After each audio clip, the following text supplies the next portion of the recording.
With a mission to deliver fiscally responsible, highly dependable services to the citizens of our community and the region. With integrity and professionalism, this is the City of Albany Commission Meeting with Mayor Bo Duro, John Howard, Ward 1, Mayor Pro Tem Matt Fuller, Ward 2, BJ Fletcher, Ward 3, Chad Warbington, Ward 4, Bob Langstaff, Ward 5, Demetrius Young, Ward 6, with Interim City Manager Stephen Carter, City Clerk Sonia Tolbert, and City Attorney Nathan Davis. This is the City of Albany Commission Meeting.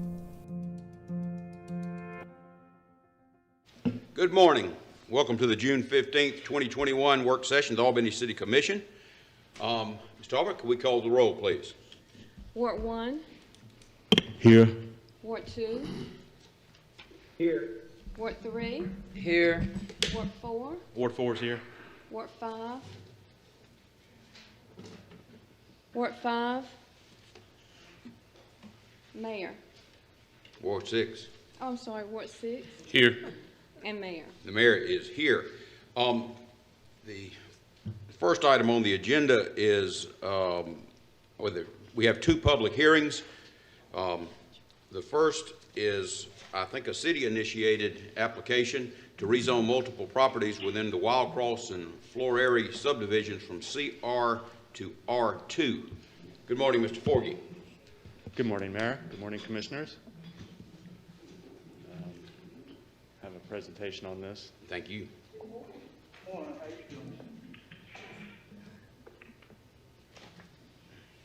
Maybe. There we go. Okay. This application is for a city-initiated rezoning in the Wildcross and Florary subdivision area, which is to the west of Slappy, in between Dawson and Gillianville Road. The request is to rezone 80 parcels on 40.3 acres from CR, which is Community Residential Multiple Dwelling District, to R2, which is a single-family residential district. An approved rezoning will classify the affected parcels with a zoning designation that better matches the current uses which are already established. R2 zoning accurately reflects the neighborhood's single-family character. Records show that this area was originally zoned R1A when the city adopted zoning in 1970. The zoning name changed to R6 based on a zoning update in 1996. And the current name changed again to CR in 1999. These were just technical changes of the name, but the intent of the underlying district also changed with the new definition. So here you can see the subject parcels in blue and the surrounding zoning. There are commercial uses to the north and south along Gillianville and Slappy, and the rest of it is zone CR for the most part. There's R1 to the northwest. The proposed rezoning should be compatible with the affected parcels and adjacent properties. The surrounding buildings are residential in character. There are some commercial and office uses nearby, again to the north and south along the corridors. The proposed rezoning to single-family classification should not adversely affect the existing uses or future usability of adjacent properties to the area, which are zoned for office, commercial, and residential uses. The rezoning should not adversely affect adjacent properties. The use should be compatible with existing residential uses in the area. The current CR classification provides an economic use for the subject properties, which allows for residential uses. Here you can see the current land use. The area in question is solidly single-family in character. There are a few multifamily or duplex units in the area, and then again along the corridors, office and commercial uses. An aerial view of that.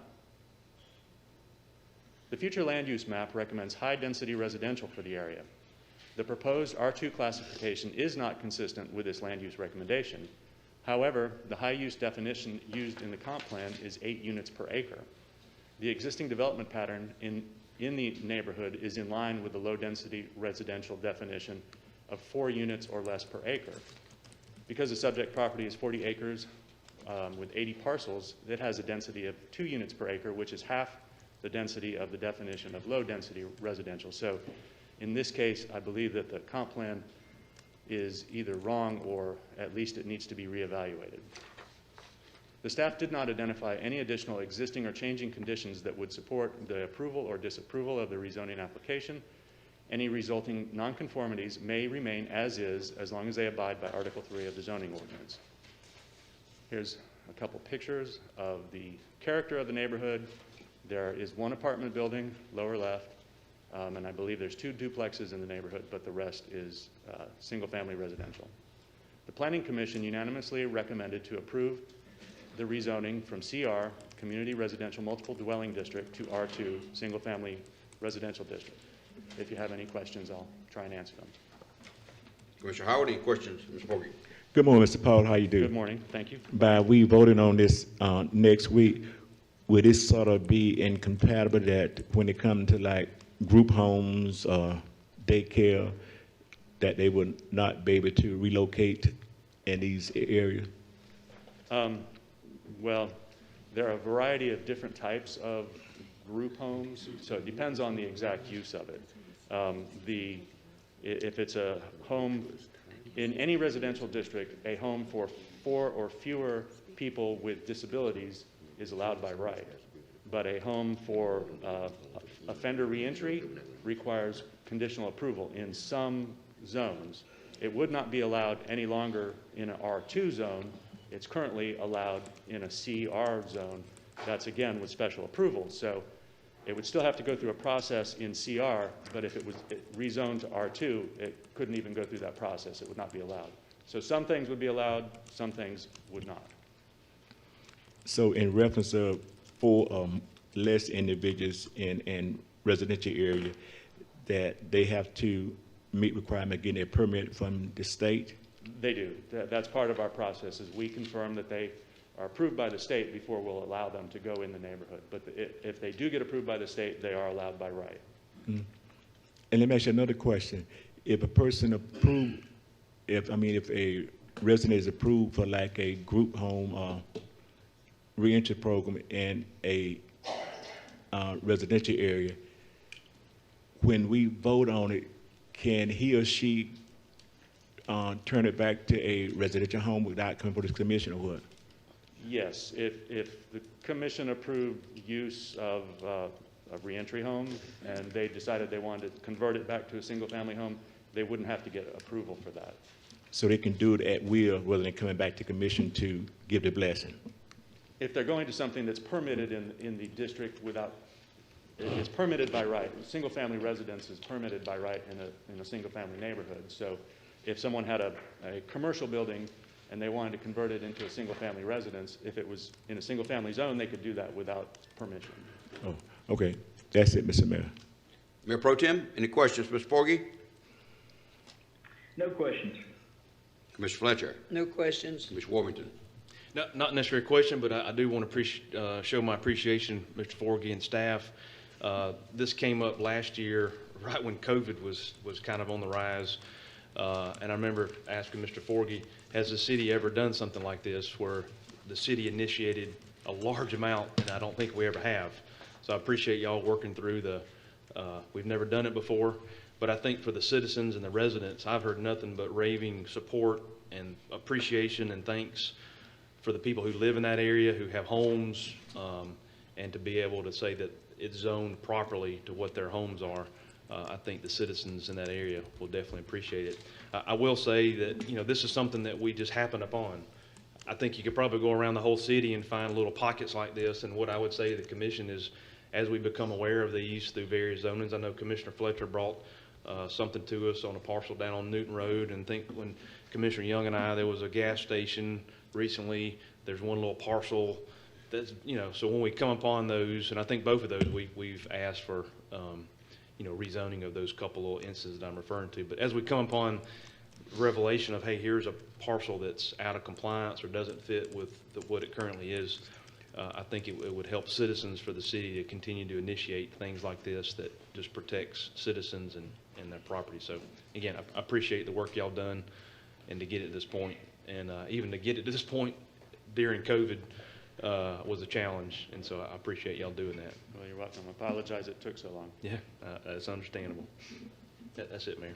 Commissioner Langstaff? No question. Commissioner Young? No questions. Just a few questions, Mr. Forgy. Now, I understand this is a residential neighborhood. Clearly, I mean, I don't know why it was zoned commercial, but we are confident that all the homeowners had notice of this application and this process. Well, we're confident that we followed the ordinance, and we sent out notice to everybody who owns property, and we advertised in the paper, and we've had public hearings. But some mail was returned, so we do not, I can't say that everyone knows about it, but we went through everything that was required to notify. Okay. Okay. Thank you, Mr. Forgy. You're welcome. I don't think anybody has signed up to speak to this matter, have they? Or am I incorrect in that, Ms. Talbot? Wait. Yes, ma'am? I'll check the list back there. I did not sign up, but I'm one of the residents there. This is my friend here. And Excuse me, ma'am. No, could you just come up to the podium? oh, yes, sir.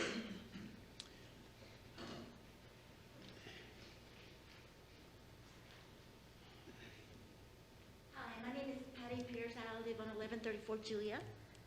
And we are extremely grateful that the city has done this. We're all very excited. We've talked amongst ourselves. Some of us are here, and it's been a long process, but we're in total support of doing this.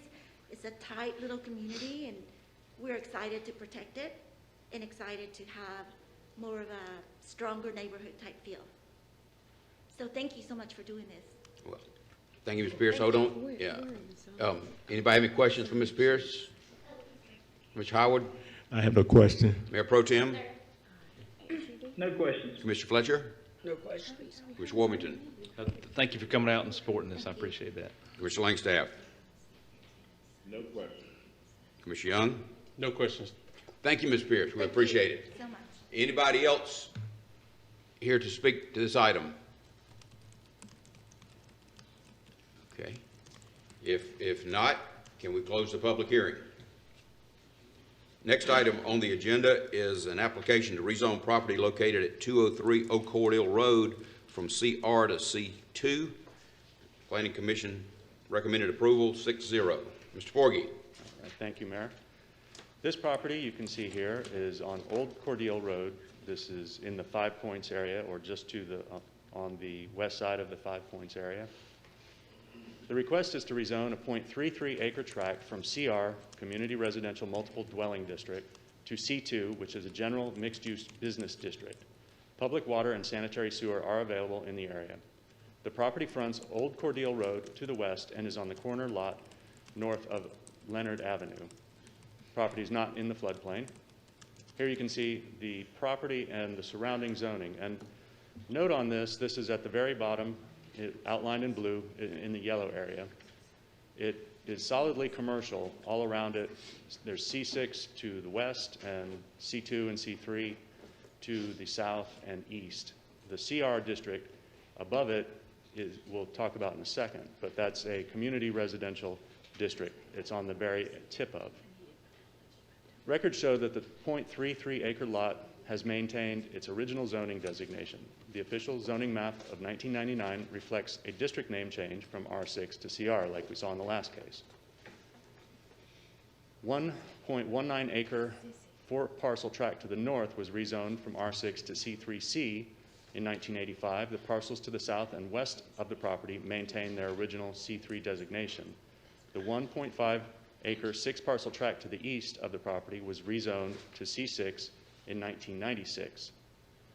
And there's a picture of the zoning map. This is a current picture of the lot. It's a vacant lot. The proposed use should be suitable with the adjacent land uses. The proposed use is retail. However, no specific plan of development has been submitted. The transitional business district to the west on Leonard Avenue and south and east, to the south and east are zoned C3 commercial districts. General mixed-use business districts and commercial districts are to the north. The proposed rezoning and use should not adversely affect the existing use of the property to the northwest, which is developed as a mobile home park. Vacant property to the west is zoned for transitional business use, which if developed could provide services to this area of the city and county. Here you can see the surrounding land use. There's vacant property to the west and north, and then there's a manufactured home park. There's a single-family residence in between the vacant lot and the manufactured home park. Then it's solid commercial in the 5 Points area. Here's an aerial view of that. And again, note that this is on a busy street, or a street with a lot of traffic at least. A specific use was not given, so we couldn't determine the traffic impact. The applicant will need to provide a traffic impact study before we can allow any construction to make sure that it does not overwhelm the road system there. There are bus stops nearby on Sylvester Highway. The future land use map, you can see, recommends this lot for low density residential. And the proposed rezoning does not conform with the future land use map. The future land use map, however, as in the last situation, does provide some confusing data. The plan identifies this area for study for development as a commercial node and commercial corridors in the area. So this is, let me go back to the future land use map. This whole area is identified in the comp plan as a commercial node along commercial corridors. So even the area to the south, in the middle of the map, which is yellow, and the yellow area on the bottom, that's all solidly commercial right now, and the future land use map has it for low density residential. So clearly, that's an error because we have no intent of rezoning or seeing Sylvester Highway change to low density residential. It's a commercial corridor.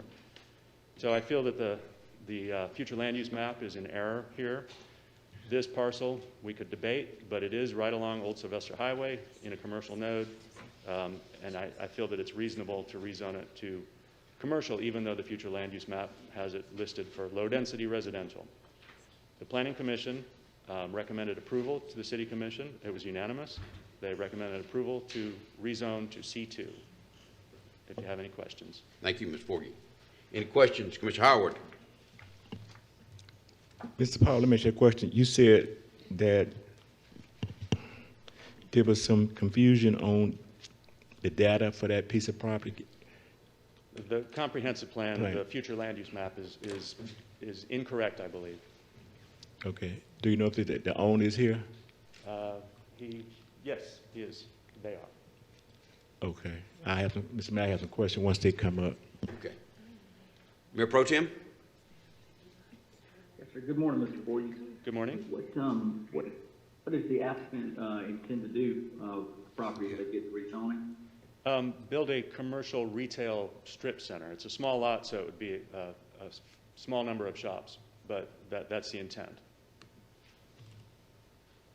Okay, thank you. That's all. Mr. Fletcher? No questions. Mr. Warburton? Yeah, Mr. Forgy, so I was looking at the transportation, so that street is a one-way street right there. That's correct. So when you were looking at the trip generator or the amount of it, I guess the challenge is we don't know what's going to be there. So if you're talking it's a one-way street and that street can handle, 10,000 cars or whatever Right. it's hard to say that what the applicant intends to put there can meet that. So it's almost like we're approving something that we don't know what's going to be there. That is correct, but in the process of issuing development permits, we would make sure that their proposed development would not overwhelm the transportation system. Okay. The other thing that just concerns me, and I don't know if the applicant's willing to come share some more details, but on the table of allowed uses, there's probably 20 additional uses that C2 can have versus CR. Everything from a drive-through to veterinarian clinic. I mean, there's just mobile home sale. I mean, it just, the list goes on and on. And so until maybe we can have some indication of what the general, but if it's just retail, but then it's kind of like, well, what kind of retail? I guess that's, but if you can't answer that, then, Right. then I understand. Well, and it certainly could be conditioned. Yeah. What, conditional, what do you mean conditional on? If the commission chose and the applicant agreed, you could condition it to C2 retail strip center only. Oh, okay. All right. Okay, that's it, Mayor. Mr. Langstaff? No question. Ms. Young? No questions. Mr. Forgy, just, I mean, Mayor Pro Tem alluded to this, what's the intended use? And I guess the applicant can come speak to us if he wishes, but in the past, you've explained before, for instance, that to have a daycare, I don't know, is it over 18 children, you have to have special approval. That for some of these restaurants, to have a drive-through, they have to have a different Right. zoning. So is this CR, Commercial Residential Multi-Dwelling District, what uses generally would the property have now? Well, let me correct you first. It's community residential. It's not, even though it's a C, it's not commercial. Okay. It's a residential zone, but it's a multifamily residential All right, zone. I So see. it's Okay. a high-density residential. So now Mr. Beckham's in the situation where he owns a property, the only thing he can do with it is to build a duplex or Apartments. Right. residence. And so he wants to obviously have the options to develop it for, or sell it for commercial use. That's my understanding. Okay, all right, that's good. Yes, Mr. Paul, the question came from Mr. Commissioner Chad Warburton, and I think you said that it's a one-way street. That's correct. It's a two-way street, but it's extremely difficult trying to get out going back north. Old Cordeal? Right, Old Cordial Road. Okay. Right.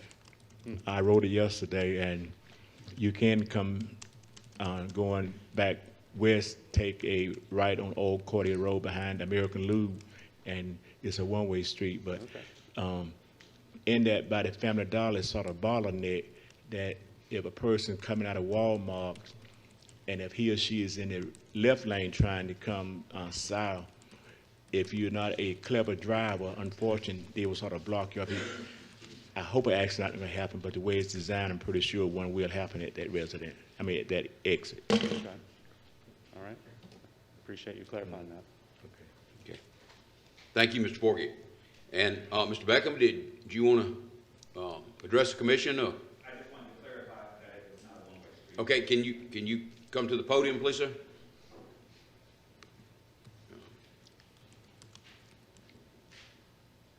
Good morning. Good morning, how are you? Can I ask you to identify yourself for the record, Mr.? Calvin Beckham. Yes, sir. I just wanted to clarify that that was not a one-way street. Okay. Are you willing to answer questions, or would you rather not? I am. Okay. Any questions, Mr. Beckham, Mr. Howard? Good morning, Mr. Beckham. Good morning. As our director of planning said that the data is confusing, at this time, would you be able to diverge like a retail shop? What's it going to go on that less than a half acre property? Yes, what we're trying to do is develop that into a little small plaza, about 5 units there. And what we're targeting is apparel, clothing, shoes, and maybe a beauty salon in the area. Okay. So you will present the site plan back to the planning commission before you get started, right? Yes, I will. Okay, okay. And what I would say that welcome to East Albany and the city, and look forward to doing business there also. That's right, I appreciate it. Okay. Thank you. Mayor Pro Tem? No questions. Mr. Fletcher? No questions. Ms. Warburton? Thank you, Mr. Beckham, for coming, and anytime new business and new development, it's definitely exciting, and I appreciate you having a vision for that. One question I have, I guess you're not the current landowner? I am. Okay, it shows that it's Francis Harris. I made a purchase on it about 2 weeks ago. Okay, so you just purchased it? Yes. Okay, so you're the current, you've already closed on it, okay. So would you be willing to make it conditional to where it's retail, commercial only as a conditional? That's right, yes. Okay, so, that would exclude all the other things, drive-through, There you things that may or may not conform with that area, but if you're thinking you know, a retail strip, then there's a possibility we could do a zoning that's, you know, that's the only thing that could happen there. That's right. Now, if someone were to, just say they wanted to rent one of the spaces and they did want to put a restaurant there, but it didn't have a drive-through, that would still be okay? Like if they walk, you know, you pull up and you walk inside? Yeah, like a takeout. That's right. Yeah, okay, I guess so. Okay, I mean, sounds that had staff, but yeah. Okay. Well, can I ask a question as it pertains to that? We originally spoke to the planning commission, and we were advised to utilize this particular zoning so that if there was interest in having a drive-through, we would be able to do so, prior to Ms. Teeter's, retirement. Yeah, and I'm not saying personally have a problem with the drive-through, it's just then staff would evaluate it based on a drive-through. That's right. You know, in terms of area to drive in, you know, you have the sound of, I know we've had some other drive-throughs in town, you have the sound of the speaker and how close a resident, you know, there's several things you gotta consider. That's right. For something of that nature. That's right. But, okay. I do All right. appreciate it. All right, thank you. That's it, Mayor. Commissioner Langstaff? No question? Commissioner Young? No questions. Thank you all for coming. Mayor, could I say something? Yes, ma'am. Don't strap yourself to no drive-through, because 99% of the people that's going to be doing restaurants in the future, that's going to be our first question. And that is just the way life is changing in that industry. And really, I would ask the commission not to tie their hands on that, because you can have quiet drive-throughs. I mean, that is going to probably be the first thing someone asks you, is the end part of it, and can we have a drive-through? So that's- please I don't appreciate strap that yourself information. down to that. Thank you. Absolutely, that's the reason I mentioned it. Yep, We yep. just went through it. I'd hold steadfast on that, because that's going to be, that's going to be the main decision on getting somebody. We're gonna be working with an engineer. We've already put out information for multiple bids. And so, of course, we'll follow the regulations that are required for that zoning area. Yes, ma'am. But we definitely wouldn't want to be tied to having a condition where we couldn't have a drive-through when we just Well, experienced the last. you're definitely smart, because that would be, food is probably, no telling how many business licenses we get a day on it. And that will, I've made the statement, I would never open up another business unless I could put drive-through on both ends if I could.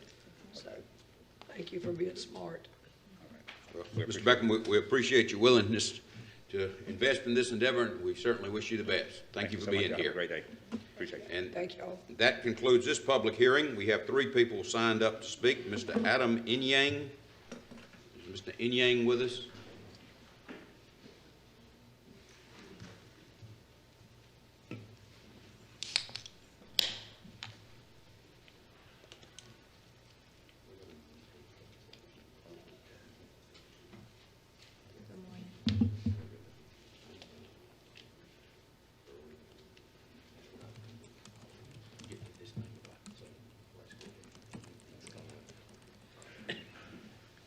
Good morning, Mr. Yang. Hey, good morning, Mr. Bo. How you doing, Mr. Mayor? Good morning, esteemed commission and city manager. I'm Adam Inyang. He's my partner, Camellia Giddens. We are Amethyst and Moonstone, and we would like to speak to some of the money that the city is getting, that $22 million that's coming from the Biden Rescue Plan, and how we could actually use a small fraction of those funds to build a beautiful, self-sustaining community garden network that could help address the food insecurity problems that we're experiencing down here in Southwest Georgia. So wanted to just quickly roll through it. I know we got short time and wanted to allow time for everything. Oh snap. Somebody tell me this. How do I go? There we go. All right, so we're gonna keep rolling.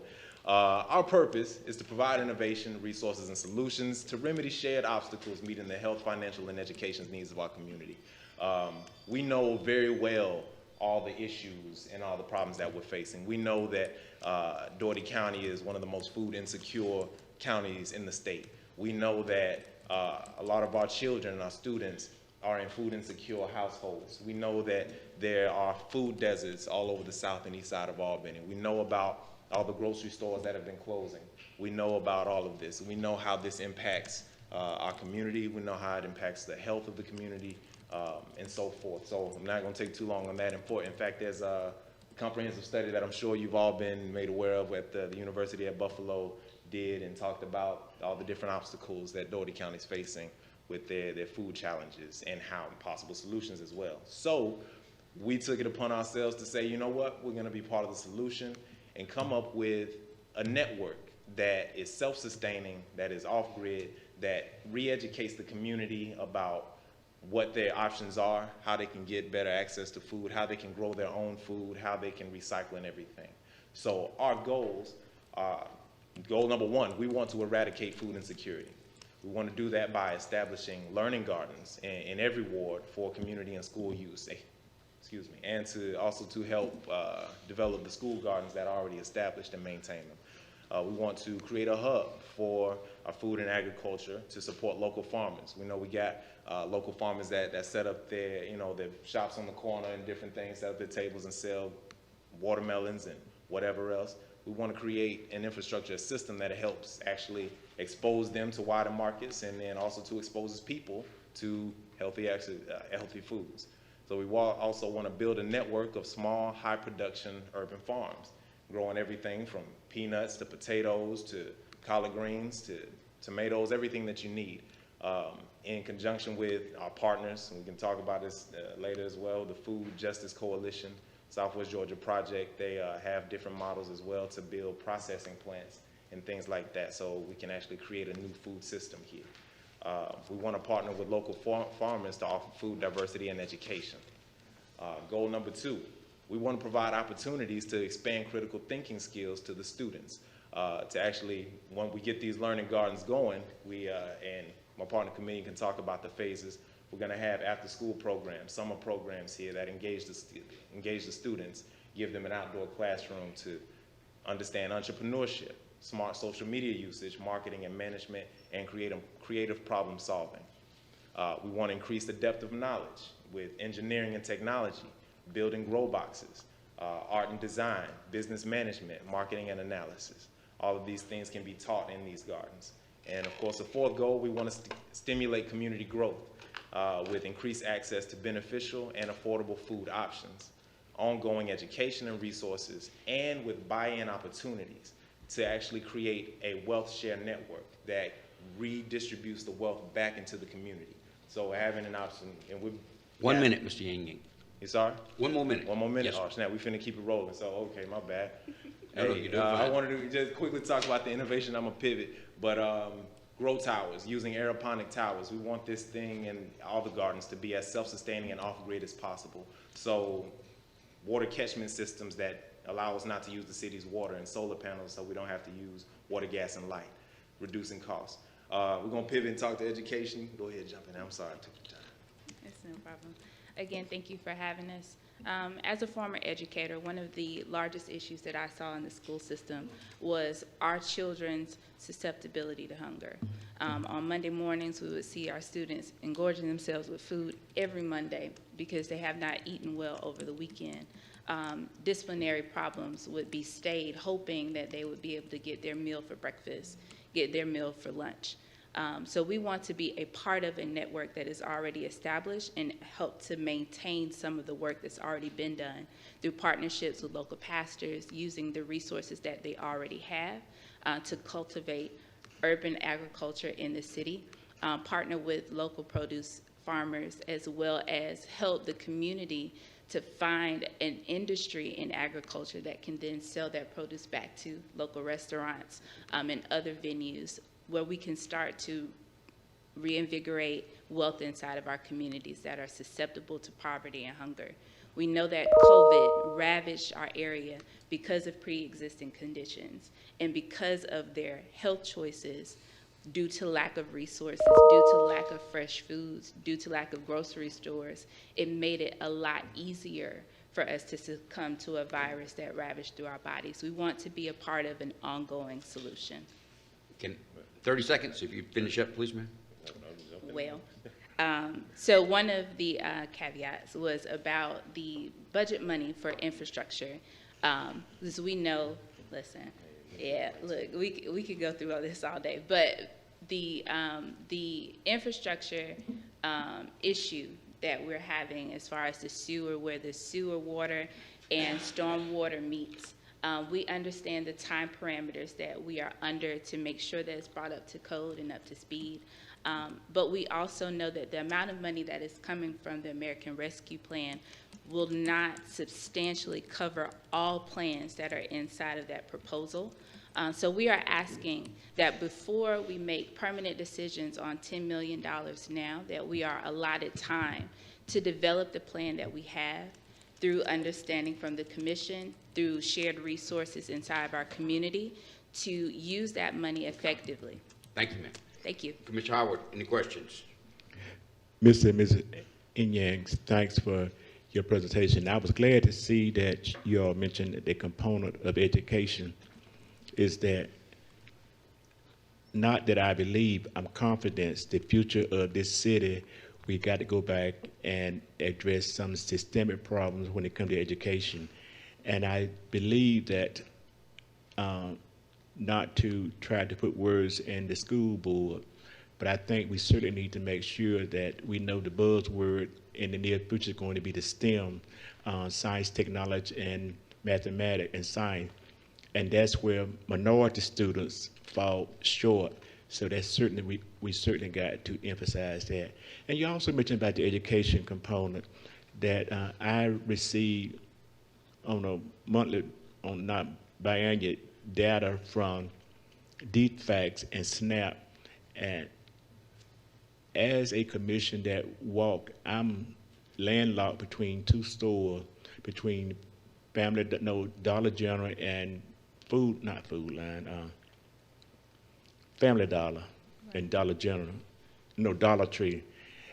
And when I go in there, I am amazed that you will see individuals that maybe, it's nothing wrong with the SNAP program, but I am amazed that individuals would come to the register and they would spend like $50 to $60 on potato chip, processed meat, stuff that we know that is harming our community. So it got to be a buzzword that the future of this city is going to grow. We certainly got to re-educate individuals. Because if we don't, we'll just be spinning our wheel. Absolutely. To that end, one of the partnerships that we have developed is with the Department of Public Health. Grateful for the SNAP Ed grant that came through the pipeline for us. We were approved for it. We're waiting for those funds. But a part of that is to offer workshops and education for our community via Zoom and in person to re-educate the community. Because, like you said, using SNAP funds for processed food, while that may be what you have available to you, if it's possible to use those same funds at urban agriculture markets, you can change the scope of how people are eating very simply and effectively just by giving them another option. And also, too, in addition to that, there's a class today, actually an online class today at 11:30, if you want to tune in, everybody. Free nutrition classes that's being held by the Georgia SNAP Ed and the Georgia Department of Public Health. And we're in partnership, and the link is on our website, on our Facebook page, Amethyst and Moonstone. That's it. Thanks, Mr. Mayor. Okay. Mayor Pro Tem? No questions. Commissioner Fletcher? Well, just to really thank you for what you're doing, because you two and I share a mutual friend, Carlton Fletcher, has high praises for y'all. You know, I think I would like to see y'all get in front of the school system. The USDA has tremendous support for this. And, you know, everybody's raised on the saying, you can't afford to eat healthy. Right. Well, I would love to see people's mindset turn, because you can't afford not to eat healthy. Exactly. And if COVID didn't wake us up to that, and the obesity rate in this community and this state, I'm fairly certain we're probably one of the highest obesity rates there is. And it is simply what we're putting in our hand to our mouth. So I hope the best for you. A lot of really good ideas and a lot of good programs out there and offline. If you want to call me, I'll tell you some of the programs I've talked to and love to share them with you where you could maybe get access to your needs. Awesome. Thank you. Appreciate that. Thank y'all. Thank you for what you're doing. Commissioner Warburton? Yeah, Ms. Gibbons, right? Giddens. Yeah, and Mr. Gibbons? Yes, sir. What's that? Giddens. Giddens? Yes. Okay, I'm sorry. Giddens. Yes, thank y'all for coming. One question I got, so if there's a way you can maybe send this presentation to our clerk, that way she can disseminate it to us, just so we can have, but definitely your ask here appears to be a lot of one-time expenses to build this, provide this. So what would be your business plan going forward in terms of where do you see your funding coming from? How do you, if all this is built, how do you believe you'll be sustained going forward? So we're trying to make this, again, as self-sustaining and off-grid as possible. So using different technologies, innovative technologies that reduce the need for any expenditure. So the tower gardens that we're gonna use, the aeroponic towers, they use 98% less water than conventional gardening and take up 90% less space. So you can, about 12 gardens can produce the equivalent of about 2 acres of land. So now we're talking about land conservation, we're talking about energy conservation, we're talking about water conservation there. So there's that. And also building into it, we're repurposing as much stuff as we can for all of these. And we have workshops that we're gonna teach people how to transform old box springs into grow boxes, old water jugs and water bottles into seedling trays and seed starters, things like that.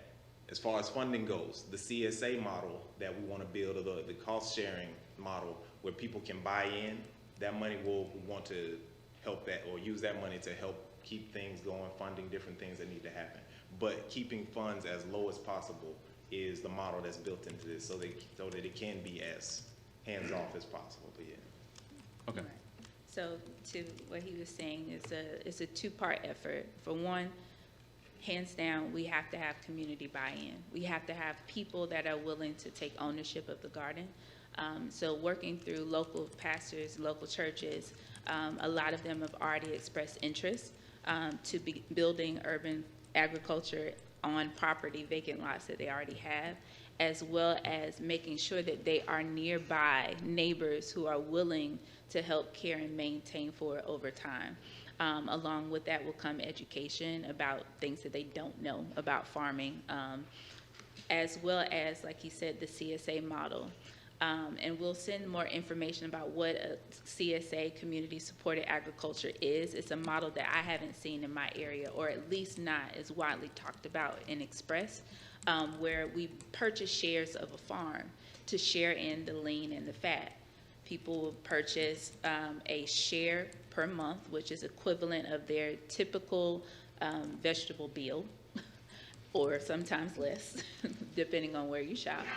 And all of those funds are then used to go back inside of this urban agriculture, as well, of course, as grants and other models that we are exploring through the USDA. There's plenty of money available. Yeah, we've applied for several grants and have been awarded several as well. Right. So. Okay. All right, good. Thank y'all for sharing with us. Thanks, Chair. That's it. Commissioner Langstaff.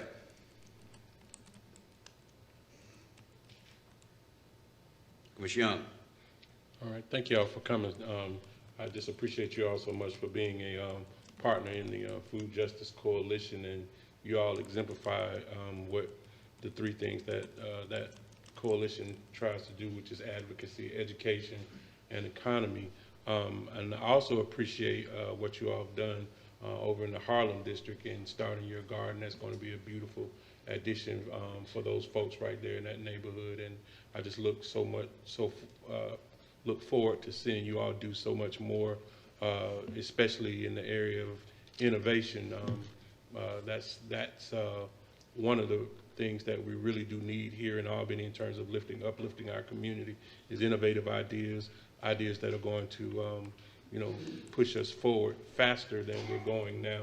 And I think that you all have presented something that is worthy of funding, that is worthy of the support of the city, not just with words, but with dollars as well. So thank you so much. Thank you. Appreciate it. Thank you. Okay. Mr. Ng, Ms. Giddens, the main thing, we need that presentation from you, and we'll be glad to, I'm sure all the commissioners will go. Just some comments. I mean, I think the city needs to do a better job of a lot of these buyout properties in South Albany that could be converted to community gardens. There are some situations where we have 2 and 3 parcels together, which would be big enough for a community garden. And of course, but the problem with that is the community has to assume the responsibility for the garden. I remember years ago there was a complaint down in Commissioner David Williams' ward, there was a group of people that did most of the gardening, and they were dissatisfied with a lot of folks that hadn't been there until the fruits were on the vine. But, I mean, I think that's my understanding, that's what a community garden is. But, It is. As this, I think we need a better job of identifying these parcels in South Albany.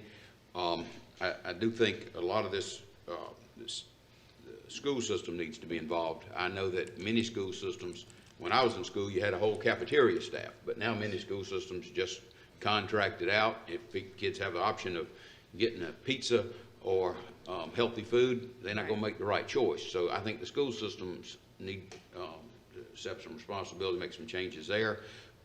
Also, just the amount of refuse that's generated when you contract everything out. That's another issue. But we look forward to getting that presentation. And as Commissioner Warburton said, I think the chances of providing funding are better if we're talking about a one-time expenditure as opposed to we need the city to fund this, because these allocations are not something that is going to be coming after we get out of this pandemic. But I thank you. Mr. Mayor, can I just add something to some of the comments that you were making? I think the school system does have, with another group, kind of a lot of things that they're already doing with community gardens. And I think this focus here is on, residential community, teaching them how to be growers themselves within the community. A lot of folks, as Commissioner Howard alluded to, shop at dollar stores, shop at convenience stores, because that's what's available to them. And I just wanted to kind of clarify, I think the work that this group here does is to bring that to the community, adults, seniors, people who live right there in the neighborhood. This garden is right across from, what's the complex called? Ashley Apartments. So most of the work that the school system is doing is they have gardens on the campus where students see them during the school day. But the great work that they're doing is going to bring that directly to their neighborhood so they can see that as well. Now, speaking to that, we do have a model of the growth solution that is specifically for schools and school systems, and actually and we have a curriculum, fully, lesson planned out curriculum that can be applied to any school, any educational department, math, science, reading, social studies, so forth. And so we do have that component as well. And actually, I've sent an email, I believe last week actually, with this proposal in it. I can re-forward it again, but I believe the only one that doesn't have a city manager. I did get it. You got it? Okay. So I can re-forward it out again, and we can also send the school one if you want to take a look at that. But we do have models for both of those. But yeah, I appreciate it. Mayor, if I can interject, I don't know if this might be something to hand off to the city manager, but at this point, as we start getting requests, there needs to be some consideration, if we're talking about the American Rescue Plan, that somebody needs to decide or give their counsel to us that exactly what they're asking for, boxes, towers, does that fit in the American Rescue Plan? And it's just kind of a check. I'm not saying it does or doesn't. But I'm just saying we need to have some mechanism, as even last meeting we had some presentations. Absolutely. Well, that we start listing out. Here's kind of the request. Here's the thinking of how we could or couldn't use the money.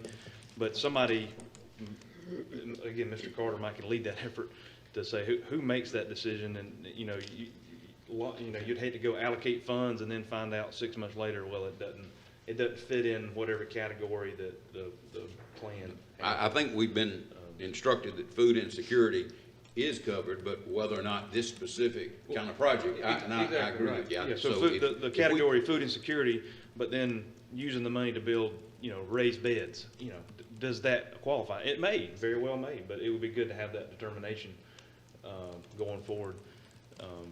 Mr. Warburton, if I can add, the American Rescue Plan allows for very discretionary funding. This would be a nonprofit group, so under those activities, general activities as far as food insecurity, there are groups out here attacking these problems on the ground. So if you fund that particular group, you fund those same initiatives. So it wouldn't come down to a line item as to whether you can fund a community garden or aeroponics equipment. It comes down to funding those groups who are out here in the community doing that type of work, and that's what the American Rescue Plan in this particular part absolutely allows. It's absolutely discretionary, and I think that's what gives us the leeway and the leverage to, do these types of projects. Okay. Thank you, Commissioner Young. Thank you, Mr. Yang. Thank you, Ms. Giddens. Thank you. Next, Mr. we have Mayor. Dr. Pratt signed up. Good morning, Mayor. Can you hear me? Yes, sir. Thank you so much. Are you ready for me to begin? Yes, sir. Thank you. Ever since the birth of our nation, white America has had a schizophrenic personality on the question of race. She has been between two torn selves, a self where she proudly professed the great principles of democracy, and a self where she sadly practiced the antithesis to democracy. This tragic duality has produced a strange indecisiveness and ambivalence towards the Negro, causing America to take a step backward simultaneously with every step forward on the question of racial justice, to be at once attracted to the Negro and repelled by him, to love and hate him. There has never been a solid, unified, and determined thrust to make justice a reality for Afro-Americans. The step backward has a new name today. It is called white backlash, Martin Luther King Jr. Commissioners, Mayor, this morning I come before you to provide commentary on a pressing and dangerous concept that threatens to destroy our community and the potential for us to be successful when confronting the vestiges of racism. That concept, that dangerous concept, is white fragility. The danger of this concept is that that concept is divisive, and it causes individuals of all races to become defensive and deny our experience. It prevents us from being vulnerable, and Martin Luther King said it best concerning the white community. He says, the white man cannot ignore the Negro's problem because he's part of the Negro, and the Negro is a part of him. The Negro's agony diminishes the white man, and the Negro's salvation endangers or enlarges the white man. What is needed today on the part of white America is committed altruism. So I've shown you all in previous presentations parts of that anguish and agony that Dr. King talks about. And of course, I don't have time to say more about that today unless you ask clarifying questions. But to be quick, white and blackness, specifically in the American context, under the law and in our culture, have relied on each other to define each other. Black, for the purpose of how we organize in society, has been the opposite and the negative of white. And through our history, these concepts of race, because we haven't reckoned with them, because we haven't confronted their legacies, have pervaded our laws through Jim Crow, crack cocaine, and more, our culture, and even our language in ways that are dangerous. The two commissioners and mayor who I called for impeachment in a previous meeting have each demonstrated a refusal to reckon in various ways. One recent example stands out where Commissioner Fletcher stated in a local paper that my presentations and requests before this board may lead me to becoming the boy who cried wolf. While she also expressed confusion at my advocacy for the liquor store moratorium and legal changes while advocating for marijuana decriminalization on the other hand. First, like the racist trope of the angry black man used to silence righteously indignant folks and frame them as crazy or deranged. The framing of me as a potential boy who cried wolf is racist, infantilizing, foolish, and inaccurate. We all know the fable around this. The boy was lying about wolf. Even in his lies, the community actually responded. The leaders responded. Here, I've only cried out via unresponded to letters and gaslighting conversations. As the commissioner has mentioned, we have broken bread together, but there has been minimal and delayed action when it comes to many of the ordinances that we've discussed, from sagging and others. But this is not a case of a boy crying wolf. This is a case of a man describing in great detail the wolf, when the wolf comes, how it comes, and how it affects our city. These 1 minute, Dr. Pratt. Thank you. These instances don't demonstrate white fragility, though. No.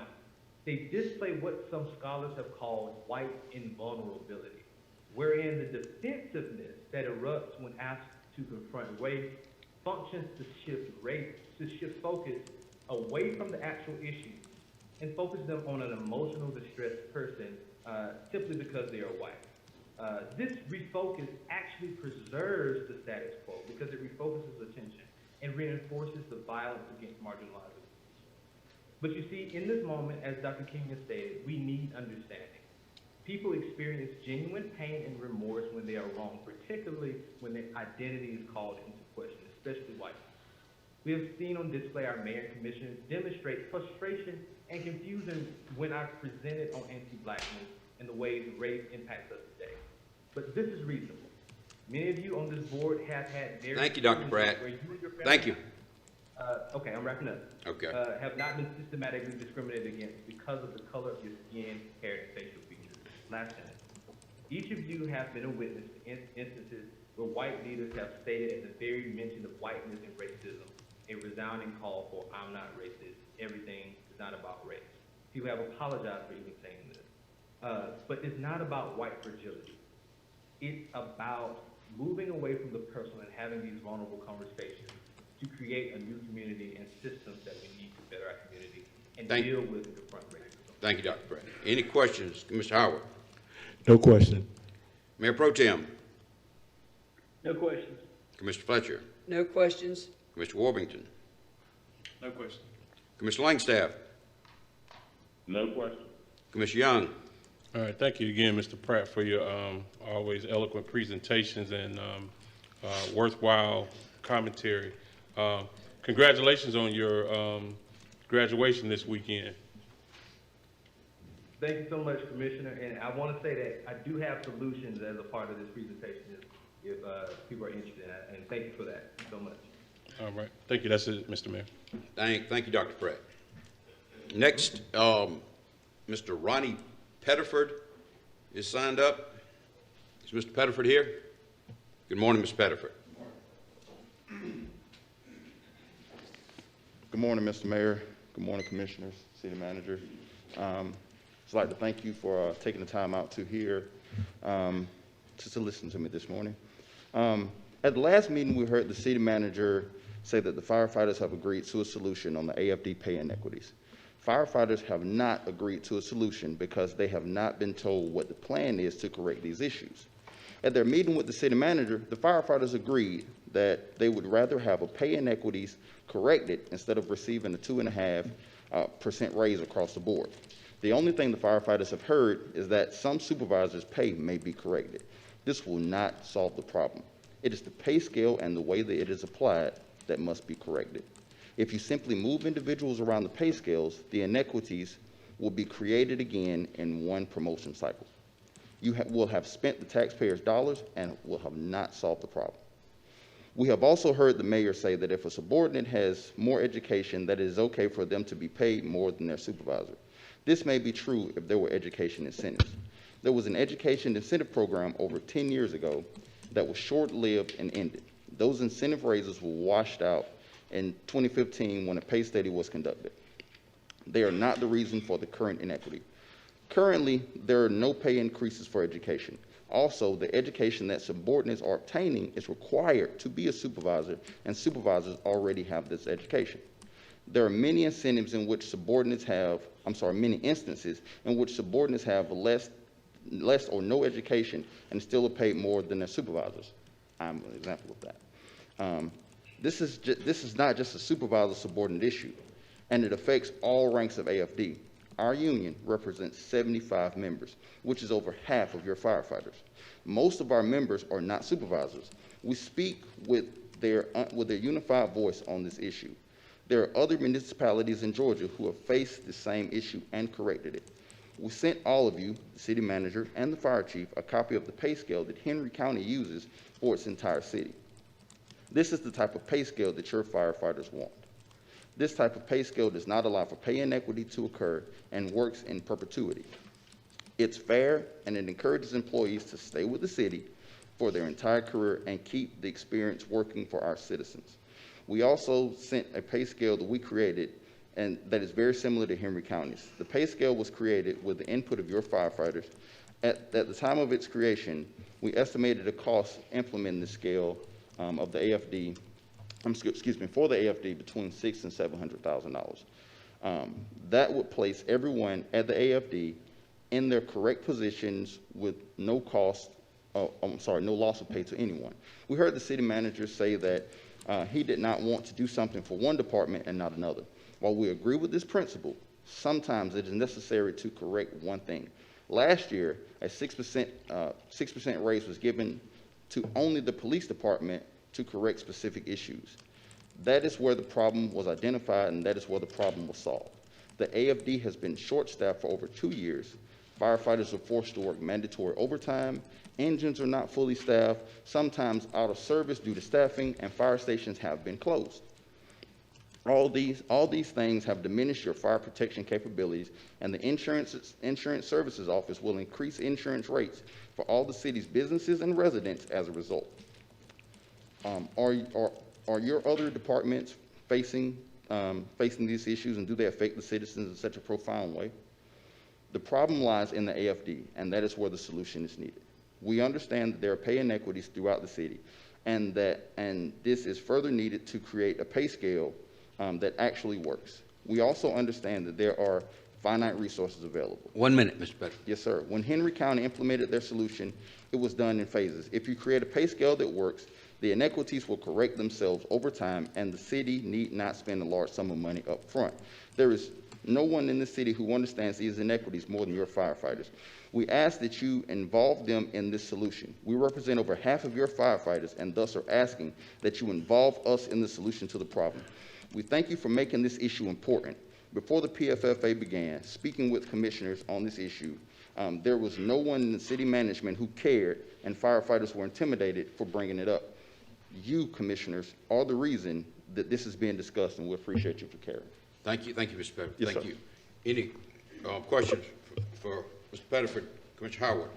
Mr. Pettiford, thanks for your presentation, and I can say I'm just only one individual, but I'm almost confident that this board will look at the inequities that have existed since I've been here over 27 years, and it's long overdue, and I think that we will make a wise and prudent decision is to make sure that the firefighters, which we definitely need in time of a fire, that we can move forward, and I look forward to doing it.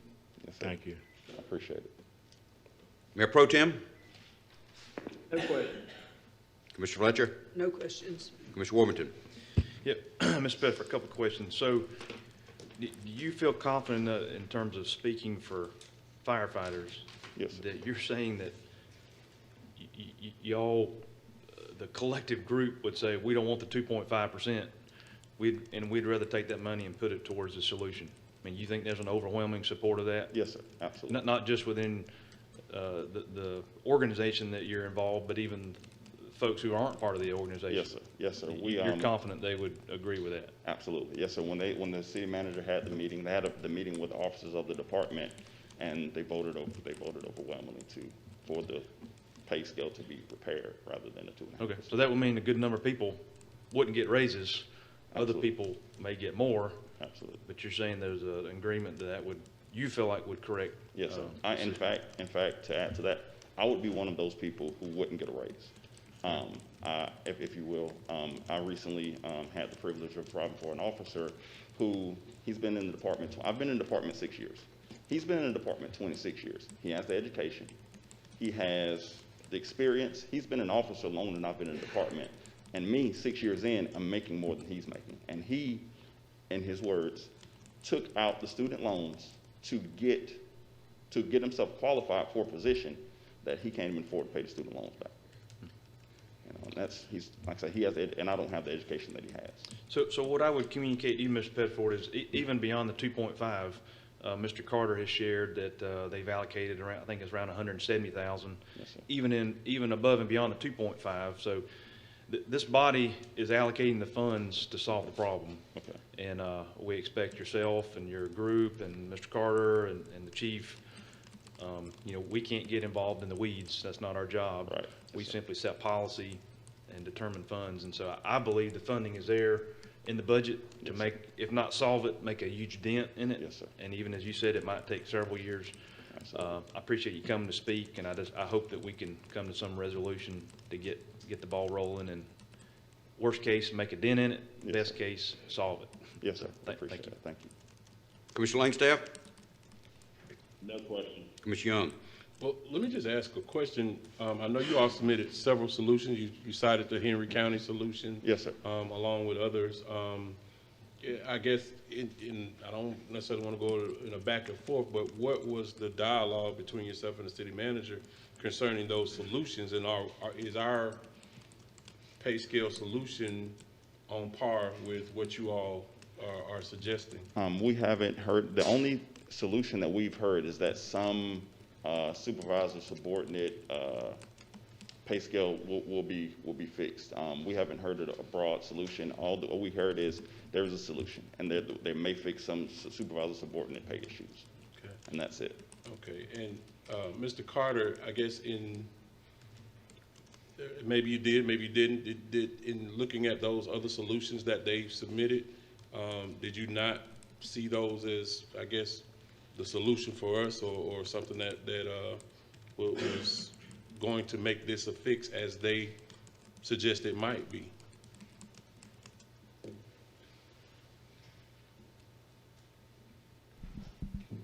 Let me address a couple of things as far as the fire department pay goes. I met with the fire department officers. We had a great dialogue about what we thought the solution would be. No, I have not gone back to them and sat down and described every detail of what I was going to do. However, I did make a promise to them that I would advocate for fixing the subordinate supervisor problem. At the point that we made that, they agreed that that was a viable solution that they're willing to stand by. I advocated with you guys for that, and I will continue to advocate for you with you guys for that, because that was the word that I gave to them. I did not give them my word that I would do all these other things, because I can only, and I told them there's a finite amount of money that we can deal with, and we have to prioritize those things that we're going to work with. That was the thing that they wanted to prioritize. So yes, at some point we may be able to address other things, but we can't address everything at one time. We can't change the pay scale. We can't fix the subordinate problem. There are multiple things that they want done. I asked them to prioritize the one thing that they wanted done. That was the promise that I made to them that I would advocate for. I'm keeping my word on that. Understood. But I think, and correct me if I'm wrong, I think what they're saying is that the solutions that they offer fix all those issues. I'm wondering if we have taken a look at what they've suggested in a way that verifies or does not verify that their solution fixes everything. Their solution is a multi-part solution. I'm offering them a one part at a time solution. I have to deal with the budget that we have before us right now. Again, I have looked at what they've sent, but I can't enact all those, and I won't advocate for all those at one time. I've made them a suggestion, and they've agreed of the way that we want to go through this process. So that's what I'm sticking with. The promises that I made to them and the reaction that I got from them, that was what they wanted to move forward with. Okay.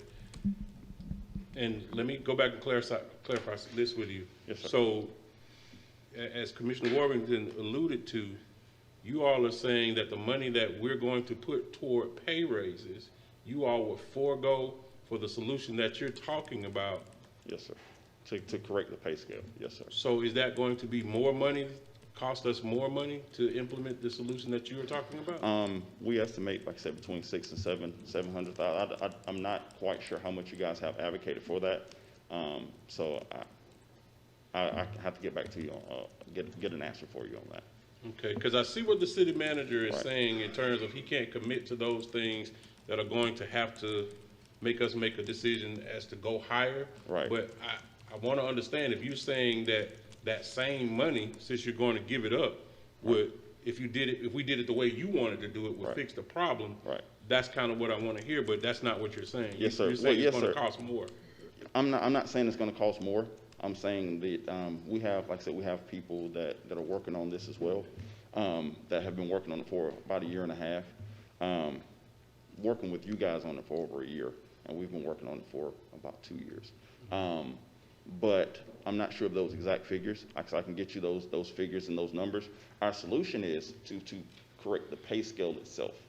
And like I stated, if you just fix the problem of individual subordinates, and their supervisors, that won't fix the entire problem. Because what you have is, there are two ranks that actually operate the apparatus. There's your AOEs, apparatus operating engineers, and then there's your relief AOEs, who are lower rank. And so I'll give an example. If you have a captain who may be making lower than his other captains or even lieutenants, but he has a relief driver who is a lower rank driving for him, and his pay doesn't get corrected, we haven't fixed the problem. There's still a problem there because his pay is not, on the level with, and his pay is not on the level with the other captains, if that makes any sense. All right. Well, I guess in terms of what I would like to see, if their solution, well, I would like to see if we work in finding out if their solution works. If we crunch the numbers, if we say that the solution that they're suggesting that worked in Henry County cost us too much money, or some reason why, their suggestion does not work, I want to hear that. As Commissioner Warman has said, I don't want to get down in the weeds. That's staff's job, but I do want to make sure we have given a good faith effort to look at their thing, not to just give it to them, but just look at it. Just take a look at these different suggestions that they offer, because of course we don't have time to crunch all the numbers and see if it works, but look at it, negotiate it.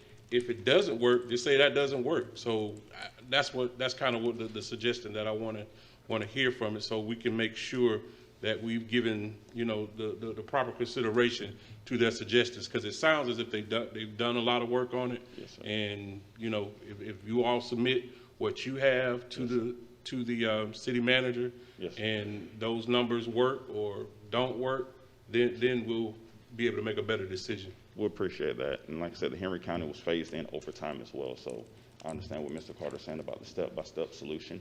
And so we understand that as well. I think we're kind of trying to head in the same direction. We just kind of have two different viewpoints on the direction we're coming from, if that makes any sense. Okay. That's it, Mr. Mayor. Thank you. Thank you. Mr. Butterfield, I appreciate you speaking to us, but two things I want to correct. You said that I had made the comment that officers who have a higher education are paid more than the supervisors, and you pointed out that the allocation for education was rescinded in 2015. Yes. I mean, I was really talking about the fact that this situation has resulted over decisions made Yes, over sir. the course of years. Yes, sir. And what you're saying today is we have multiple concerns, Yes, sir. not just subordinates making more than superiors. Yes, sir. But in defense of Mr. Carter, he met with the fire department. What is your primary Yes, sir. concern? He met with the officers. Okay. The officers Oh, of the okay. department, yes, sir. All right. Okay. I understand that. Yes, sir. that can be an issue. Yes, All sir. right. But what we are trying to do Yes, sir. is not neglect the fire department. Right. We're trying to address a situation that has resulted over years. I think we all got a letter from former Chief Carswell earlier, I think within the last week, and Chief Carswell said one of these problems is at some point in time, the city of Albany said, whoever the fire chief was, we can't recruit officers because this city is paying what he said is, you raised your starting pay, but you didn't raise anybody else's salary, and that results in, so that is one issue. But what I was referring to about the education was we, or the commission in the past has made decisions to incentivize or encourage officers to get training, get education, and all those factors come into the situation we're dealing with now. Yes, sir. But I want to say this. We have a pay study, isn't that correct, Mr. Carter? So I mean, what we want to do is we want to address this problem. Yes, sir. And we understand we're not closing the book. Yes, sir. We're going to continue to work with the fire department to address these issues. But this has been identified as the primary concern, and that is what we are going to address first. Okay. Yes, So, sir. but with that, Mr. Bedford, I appreciate you coming and I appreciate your service. Yes, sir. I thank you. I thank you all for, like I said, for allowing us. We understand that this problem wasn't created overnight. It wasn't created by this city manager or our fire chief or any. This is a systemic problem that has gone over years, and it may take a little bit of time to correct it. But I think with us, if we start heading in the right direction, it'll go a long way to help morale and to help help the firefighters feel appreciated and understand that the city and the city manager does and the commission does stand behind us, and that we're on the same page, because we're only here to help. We created this organization to help the community, to help the fire department, and to strengthen Albany as a whole, the citizens, the community, and this department. So we appreciate you guys. Thank you, Mr. Bedford. In closing, I think maybe one thing we can learn by this, and I think that's what former Chief Carswell's point was, anytime you modify the pay scale, you got to address it comprehensively, or there are going to be problems resulting from it. Absolutely. And again, those decisions that were made in the past were to address pressing problems, and there was nothing sinister or untoward about it. And thank you, sir. Yes, sir. Thank you. The next item on the agenda is a proposal, page 42, to request for direction as to whether or not we should meet on July 6th. That's on page 42. My suggestion here is we have a very long agenda and we need to discuss the budget. What I was going to suggest is that certain items that don't require action today, and that would be the presentation from GDS, so on page 66, discussion of discontinuing the mask mandate in city buildings, the CSO update, and the small business capacity building program on page 96. Those items be continued to the July 6th work session, and that would save us probably about an hour and a half. And I would also suggest that we sort of amend the budget, and I apologize to all the presenters here, to take, amend the agenda to take the budget items next in order. Any thoughts on that, Commissioner Howard? You saying we would take the budget item First. first? Yes, sir. Yep, have no problem. Mayor Pro Tem? I'm good with that. Commissioner Fletcher? Say yes. Commissioner Worthington? Yeah, and so you're talking about removing GDS, not removing, but moving it. Yes, continuing it to the mask mandate. Yes, sir. And then what was the third one? No, there were two more. The CSO is on page 96, and then the update on the small business capacity program, page 97. Because I think, having looked at it, all the other items, with the exception of Commissioner Young's proposal for a moratorium or on alcohol licenses, are sort of time sensitive. Isn't that correct, Mr. Carter? That's correct. Okay. Okay, yeah, I'm good with that. All right. Commissioner Langstaff? I agree. Commissioner Young? Yes, so the only issue I have with it is, I think the CSO project, as well as the presentation from Community Economic Development, speak to actual budget items that I'm concerned about. So those two I would like to have, or maybe we can kind of, with the budget discussion, allow some time of discussion of those issues. Well, I mean, I thought the small business capacity building program was already completed and the money was awarded. That is done. Yeah, so, I mean, that was just an update, is my reading of the agenda. And okay.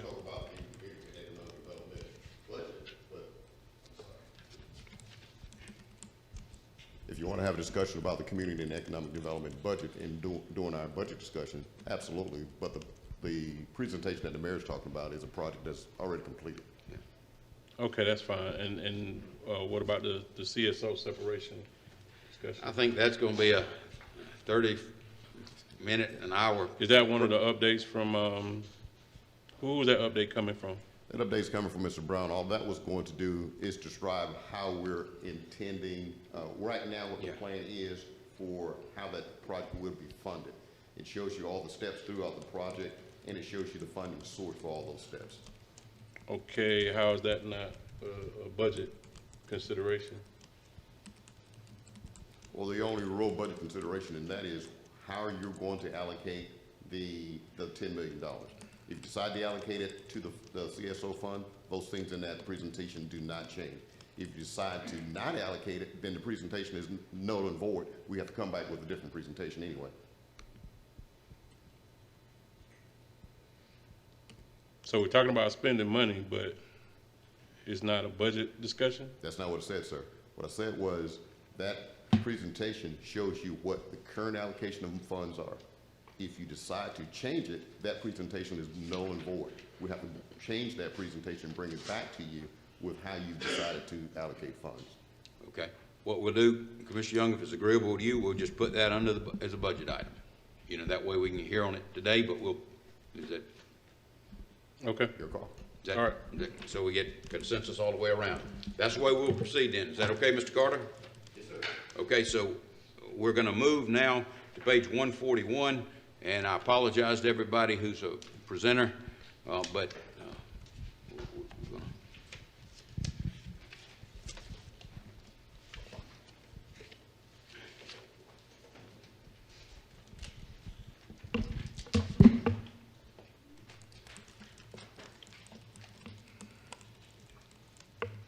Good morning, ladies and gentlemen, Commissioner, Mayor. Again, we're at the point where we need to talk about our budget. We've made a couple of presentations to you in a couple of different meetings, so I won't regurgitate all of those things. However, you made an indication that you would like to speak to Public Works. Commissioner Young has asked for Community and Economic Development. Ms. Brown is here, and she can share with you on that. And also, for some of our special funds, Mr. Brown will make a presentation on those. We're going to ask those departments to come up in that order, make those presentations, address any questions that you may have. But we also have some extending items that we've already identified that we need some decisions on. So I ask that you guys deliberate on those items and give us some direction so we have an opportunity to make those adjustments. Remember that the meeting next week this time is when I have to present a finalized budget to you. So I need final decisions on how we're going to allocate funds so that I can, me and my financial staff can get together, make those adjustments to the budget as you see fit, bring that back to you as a finalized budget on the next meeting on next Tuesday, and move forward from there. So I'm going to ask Mr. Rowe and Mr. Stock if they come in their teams. This is the Public Works presentation.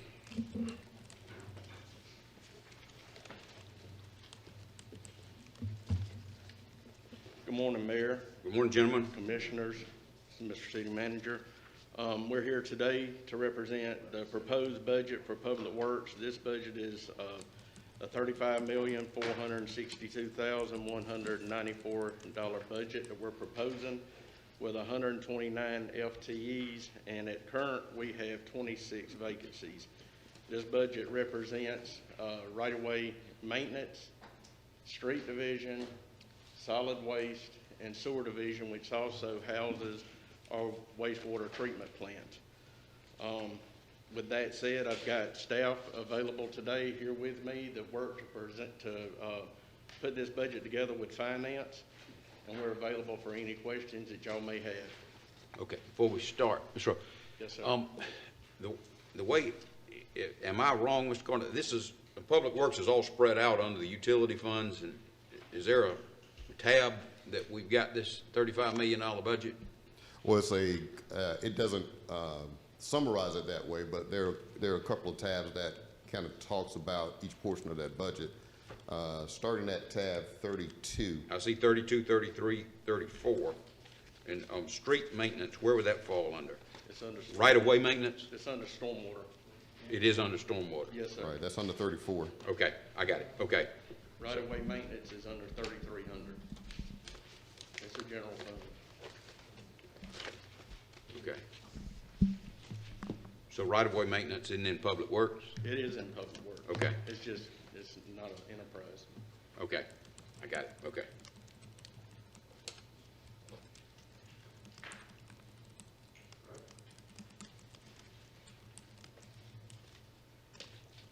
We're ready to address any questions that you may have.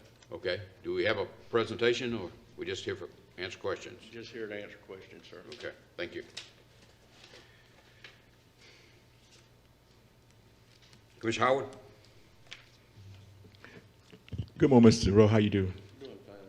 Let me ask you a question. Since it is under utility stormwater enterprise fund, how would this be affected when this commissioner decide to go with concrete enterprise? And you said earlier that you have 34 vacancies. No, sir. At current time, throughout Public Works, we have 26 vacancies. Okay. And as far as the transition that we're in process now for the East Side residential, you should not see any difference in your service.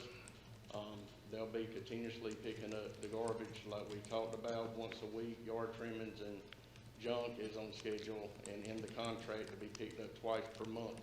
But if you have any questions, no one needs to address the contractor.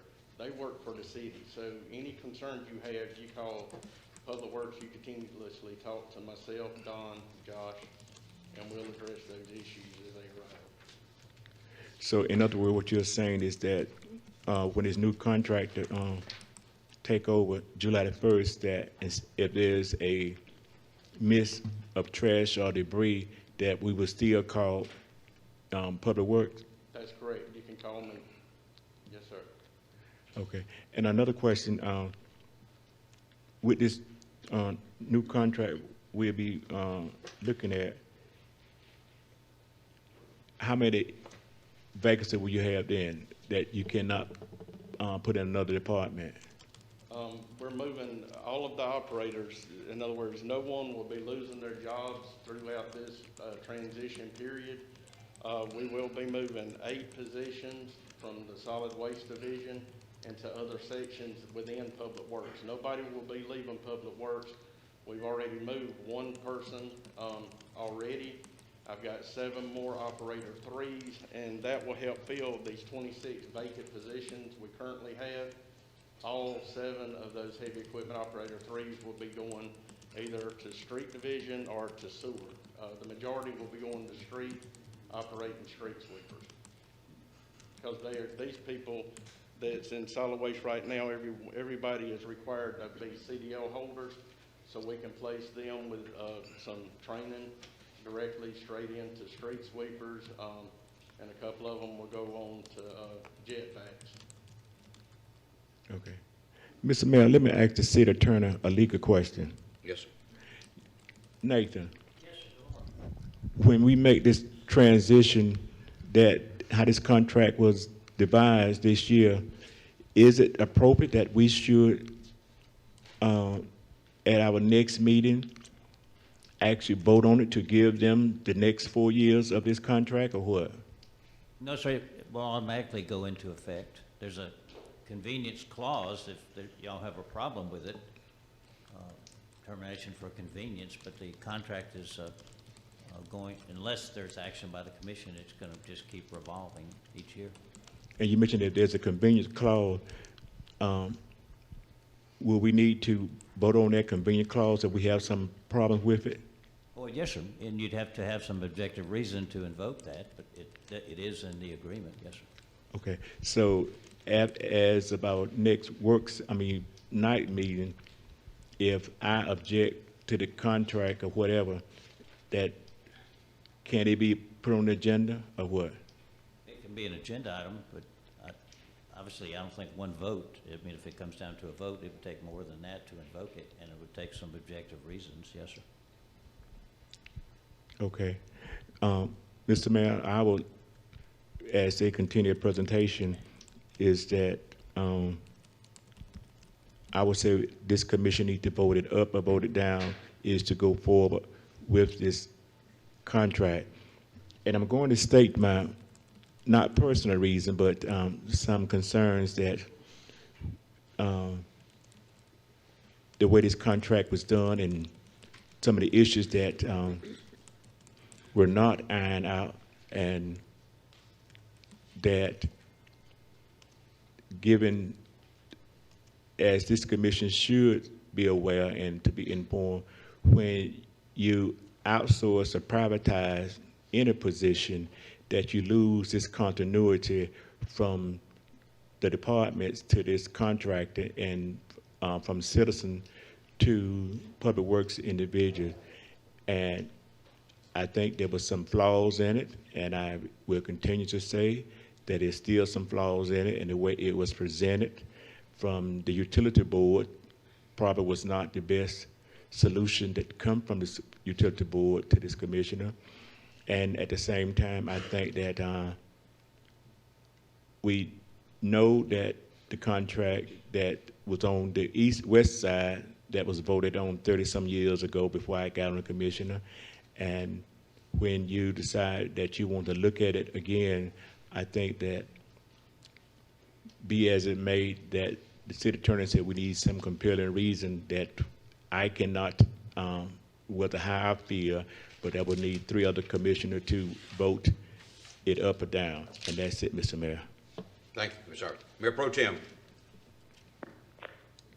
Yes, sir. Mr. Rowe, what kind of feedback are you getting on this service so far? On the contractor that Mr. Howard's speaking of? So far, Commissioner, I've had overwhelming positive results from the customers on the west side. I can honestly say I've only received five or six complaints. 2 or 3 of them have actually been from commissioners passing on information. The contractor's been extremely responsive.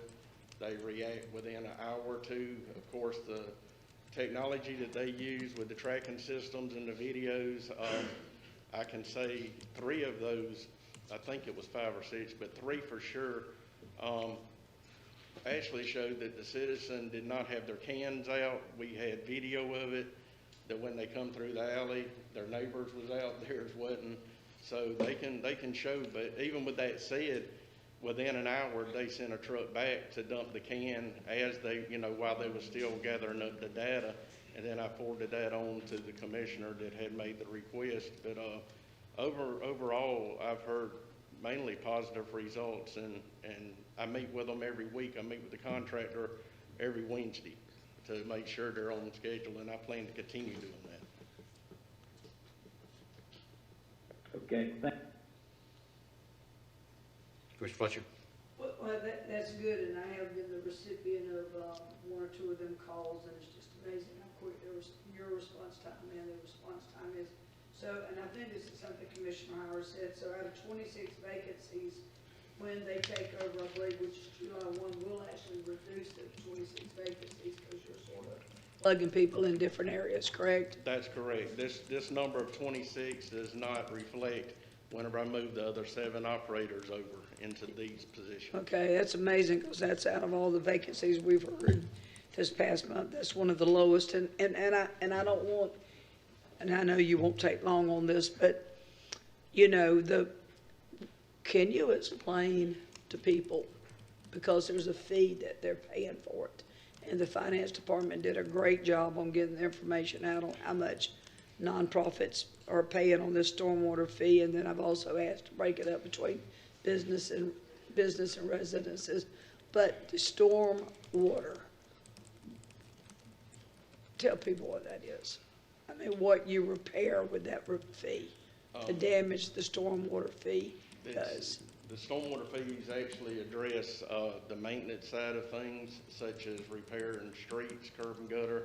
That's part of the conveyance system. ditches, canals, even as far as blading alleys, so you can keep the alleys bladed so the water sheds off and gets to where it needs to be. And we have all of that damage because of excessive storm water. You gotta be able to get the water to where it's supposed to be. Okay. So you have to maintain your system. Okay, because people are, I mean, sometimes when they ask me to explain that fee, I try to explain it to them and tell them how we come up with the fee and what the land is that people own, et cetera. So, all right, thank you, Mr. Pro. Thank all of you and your team for a great job. You've made my little life easier these last few years. Commissioner Warburton? Yeah, Mr. Rowe, so I was looking through and I'd asked city manager for a list of the capital assets that we're looking at purchasing, and looked like right of way, and it's around $4 million worth of trucks, cars, fleet, you know. But in terms of for public works, your biggest expenditures are labeled as ROW, which I guess is right of way. Right of way maintenance. So you and I've had multiple conversations. Does this include the tractor that can reach out and mow the canals and everything? Yes, sir. That does include the boom, what we call a boom axe, the large tractor with the arm that can reach out and mow the canals and stuff that, as you know, has been down to repair. And we're planning on, as soon as this budget passes, I've talked with Pete, we're gonna be coming back before y'all to get that purchased. I know it'd make my life and yours a lot better. Okay. I don't know if I have more canals than the other commissioners, but that's become my latest and greatest complaint, just the overgrown canals. And really, if, you know, behind somebody's house, that is a nuisance. I mean, and we need the equipment to be able to, and I know y'all borrow from the county. Appreciate the county's willingness to let us use your equipment, but Right. I was glad to see. So there is a large item on here. I was wanting to make sure That is it, sir. Okay. Yes, sir. All right. Kind of building off Commissioner Fletcher's question, I believe there was a pretty serious accusation from this board that I think was very unfortunate, and it has confused a lot of citizens about this stormwater fee. You know, the question was asked, what's the storm collection fees has been collected? And I believe it was in the $20 million range. Instead of me answering that, I think Robbie Griffith, if he could come forward, he could probably address that question. It was 27.3. So the question that's been posed. Could you identify yourself, Mr. Griffin? Yes, sir. Robert Griffin, Deputy Director of Engineering. Good, thank you for coming. Morning. So the question that was posed was almost, we got the answer and we just cut the meeting off.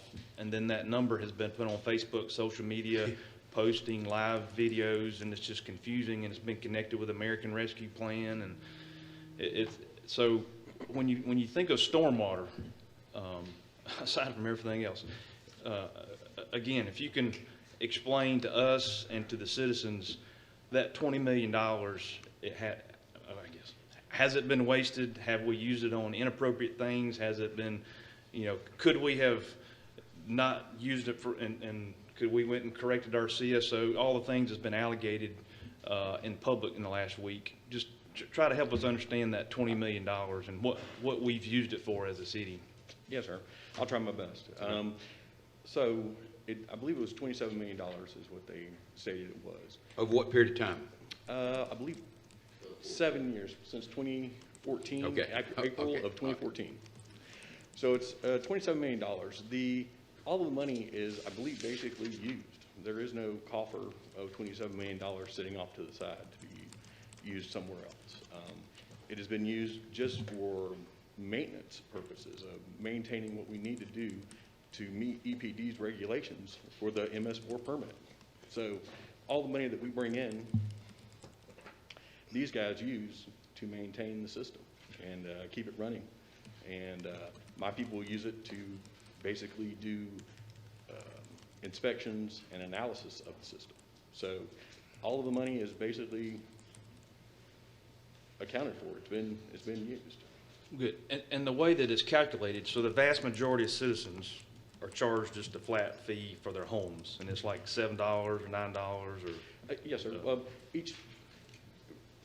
Each resident receives one ERU, and equivalent residential unit, and like it states, that's one unit and that's the average house in the city of Albany. And the fee right now is $482. $482, okay. Yes, sir. And residents are charged that flat fee, but then commercial industry is charged on their impervious size, and impervious being asphalt, concrete, or building. So the more asphalt, concrete, or building you have, the higher the ERU, or there again, the higher the stormwater fee that you receive.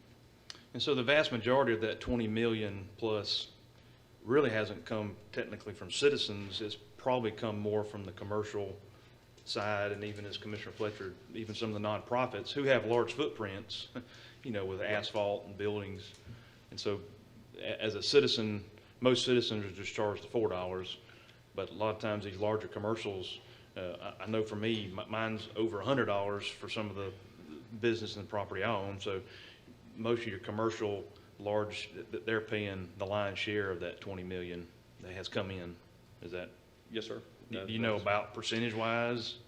I would probably have to defer to Mr. Brown on that one, to be truthful with you, but Okay. I don't know those numbers exactly, what the difference is of those two. Okay. So when citizens pay the $4, that's going to the culverts that's out in front of their house. That's going for all the piping that takes that water, as well as the pumps, as well as the street sweepers. Yes, sir. And I believe in your budget, it's 44 employees, which is a lot of employees that's in that department. So that $4 that we all pay from our homes goes to fund all of that. Most of your capital upgrades do not come from that money. That's going to come from SPLOST, borrowing money, other grants, revenue that comes outside of the $4 that I pay every month. Another aspect also is, like I said, the inspection part. We're required to inspect all of those inlets, all the ditches, all the ponds, all the outfalls. Okay, and inspect 20% of those every year. And that's another part that we have. That's a requirement? Yes, it is. Wow, that's a federal requirement. Yes, it is. Unfunded mandate required. Unfunded mandate. No one like those. Okay. Yes, sir. All right. Okay, that's it, Mayor. Thank you. Commissioner Langstaff. No question. Commissioner Young. All right, thank you all, gentlemen, for the work you do, and especially Mr. Rowe, who's always so responsive when I do need you. So thank you and your department.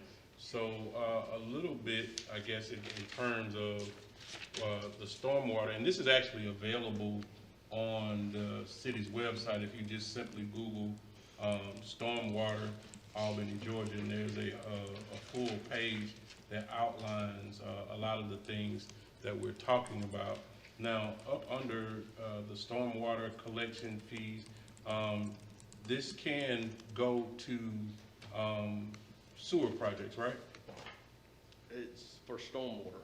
Sewer projects, the sewer Not improves not right now. Not Sewer- sanitary. Say again? Not sanitary projects.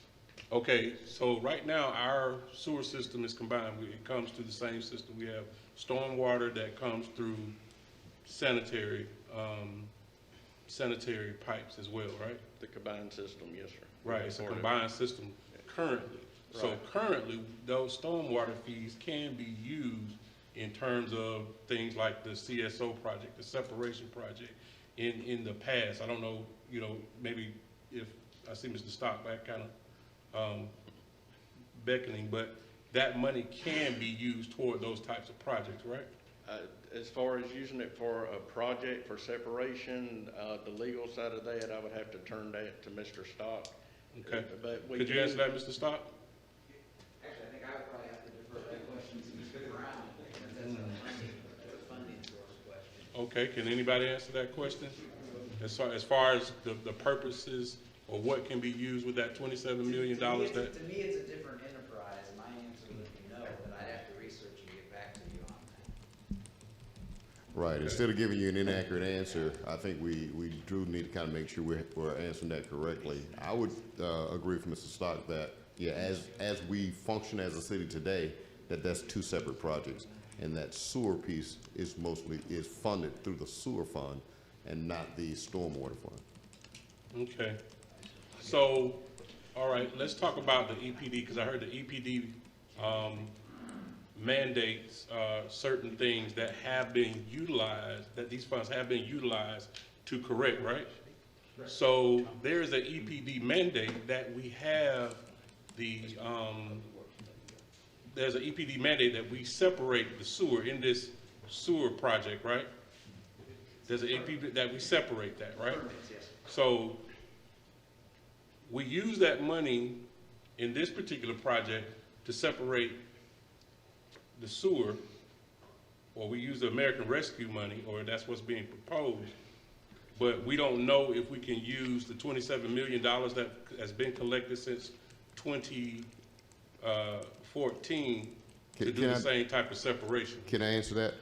There's not $27 million sitting in the bank to use toward that. I never said that. So first of all, let's clear that up. I never said that.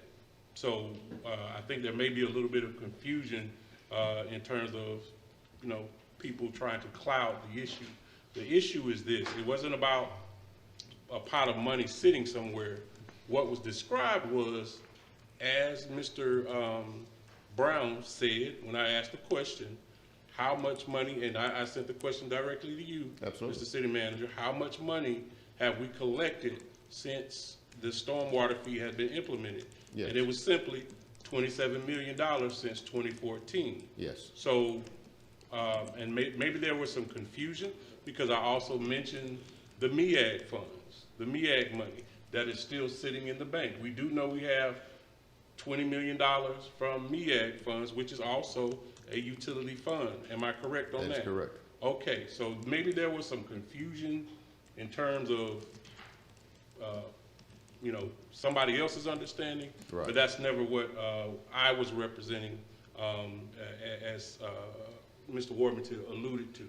So I want to get it clear, and I think somebody needs to get an answer before we leave this commission as to what that 27 million, whether or not that 27 million over the time, and I'm not saying we could have accomplished everything we needed to accomplish in terms of getting the sewer separated, but we've known that we've had this issue over time, but we've never allocated that money based on decisions, not based on any type of requirement, not based on any type of illegality, but we just have not done it as a commission.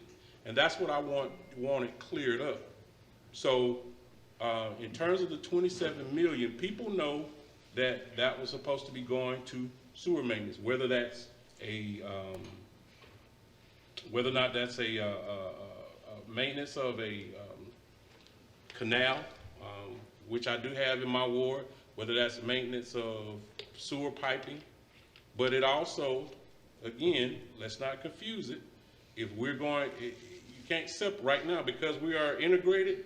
We have stormwater that are in the same pipes as sanitary sewage, then that's the sewer system. That's what we have currently. So if this money, the $27 million, goes to stormwater maintenance, and our stormwater maintenance is commingled with our sewer pipes, then it's the same system currently. So let's be clear. All right, coming off of that, you said the 27 million goes to inspection and analysis. Do we have a number in terms of how much we've spent on inspection and analysis? Over the last, since 2014? No, I don't. Well, give me a round number, I guess, in terms of what's the percentage in that, in your budget in terms of what that is. I'd have to go through and get that breakdown. I didn't have that prepared today. So there are a lot of different things that, you know, that money goes to in an overall effort to maintain and support the sewer system based on EPD regulations. Can I not get into semantics, but that money is allocated for stormwater. And calling it sewer kind of conflates the issue a little bit in the fact that, yes, those are two combined systems, but the policy decisions that have been made was to allocate stormwater money for those projects that specifically reference stormwater, the maintenance and personnel and upkeep of those things that are specifically designated for stormwater. Gotcha. But that's made on a decision of the commission, or is that made on a decision of the, I guess, the staff? A combination of both. Okay, so those were not necessarily decisions that were bound by any type of law or regulation. or Well- policy? Well, actually, it is bound by policy because those storms are enterprise funds, meaning there are self-sufficient funds. They're to create, they're to fund their own operations. So stormwater, the funds we collect for stormwater is designated to fund those stormwater activities. Those funds if you look at your utility bill, there's a different line for stormwater and a different line for sewer. Those funds we collect for sewer are designated to the sewer projects. But right now, currently, the sewer is the storm Right system. They're now, the same system. Right now, yeah, not every pipe in the city I get it, is that way, but there are some that are combined. Okay. And we're working on the sewer side of that mostly as far as the funding is concerned. Okay, well, let me just cut to the chase here. If the commission had chosen to take this particular fund, the $27 million, could we have used that to start on the CSO project? Based on the way that the stormwater and the sewer are combined in certain areas now, I don't think that would be a legal problem, but that was not the decision that was made. Okay, thank you. And I guess getting back to Public Works, a lot of this, I guess, Mr. Rowe, what is, and maybe somebody else might be more of a numbers question, but how much is this, some of that fund, as far as the road maintenance and upkeep of our right-of-ways? How much of that is coming from this fund, or does it come from that fund? The stormwater fund? Right. Yes. The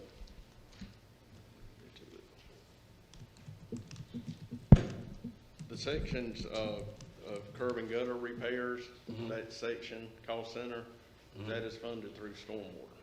Okay, so we got a lot of things that come through the stormwater fund.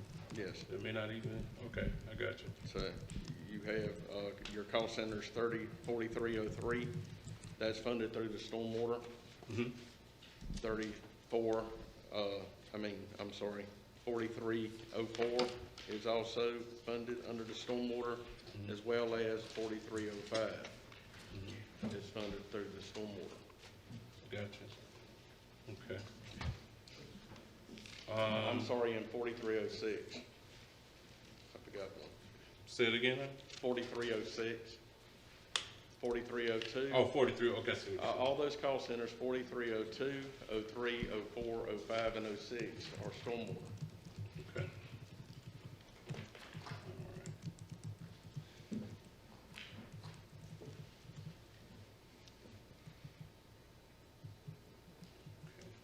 So, and let me ask you another question. Had anybody, I guess in previous, you've been here how long? 33 years. Okay, has anybody, I guess, ever suggested or talked about how we could do some of this the CSO project, I guess, with in-house money or other grant money, or just when we've talked about this CSO project as it came up and for the public, can you tell us when we kind of came upon this dilemma as far as the sewer separation from the stormwater pipes? The process started really 2018, Jeff, when we was having issues. Because we already had our permits. Well, actually, we did some separation. Back in the 90s. Commissioner, I'm Jeff Hughes, but I'm sewer superintendent. But actually, back in the 90s, we did a good chunk of separation. Basically, you got, I reckon, what you can call the low-hanging fruit, the most bang for the buck kind of items, but that still left a significant portion of the old downtown area. And then, we started having some issues with some overflows, and that we also had a permit renewal came out for the sewer system. We actually have 2 permits for the sewer system, one for the CSOs, and the other was for the wastewater plant discharge. But in talking with EPD and going through that, the city commissioned a study to kind of wrap our hands around all of our issues, stormwater and sanitary, CSO, and that study took a little while to do. While that was going on, our permit came up for renewal for the CSO and the wastewater plant. And it came down that basically EPD said that we had to do enough separation to take 85% of the water, the CSO water, to the plant for treatment. So then that's how we basically came up with the $105 million project list to accomplish that 85%. And that was to the plant. And that the $105 million project was 2018. It started around 2018 or so, and then as basically we're still working on the funding. We're still working on it with y'all as far as we have these project specifics. That was going to be an agenda item. I think it's going to be postponed, or maybe not. But anyhow, the list has not changed. The funding is being worked out. But we've got to be finished with, we have to accomplish that 85% conveyance by June of 2025. Okay. So we're running out of time. We got to keep things going. Okay. So we knew about it since 2018. COVID hit in 2020. How were we going to, I guess, get the project started? What funding were we going to use before we knew we had, I guess, this $20 million from the American Rescue Plan? Sorry. What was the plan before then? The combined sewer's been combined since time immemorial, since it was built. It didn't become an issue. We didn't know what the exact requirements were going to be until EPD gave us the permit, which only happened, what was that, October? October 2020, not 2018, October of 2020. Understood. That's when we knew what the requirement was. Up until then, we didn't know what the requirement was. So we didn't know how much to try to budget to separate. We didn't know if we'd be required to do any at all. So, but once they issued the permit, now you know the requirement, and now you know what you have to do forward, and now you know the time frame in which it has to be accomplished. Understood, but my question was, what other funding had been identified, or where would we have gotten the money from if it were not for COVID? Rate increases, debt funding. Rate increases, anything else possibly? And debt funding. And Those are the only two options we have. Debt funding? As an enterprise fund, okay. You can only use some SPLOST tax money. So you can't use SPLOST? You can use SPLOST, and we are. Okay.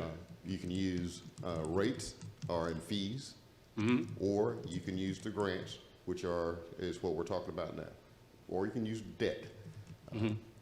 If we don't allocate the 20 million or some portion of that 20 million, that just means we have to reallocate the portion that you use for something else, either in more SPLOST, which I think we don't have because we've already allocated money, SPLOST money, to other places. You can either raise the rates, or you can invoke some debt service, or we borrow money. Okay. Those are the only options we have for that project. And then, so we've actually received some grant funding. Talk about a little bit about the 8th Avenue Basin project and how that fits into this whole I think thing. actually the easiest way probably to answer what you're getting at here is in the email that I sent the commission last night. And there was a graphic. Can you guys put up that CSO graphic? It's just a one-page PDF. I don't know if y'all have it in front of you. Yeah, the one I it'll emailed. show. Yeah. If we put it up, it'll show right in front of it. Okay. But when that pops up, it was color-coded for potential funding sources. And there's I'm going off of memory until I see it, but the first part has the early projects identified in green, and those are SPLOST-funded projects.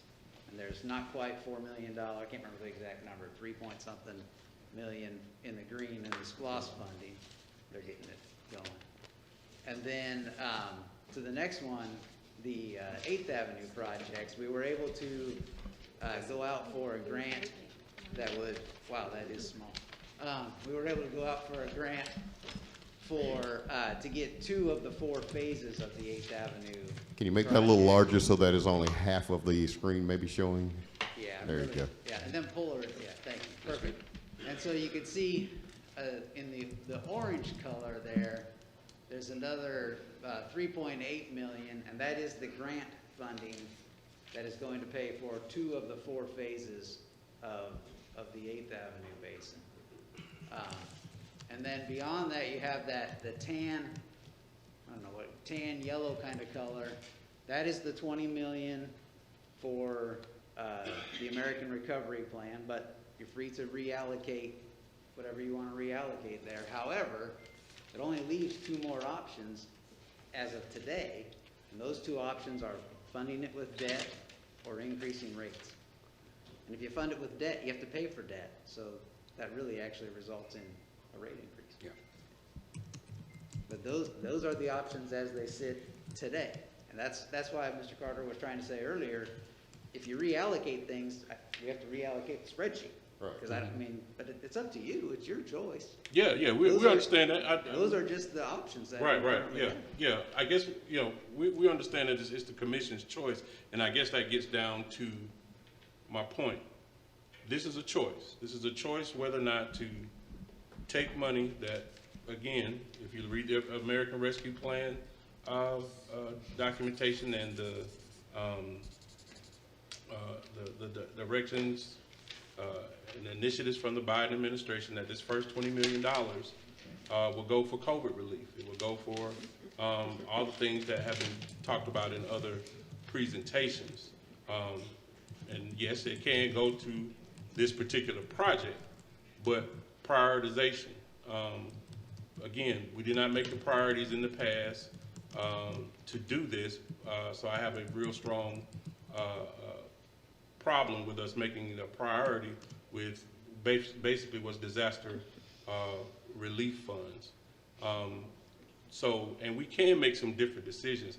What I was trying to point out is, especially in looking at the spreadsheet, we do have other options. We keep trying to make this case that there are no other options. We do have this other options. We have other federal funding that will, for all intents and purposes, still come down for infrastructure needs as we have. We still have other grants that we can apply for. One of the ones that, again, the mayor just collected, did the whole little large picture check with the funds for the 8th Avenue Basin. So we have other monies that we can utilize for this project. It does not really seem, I don't think this is a smart decision to take COVID money and put on the sewer project when we'll likely have other money come down the pipe when we have other options. And as Mr. Stock said, that will be another decision of this commission. And we'll have to answer to the public in terms of those decisions. Thank you, gentlemen. Just to get back, I guess we're going through all the different divisions, but this issue with the separation and the localized flooding problem, commissions in the past, including when I was on the commission, have some culpability in this. I remember it was $8 or $10 million set aside in a SPLOST years ago. Could have been 20 years ago for Holloway Basin, and we kept creeping into that money in the South Albany flood because, well, this is not going to be enough to do it. And finally, almost all the SPLOST money that was allocated was spent on other projects. That was a bad, irresponsible decision. Likewise, what's happened in the past, Commissioner Young talks about this money should have been spent on the CSO project. Best government, that would have been the appropriate thing to do for the city to be proactive. But because of the magnitude of this problem, what happened is as long as we could get a permit and, as they say, kick the can down the road, the city wasn't going to come up with $5, $8 million, the real kind of money it would have taken to commenced and I think the EPD is somewhat at fault for continually leading us to believe that you're never going to have to address it. We have to address it, and we are going to address it. But if I could, Mr. Rowe, under solid waste, as I understand, I'm looking at the budget, and it looks like it's another $1.5 million. Yes, sir. Okay, I mean, I'm kind of perplexed at that because I thought we would save money by contracting out collection on the east side of Slappy. Yes, sir. That come from whenever the rate adjustments that will be taking place and from doing the audit of the customers on the east and west side that we've done. Okay, so We've added the customer base went up. so do we have a corresponding increase in revenue with the increase of the expense? Okay. All right. And commercial, you're going from 6 employees to 9 employees, and you predict a $300,000 increase of those commercial employees coming off the solid waste division for the east side, those 3 employees? Well, what happened there, sir, throughout the years, some of the employees was used out of residential to work in commercial. So throughout this process, we had to put the employees in their proper call centers. The special services, you had no employees and now you got 6. What is special in services? Special, sir. You're talking about 3906? Goodness Call center gracious. 3906.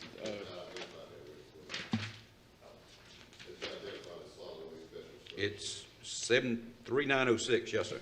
Okay, that is where, again, throughout this process, we put employees where they need to be housed. Our head count does not reflect it, but we pay for 2 code enforcement officers for solid waste. They're actually housed in code enforcement, but we pay the salaries and benefits. So this call center has them in there. This call center also houses 2 full-time employees we now have at the recycling centers. It'll be the temp labor that we use on the back of the garbage trucks that we use for our commercial barrels. We have them housed, that account housed in here as well. And then the other additional people are the litter crews. So we're using temporary employees to do the commercial pickup? We use, on the back of the barrel trucks, we'll use temp labor for there and temp labor to help with litter control. Okay. Let me ask you this, in stormwater, you've got an engineering department in stormwater. Is that separate from Mr. Maples' engineering department? That's that 4302 account. That's what we was talking about. That's where their inspectors are that inspect the systems. That's housed actually in engineering. Okay, so they are in public works. No, sir. They work actually in engineering. So that's the converse of what we talked about earlier about the code enforcement. You're paying, same thing. You're paying their salaries and that. Right. Okay. All right.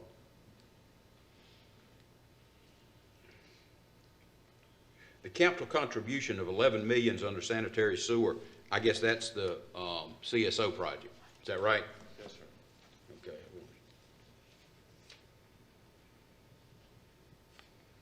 And then stormwater, street sweepers, we've talked about that before. I think we probably need a couple more street sweepers and jetbacks, but okay.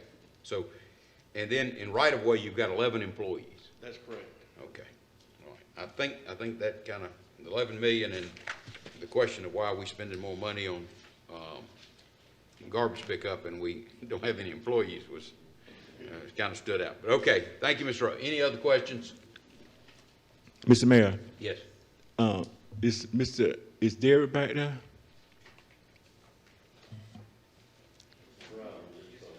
Mr. Brown, I'm sorry.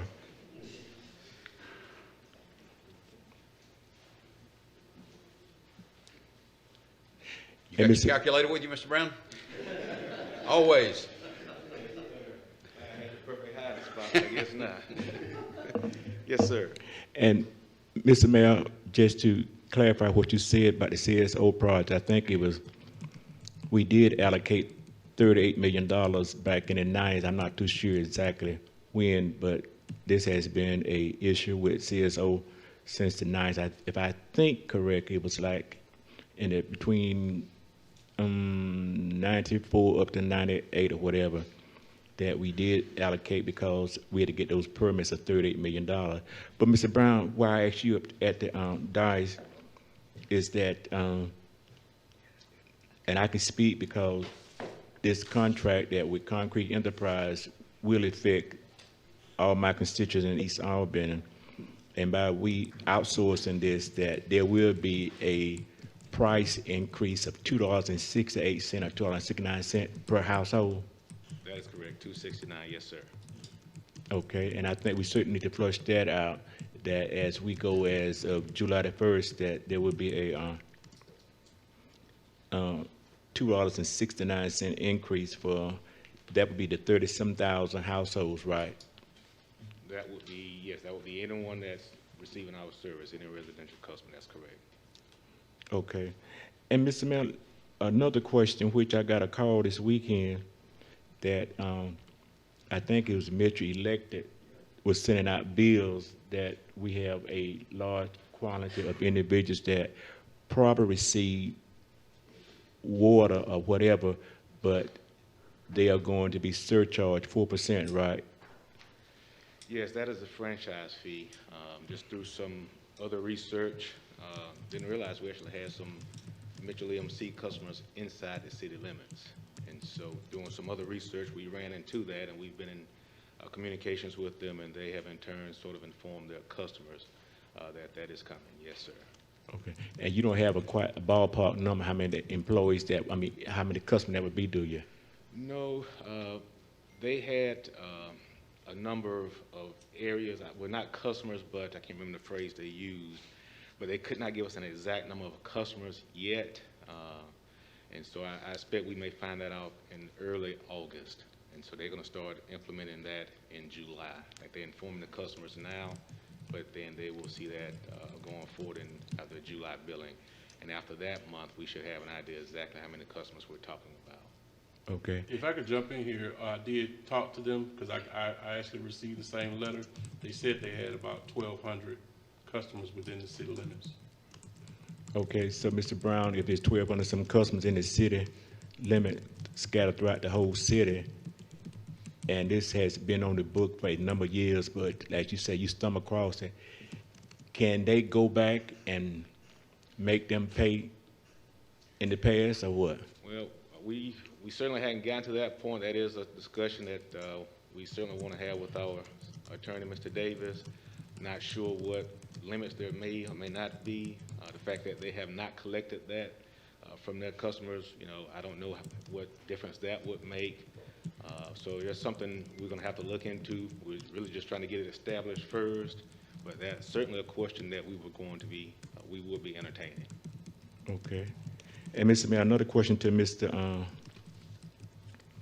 Rowe. Mr. Rowe, as of next month, these individuals that we have from this contract labor department, so their position just will be faded out, right? The temp labor? Right. We're gonna continuously use some, on the back of the rear loader garbage trucks we service our commercial barrel customers with, as well as we'll be using them, on litter crews. But right now, we're not getting that many. Since COVID started, we'll put in a request to get temp laborers 7 or 8 a day to assist us, and a lot of times, what Josh, we get 1 or 2. So we're not getting that many now. They really cut back. Okay. So, you know, on a regular basis, you say anywhere from 9 to 8 or 10 to 8? What? We a lot of times, most days for us, as we're running the residential ourselves now, we'll put in a request for like 7, and we'll end up with 2. 2. But we still paying the $90-some thousand for them, right? We pay them by whatever hours they work. Oh, okay. That's it, Mr. Mayor. Okay. Mayor Pro Tem, any questions for anybody with Public Works? Yes, sir. Mr. Stock, the east-west interceptor project, what is our How much did we borrow there on that Jeep loan? Was that 15 million? 15 million. It was, yeah, 15. Okay, so we have that debt in place already for what, for that project. Yes, sir. Which was kind of just the tip of the iceberg. And then I guess we've all seen the pictures and video too of what kind of rough shape our sewer, how it's failed and what age it is and how far past its useful life. And then, we have discussed too about this first American Relief Fund payment or money that we got it's 10 million so far, correct? Correct. And then we won't receive the other 10 million at least for a year. Is that also correct? I believe that's also correct, yes, sir. Okay. So I think, like we've discussed, if we use the first 10 million and then we, towards the separation, and then we were to get some infrastructure, funding from the Biden infrastructure plan, then that would be great, and then we could allocate that other 10 million to another project. Is that right? Certainly a path you could pursue, yes, sir. Okay. That's all. Thank you very much. Commissioner Fletcher? Nothing else. Commissioner Warburton? Yeah, nothing else. Commissioner Langstaff? No question. Commissioner Young? Yes, sir. Back to the Mitchell EMC question that Commissioner Howard brought up. I had some real issues with the way EMC worded that letter, and I really need to know if, in fact, that the city of Albany or somebody from the city instructed them to collect this fee. What I had told my constituents is that because we were collecting this money, that, that's their cost of doing business, within the city of Albany. They chose to put out a letter. Again, I'm a customer, so I got the letter myself, and they said that the city had instructed them to collect this money. So I'm getting angry calls from folks. So I just, whoever phrased that way, I need to know why. Well, we're not sure why they phrased it that way either. We got a copy of that letter, the way it reads. We just informed them that they owe 4% of their gross proceeds for franchise fees. They asked should they write a letter or if they could write a letter. Our response was that's up to them. That's between them and their customers. Absolutely. And so they even got calls, I think Thursday or Friday, and directed their customers to call our office. Right.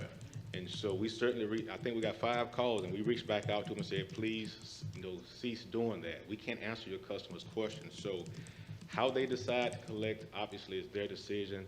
Unfortunately, it's been on the books for many years.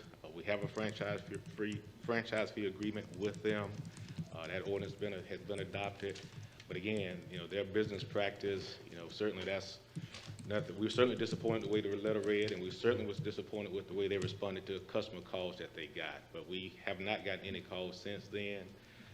But again, that certainly wasn't our suggestion. We had no hands in how they wrote the letter, how they worded the letter. That was nothing that we had anything to do with. Well, I would just say to the commission and the city manager that we need to make a statement about that. We have enough issues that we have to deal with, in terms of our image as a city, than to have them put out direct misinformation like that. That statement that they said in writing that the city of Albany has instructed us to collect this fee from you. I think that is absolutely wrong, and they need to offer a retraction. That's the Mitchell EMC.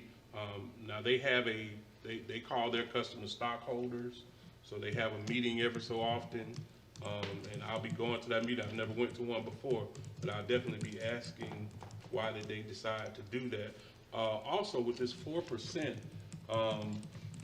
and I don't know how we could get that information, but I would also be interested to know how they apply that 4%, because, if you have a, $600 light bill, that's another $24 on your lights. That's a pretty hefty fee. And I think when I was kind of researching it, that appeared to only, they're taking that fee and only applying it to Albany customers. I want to know if they are doing that in other cities, or are they taking other cities and applying it across their whole customer base, which, you know, some of them are only paying a $1 fee for franchise on their bill.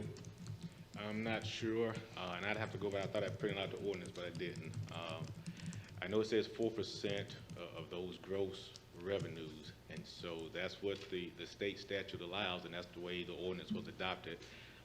Also applies to Georgia Power customers. We do get a franchise fee from them every year, and so I'm not sure exactly how their plans are imposing, how they plan to do that, and what they're doing in other communities where they do business. I'm not sure. Okay, thank you. That's it, Mr. Mayor. One thing, I think, Mr. Davis, it'd benefit us all. I'm an attorney, but I don't know any more about utilities law than the average citizen. So I'm assuming that Mitchell is providing service within a designated WGNL territory, and that's why they have to pay this 4%. But could we get what the law is on that, and also clearly, if they owe the fee, you know, that's somewhat a misrepresentation in this letter as described, and we need to ask that they address that with their customers. But could we, for the benefit of the commission, get a legal opinion or summary of what this fee is and why they owe it under what? Yes, sir. It's just they're in your property and, you know, selling a service, and like you say, they're in that protected territory. But as a EMC, that's just one of their requirements. Another one, for example, to be transparent, is most important account you have as a business is your capital account. So EMCs put money into their capital account, and they're required by the regulations to maintain their nonprofit status to go through that capital account every so often. And if they have too much money, there's a rebate to the customers, and we're customers of theirs, so we should be getting some of that. I'll call it rebate money. I forget the technical term. But the idea of this letter was just outrageous on their part. It's just, like somebody said, I think, Mr. Brown, it's just the cost of doing business, just like they have a duty to refund or rebate some if they have too much money in their capital account. They really made just outrageous. So we could get a short summary, and then I think we need to be working on a letter. I'll sign it if everybody agrees with it, you know, and I'm asking them to, I guess, explain that the letter is misleading, if not just downright incorrect. Is that fine? Yes. Okay, thank you, Mr. Davis. Thank you, Mr. Rowe. And gentlemen, one thing I'll say just on in the end, Commissioner Young's mentioned this MEAG credit, the $20 million. A prior commission made the decision to set aside a job investment fund. And of course, this commission could, I guess, take that money and use it for any other reason, but that job investment fund, just since I've been on here, has been essential in securing the expansion of outdoor network in the old McGregor building, when funds were used for the Food for Less grocery store that's going to be in South Albany, and the Hotel Gordon. So, I mean, I think this money is not just, it's a very prudent use of these funds, because it's promoting economic development in our community. And also, we've discussed before that there is a bond that will be paid off, I think, in July 2021. So we can secure funds for the separation project that way. Next on the agenda is the municipal court. Do we have somebody from the municipal court? Ms. McWhite. Mr. Brooks, thank you. Good morning. Hey, good morning, Mayor and members. Unfortunately, your judge is not able to be here today. He's out at a conference, so he's asked for myself and his court administrator, Karen McWhite, Barry Brooks, assistant to the city manager, to stand in his place. So what I'd like to do is see if Karen would like to go ahead and address the issues in our budget request and just kind of explain where we are with those two cost centers. And then one of the things I felt y'all needed to have was an update on potential impacts during the budget year coming up. So if I may, if I can let Karen go ahead and Okay. address that. Ms. McWhite, you have the floor. Thank you. Good morning. The proposed fiscal year 21-22 budget for municipal court totals $930,448. $930,448, with 14 full-time positions allocated. For this request, the details submitted have been split between 2 cost centers. One cost center for administration requests a total of $664,774 in budget to support 10 full-time positions. Personnel services portion of this cost center requests $442,445 with an operating expense of $242,329. The increase of 2 full-time employees in personnel services budget is attributed to staffing for community court, approved by the commission in early spring. It should be noted that the increase in costs will be funded by the grant from the Bureau of Justice Administration Alternative Justice Program. The budget for insurance matching increased in administration by $13,438, while the appointed officials cost center reflect a reduction in budget of $21,719. The second cost center for appointed officials totals $265,674 with 4 full-time employees funded.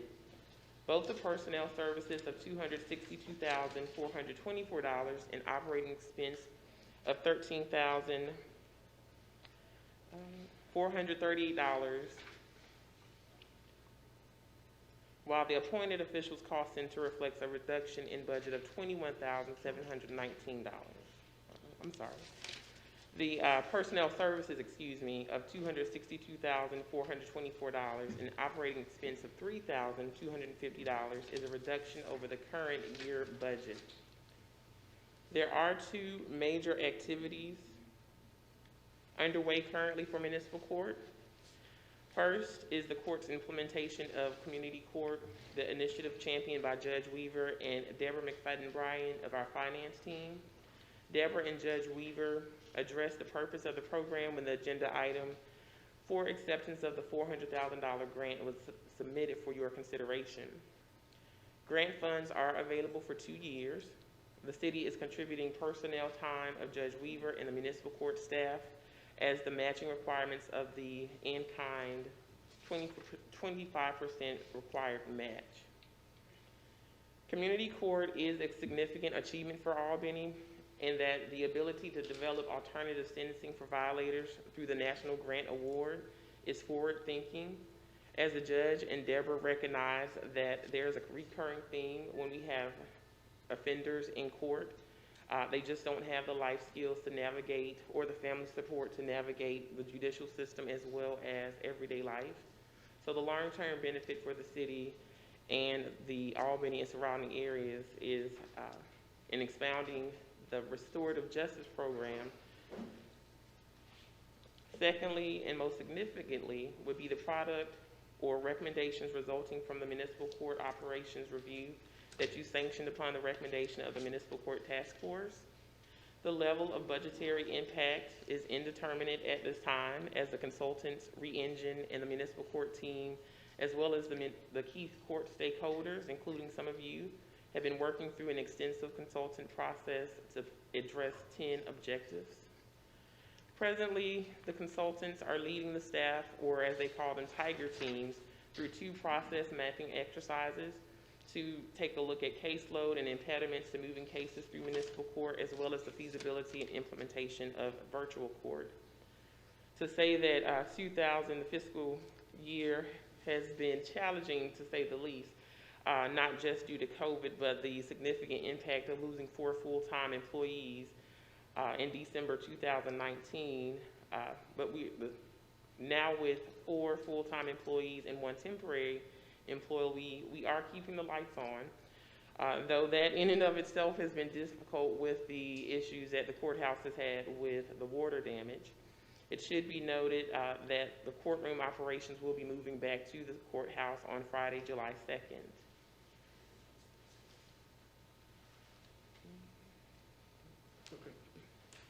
any questions on the subject of our budget that's presented in your documents, but then also we can address maybe some of the issues surrounding the municipal court task force recommendation and the RFP that has been issued. So we're available to answer your questions. Mr. Howard? Thanks, Mr. Bryan and Mr. Cagle for coming. Ms. Cagle, let me ask you a question. I'm gonna try to keep it very brief. I think on the website, there's a job description called Community Court Case Manager. Yes, sir. And what's the purpose of that? Well, I know the purpose of it, but can you go into details about it? That person will be responsible for tracking those that are ordered to complete community court. Once a person has completed a risk assessment, they'll be given conditions based on their needs. So the case manager is going to manage those cases, making sure that they made their appointments, that they have a way to have someone follow up with them. They'll also have accountability coaches that can help assist them with navigating, as though, you know, it's maybe hard to believe for some people that a simple instruction of going to get your GED at Albany Tech, once they get to the campus, they're lost and they're confused. So the case manager is going to help them, along with their accountability coach, navigate those things that they're required to complete. Okay, and another question, when we have like cases, nuisance and abatement cases, and demolition cases, you're in the court with Judge Weaver, right? Depending on what month it is, I am one of the staff members that has to handle court due to the low number. But yes, I'm in there sometimes. Okay, and I certainly wish that he was here, because I'm gonna ask you another question. Each month, I think I harass Nathan's office and Miss Stacy Moat about cases coming before Judge Weaver. And I'm looking at one now, which I would just only give, the address is 800 block of West Gordon Avenue. For the life of me, can you explain, and I guess he uses his own discretion, if I come before the court today for a dilapidated house, and I say that I cannot, I don't have the means to do it, and he give me 180 days to renovate the house, why such a long extension? And with that hypothetical, my response would be he would not give that person an extension. He would ask them to have a conversation with Nathan, or they may agree to go ahead and demo the property. The conversation and the time given is something allowed by law. The judge is not going to step on anyone's rights only because the community says the property is dilapidated. They still have a right to address the issue. And so if they say they have the means, the judge has a conversation about their finances, the ability to get a contractor, when was the last time they checked with the contractor, and he goes through a conversation with them to determine if the repairs that have been stated need to be made can be made, and that's why the time is given. Depending on what repairs need to be made, the time it takes to get property or equipment, a contractor, that's considered as well. So someone's not going to walk in and, because they have a petition filed, have their property demoed.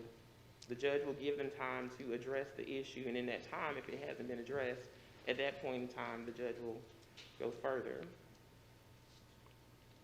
I'm gonna give you another scenario. Another 180 days would extend into a piece of property on Clark Avenue, 1300 East Clark Avenue. And those 180 days was up last year. And if I'm correct, when I passed there this week, the building is still there and no work had been done.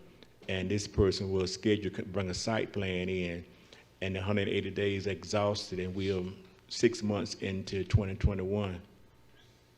So I believe Attorney Davis would be more appropriate to answer that question, because I don't have the details and I don't know exactly the wording of the order, if any questions or conversations between Attorney Davis's office and that property owner have transpired. I don't know if they agreed to an additional extension, but the court doesn't monitor the time that's given, they only give the judgment. Okay. And Mr. Mayor, final question to Ms. McWhite and Mr. Barry. If Ms. Deborah can resubmit that project to us, that Albany Works, that I think it was a good research data that was collected and case managers and things of that nature. And I believe in summation, it says something about some of these problems are systemic problems that we will not resolve in our lifetime. And it talks about the number of cases that they have come upon is that it deals a lot with poverty and mental illness and substance abuse, and those are problems that you don't resolve overnight. And I think if Ms. McFadden can give us another copy of that when they present it, I think it was last year, and I had a chance to chime into it. And the courts cannot solve a lot of these issues, so we might as well just face reality. That when you got mental problems and mental issues, that those are things that there's no cure. You can be put on medication, things of that nature. But I think that elected body was the school board, the county commission, our state representative, that we got to find ways to instill in this millennial generation, because I think they talks about that when you look between the ages of 18 and 25 or 26 from the data, that over 25% of our population did not complete high school. And if you want a good job, other than working at McDonald's or Burger King, you got to have some proficiency to complete high school. And if we continue down this road, I think the final report is say the city of Albany, Georgia is going to be looked upon as very bleak and dim unless we get to the root of some of these problems, that what is coming out of the household. And if we can't control it, it's just going to be, I don't want to use the term pouring good money into a bad situation, but that problem, systemic problems of poverty and things of that nature, is that it's going to be a war that we're going to be fighting for years to come. So I thank Ms. McFadden and the former HR person for giving us that sheet and to give us a sheet again. And Mr. Mayor, just to piggyback, I think the final analysis came and said that less than 60% of our population that they convey said that they are religion-minded, but another 30-some% probably did not identify as religion. So we need to look at it and see, can we convert someone to do the right thing? And it's a problem. So I don't have the solution, but I do know it's from my ward that instead it's getting better, it's getting worse. And a program called the SNAP program that I did have some privilege of some information that there are 2 areas in my ward that over 50% and 60% of the wards live below the poverty line. And almost between 70 and 75% of the population can qualify for the SNAP nutrition program things in the community. And those are things that we need to address, but we need to do it in a holistic approach with individuals, because if we continue to get money from the state or the federal government and not trying to nurture individuals how to get out of this cycle of vicious poverty, it's going to be another spinning top on the merry-go-round. Thank you all for your information, and I certainly enjoyed the report. And if Ms. McFadden can give us that again, it would certainly be refreshing to continue to read. Thank you. Mr. Mayor, if I may, just a couple of quick responses here. Yes, sir, Commissioner, we appreciate that interest, and definitely the judge and Ms. McFadden, depending upon the will of the commission, would be glad to come back and kind of share with you their implementation and how it's working, and they can answer some of those questions and share more information about the report.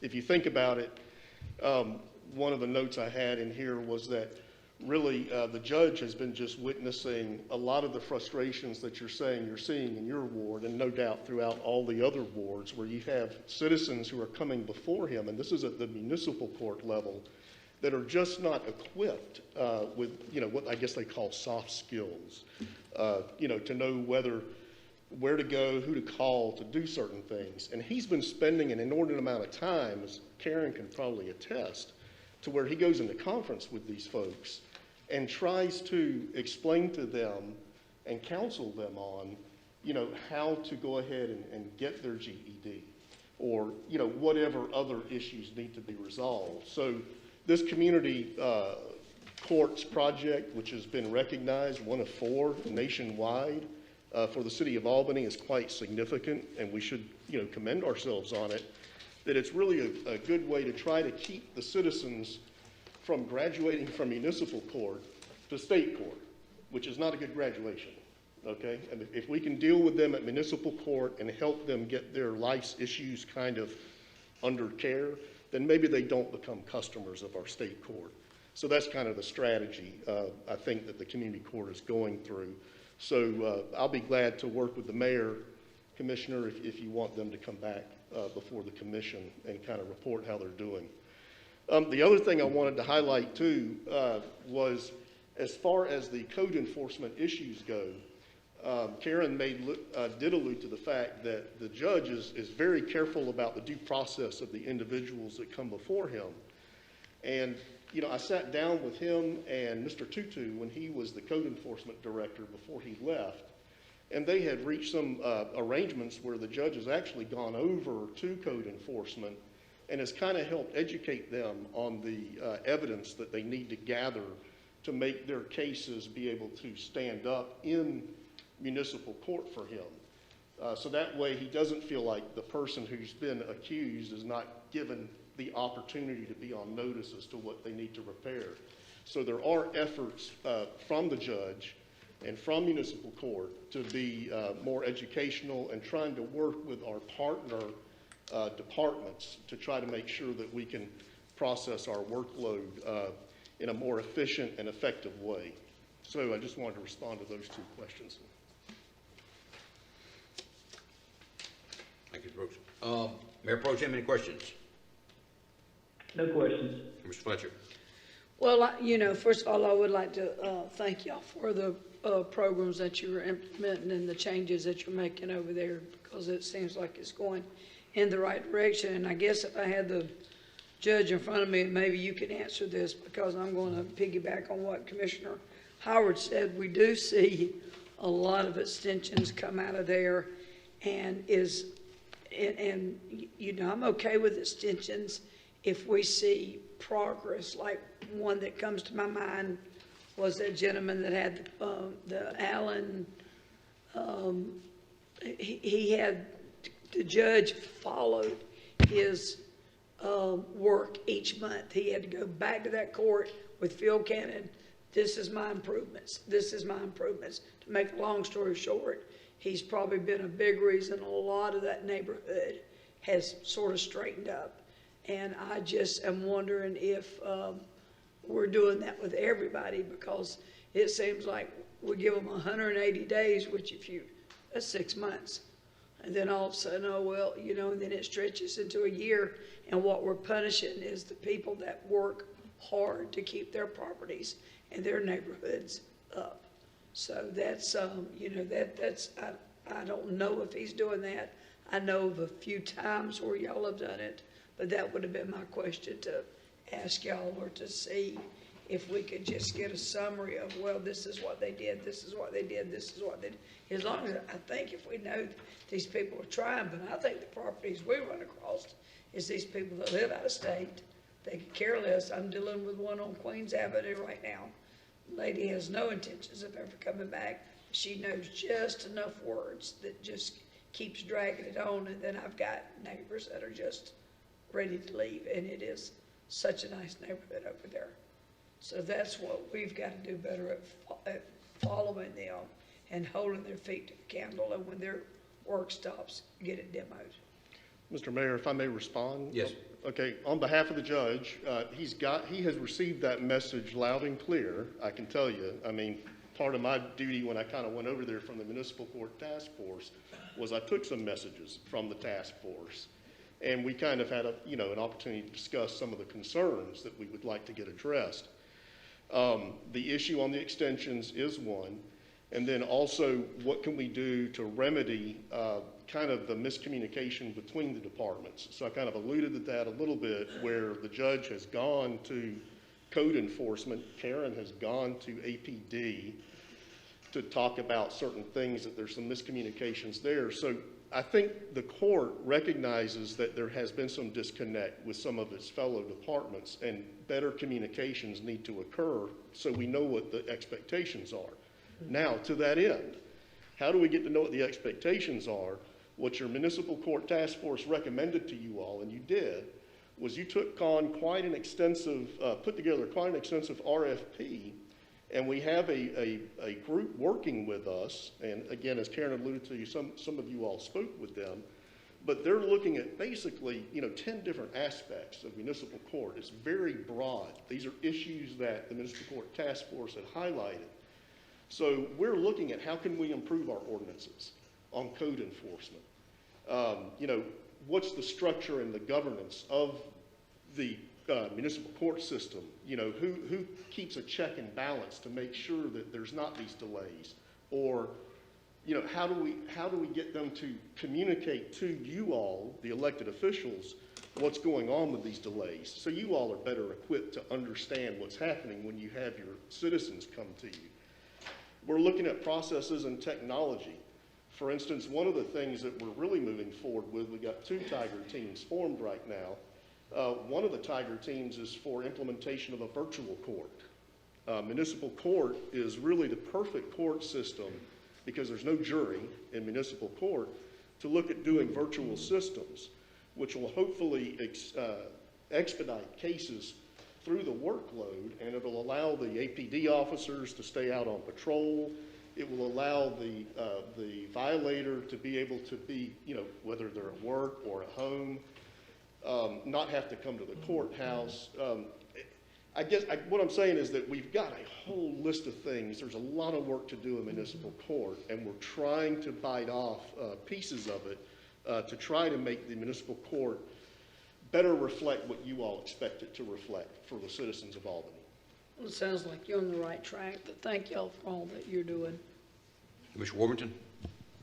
Yeah, a couple budget questions. So, I believe you said 4 full-time and 1 part-time currently staffing, Yes. but you're budgeted 10. So, do you have postings out? Do you feel like you're gonna be able to fill those positions next year? Yes, we do feel like we'll be able to fill those. The hardest part of filling positions when it's part-time is people don't want to work part-time jobs without benefits. And so now that they're full-time positions, I believe that people will be more inclined to accept the position because it's full-time.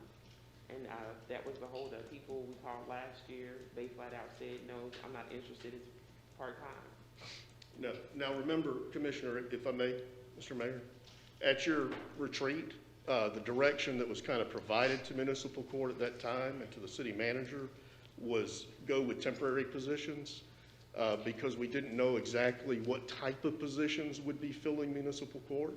So Karen's team has been kind of hampered by not being able to put in the positions, that had been removed from the office. But since we've gotten the permission to go ahead and move forward with full-time now, we're making some significant strides to get them on board. So it wasn't by choice of municipal court. It was under direction. Okay, all right. The other question, and I think you just said July 2nd you're moving back, is has the recent courthouse shutdown, has that caused significant cost overages or expenses? I know we're meeting in the Civic Center, correct? Yes, in the Civic Center. Okay. I mean, I know we own the property, but has there been other expenses of moving operations over there? It's negligible at best. I mean, Mr. Carter can probably speak to as far as what our cost was with the Civic Center. We own it. Spectra runs it.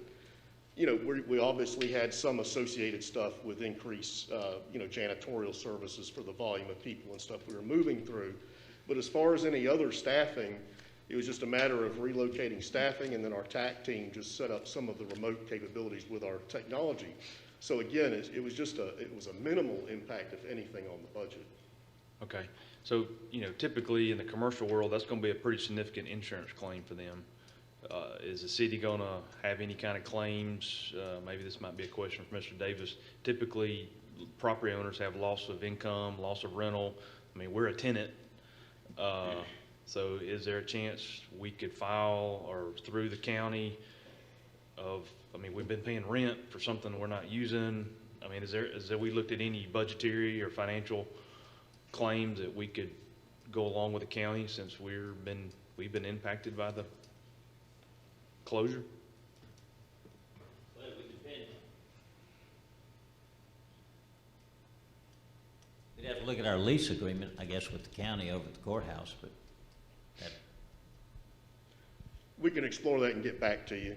Okay. I mean, we were down for maybe a total of 2 weeks before we got moved over to the Civic Center, once we realized we were gonna have that significant of a delay. But you pose a real good question. Actually, I thought about it, but just haven't asked the questions. And Nathan's right, I'd have to look at whatever the lease arrangements are, get with our finance staff, and see if that's something that is worth pursuing. Yeah, because you almost have to say we're kind of renting from ourselves. I mean, just because we own the Civic Center shouldn't mean that we shouldn't be reimbursed for, you know, what we've had to go through, you know, just like they've been reimbursed, and, you know, I don't know what else is part of their insurance claim. But yeah, I would look into that, possibly. And then I guess the dumb question is, we don't want to stay there. I mean, obviously, we operate better over here. Well, the jury's out on that, municipal court reference. We actually think that, virtual court, if we can get it implemented fully, will probably be the more preferred method of dealing with municipal court. So you ask, where's the best location for court? Maybe through a technology. We'll still have to have in-person. But as far as the staff is concerned, and Karen can speak to this directly, they were kind of happy operating over there. There's plenty of parking, plenty of space. Space, yeah. Yeah, and there wasn't the disruption that is still actually going on at municipal court. But because the courtroom and our offices aren't affected right now directly, and the public does have access into the courthouse, we're permitted to, you know, to go back in. So we're paying rent on it, so we're getting back in there. Yeah, and part of our rent includes security. So I assume, are we providing our own security at the Civic Center? That's correct. Okay, so that may not be something your budget feels, but obviously APD may be feeling that because they're having staff security and, you know, so we're paying rent for security, but then we're paying for, you know, so it's just something we might want to look at. Okay, that's it, Mayor. Thank you. Commissioner Langstaff? No question. Commissioner Young? Yes, sir. Thank you for your presentation. Going back to what myself, the mayor, and Mr. Langstaff did on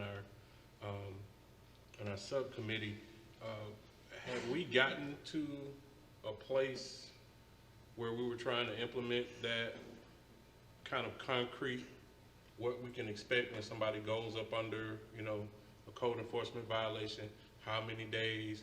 And I thought we were kind of working toward a ordinance that would allow for all things to come to bear. The person to get notification, the person to get resources, possibly give community economic development a chance to see if this is a person we can help, give this person ample enough opportunity and support to, you know, fix whatever issue, and then so they know, okay, we've done everything we can do, move toward the demolition phase. Have we gotten down to that concrete set of days or process? Mayor, if I may? Yeah. Yes, sir. Commissioner Young, again, most of the issues that we surfaced in the Municipal Court Task Force, we rolled into this effort on this RFP. So the answer is, it's one of the elements of the 10 that we're looking for some assistance for best practices that this group is supposed to be bringing to the table for us. And in their final report, hopefully they will give you all some recommendations for your consideration. So have we done it independently of them? No, we kind of just said we're going to do it as a part of the entire RFP request from this re-engine consultants. We're working with them. We've got APD, Chief Pursley's been working with them. Nathan's been working with them. Some of you all have been called by them. So hopefully there'll be a pretty comprehensive report that they will release on municipal court. And then, you know, there's probably elements that you may want to jump right ahead and take advantage of. And there may be some elements of their recommendations that, you know, let's stage it and let's time it. I don't know where that one necessarily would be as far as modifying that ordinance and those expectations. That may be early on in it, but I expect it to be a part of this overall report. Okay, all right. The other question I had was,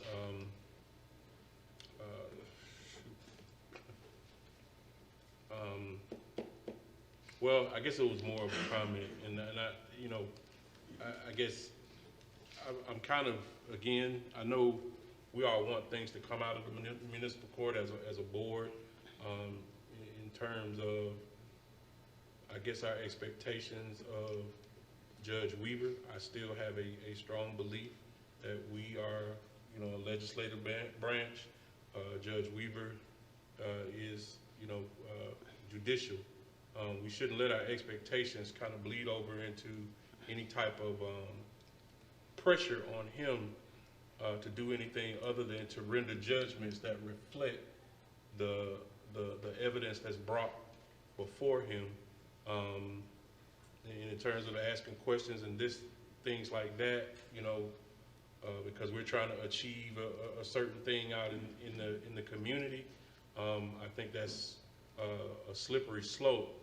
And that's why I would rather us, as I said to my other two colleagues on the subcommittee, is that we need to identify that structure that we're all comfortable with, so we all can have an expectation within the legislation or the ordinances that we pass that this is going to happen, and the judge will go by that ordinance, not necessarily because he feels any pressure to do a certain thing. So I just want to make sure that we're doing that. And lastly, well, when did you say we were going to expect something from this report? Because I still have more, I guess, questions that will fall up under that that's coming from re-engine. Okay, Mr. Mayor, if I may? Yes. Yes, sir. Commissioner Young, my feeling is we're probably about halfway through our efforts with re-engine. There's a lot of work to do here. The expectation, I believe, was a 4-month kind of work plan is what they had in place. So I think that puts us in end of August, something like that, is when we had some expectation of some sort of draft that, you know, we could start working with as far as some recommendations. Now, they have done a couple of things with us, which is for us to help us is to work on some focused items like the virtual court, because that was really a COVID pressured situation. And then when the pipe burst at the courthouse, we didn't know how long we'd be out. So they've kind of, you know, moved their schedule a little bit to kind of accommodate some of that work. So again, you know, late August is probably the best guess at having some information that we can start reacting to. But I would be, matter of fact, they're supposed to be coming into town, the two principals, to visit with us in person. I don't know, I don't think it's going to cover on a Tuesday, but I'm sure, you know, we'll have them come, we can have them come back if there's a wish, either with the municipal court task force team or the commission as a whole, to kind of, you know, update you all themselves, you know. That's it, Mr. Mayor. Thank you. I've got one comment. I mean, obviously, if we're paying rent and we don't have use of the premises, we should be refunded for whatever lease payments we made for whatever period of time. We were not, I don't think the county would have a problem with that. In point of fact, they might have. But, Mr. Brown, the revenue from the municipal court, where is that accounted for in the budget? General fund revenue. Okay, thank you. That's all I have. Thank you, Mr. White. Thank you. Okay, thank you all. Thanks, Karen. Next, we have engineering. And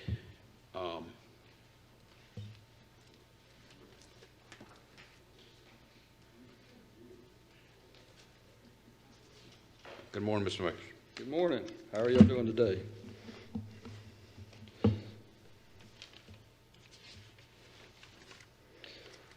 Let's see, which one do I have up?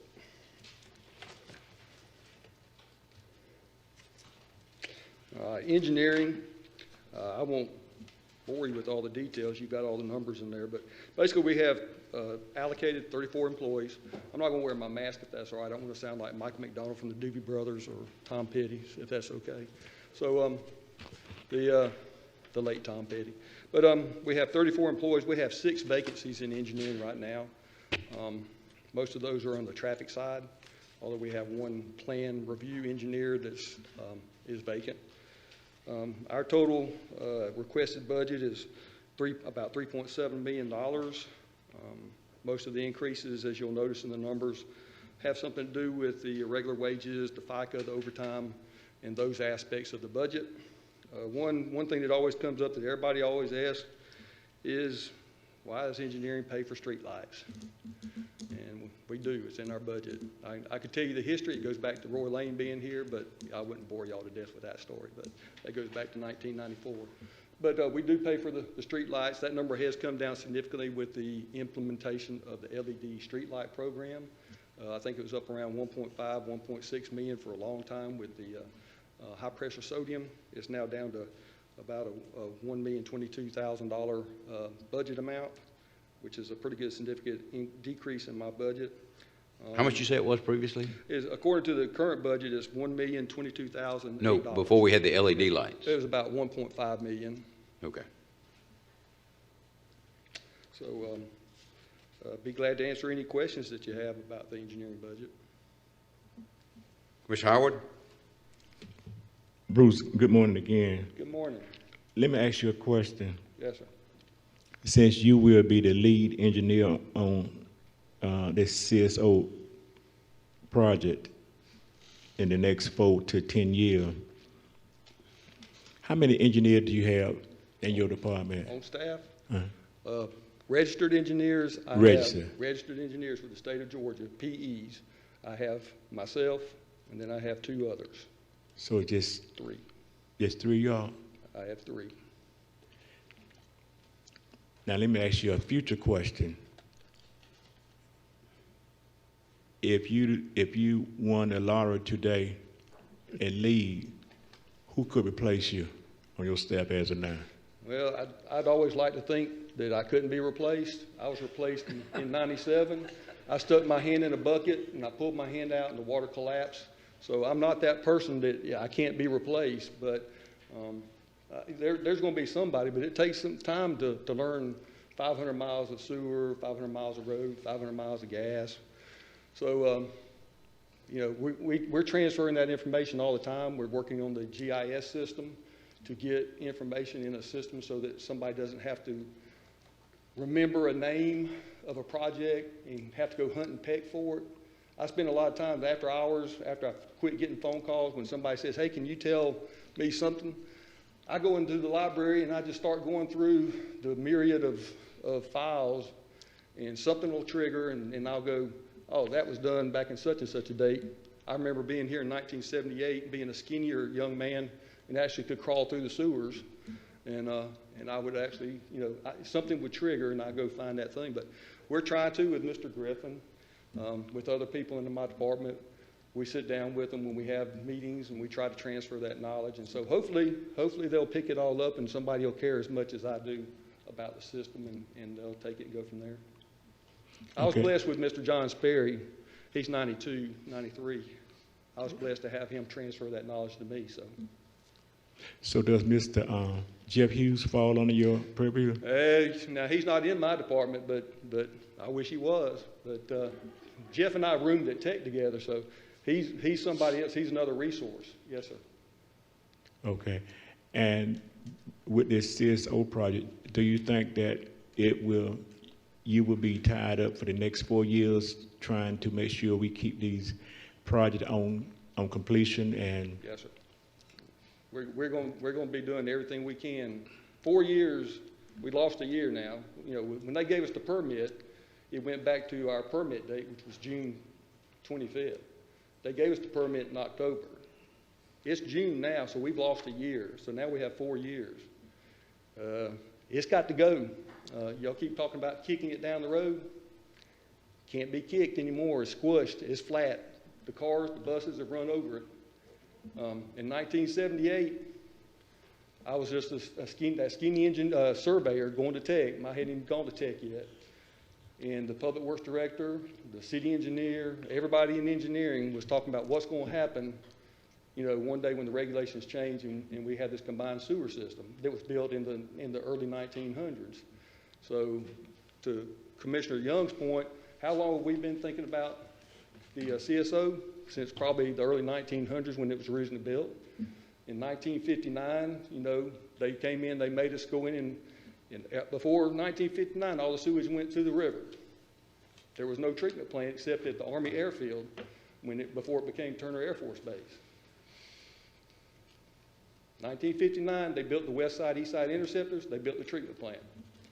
I can guarantee you every engineer before me, when that was built, has thought about the separation and what was going to happen. Because every year the regulations change, everything gets tighter, and they're going to get tighter. I mean, we got this permit, and I can tell you the City of Columbus Water Works was envious of our permit because they didn't get the same regulations. They didn't get the same ruling. So but it's going to change. There's going to be another change that'll come the next permit, and then you're going to have something else you're going to have to meet. So in your assessment and being the city top engineer, since you said we have already lost a year with CSO because of the permit was back in October 2020, just a projection, at the rate we are going, do you think that we will be in the ballpark by 2025? You want me to go on record? Yeah. If you're asking me to go on record, we're going to be asking for an extension. Given COVID the way it is right now, if you go with a GFA, like the first time we got a GFA loan, it took us a year and a half to get a GFA loan. Everything, you know, right now if we take the $20 million that you're talking about, the process, once you get federal money, you got to go through historic preservation, you got to go through environmental. I mean, everything in the world comes into play when you get federal money. That time frame to get permits and get authorization to proceed to go to construction does this. I mean, we've got the EDA grant for the 3rd Avenue, the Sandy Bottom Circuit. We've had that grant, I don't know how long. You know where we are now? We're waiting on EDA to make a decision that we actually own the right-of-way that we want to put the electrical conduit in. Is that correct? Unfortunately, yes. Yeah. And how long have we been waiting on that? 8 months, 9 months? Contractors, the prices are going out the roof. I mean, with this COVID situation, they can't get workers. Everything, you know, you hear the thing that prices are 30%. You see food costs what, 30%, 40% more? Feel it every day. I mean, everything in the world.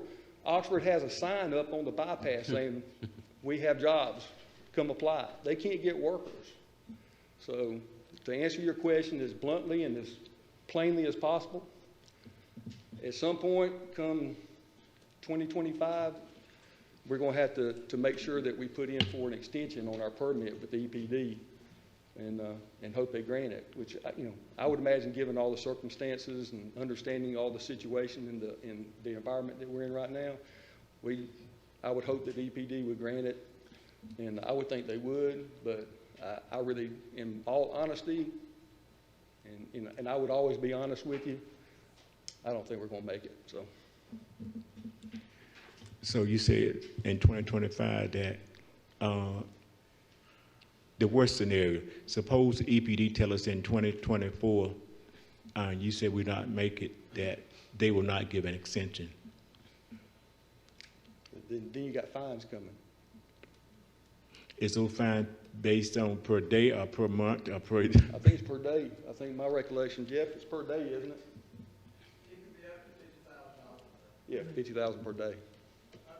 Up to, yeah. It depends on their discretion.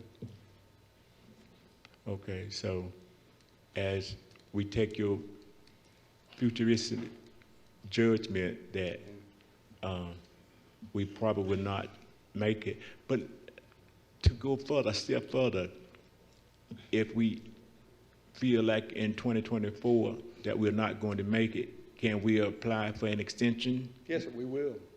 You know, we will do that.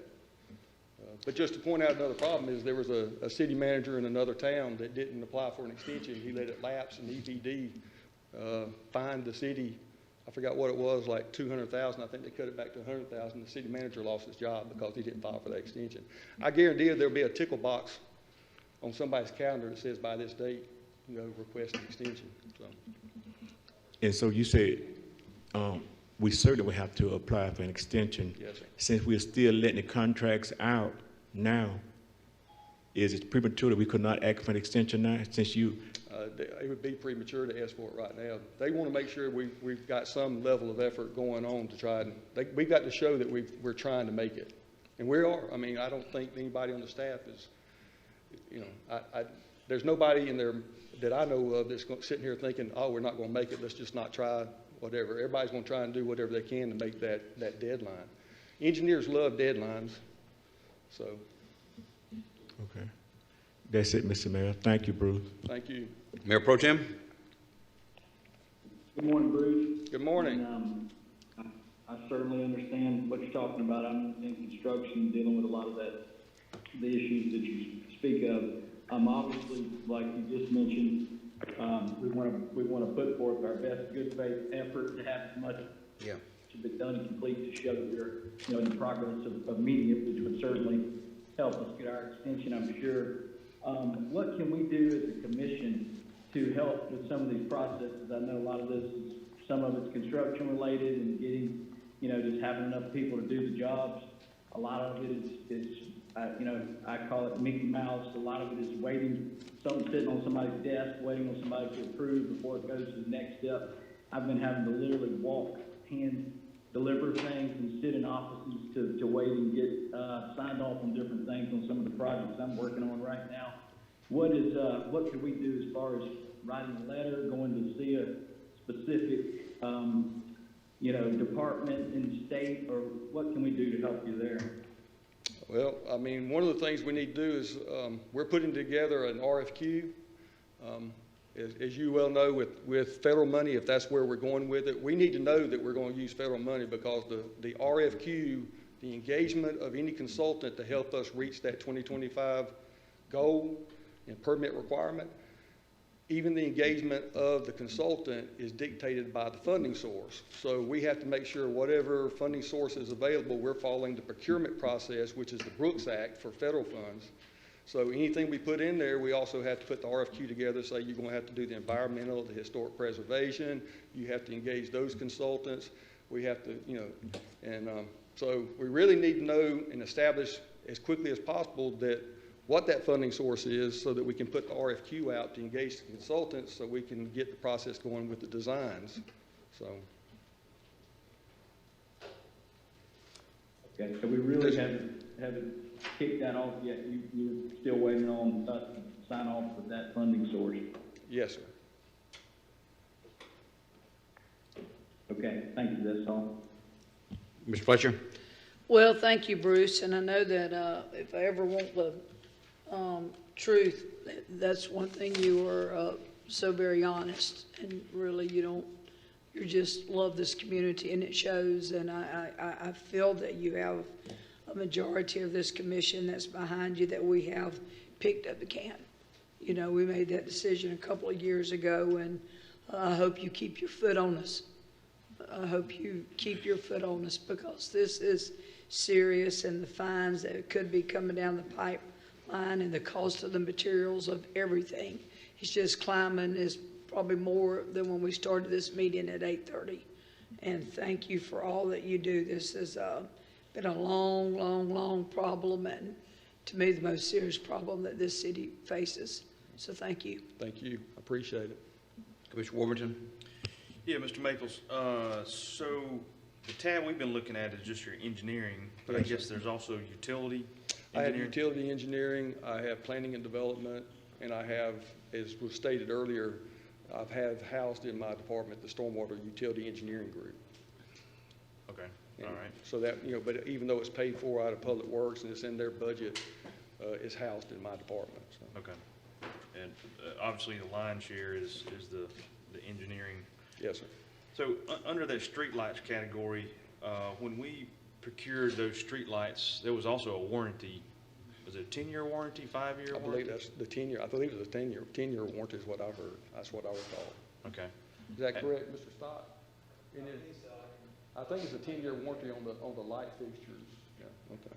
Yeah, I just remember the conversation was that's where most of the savings was gonna come.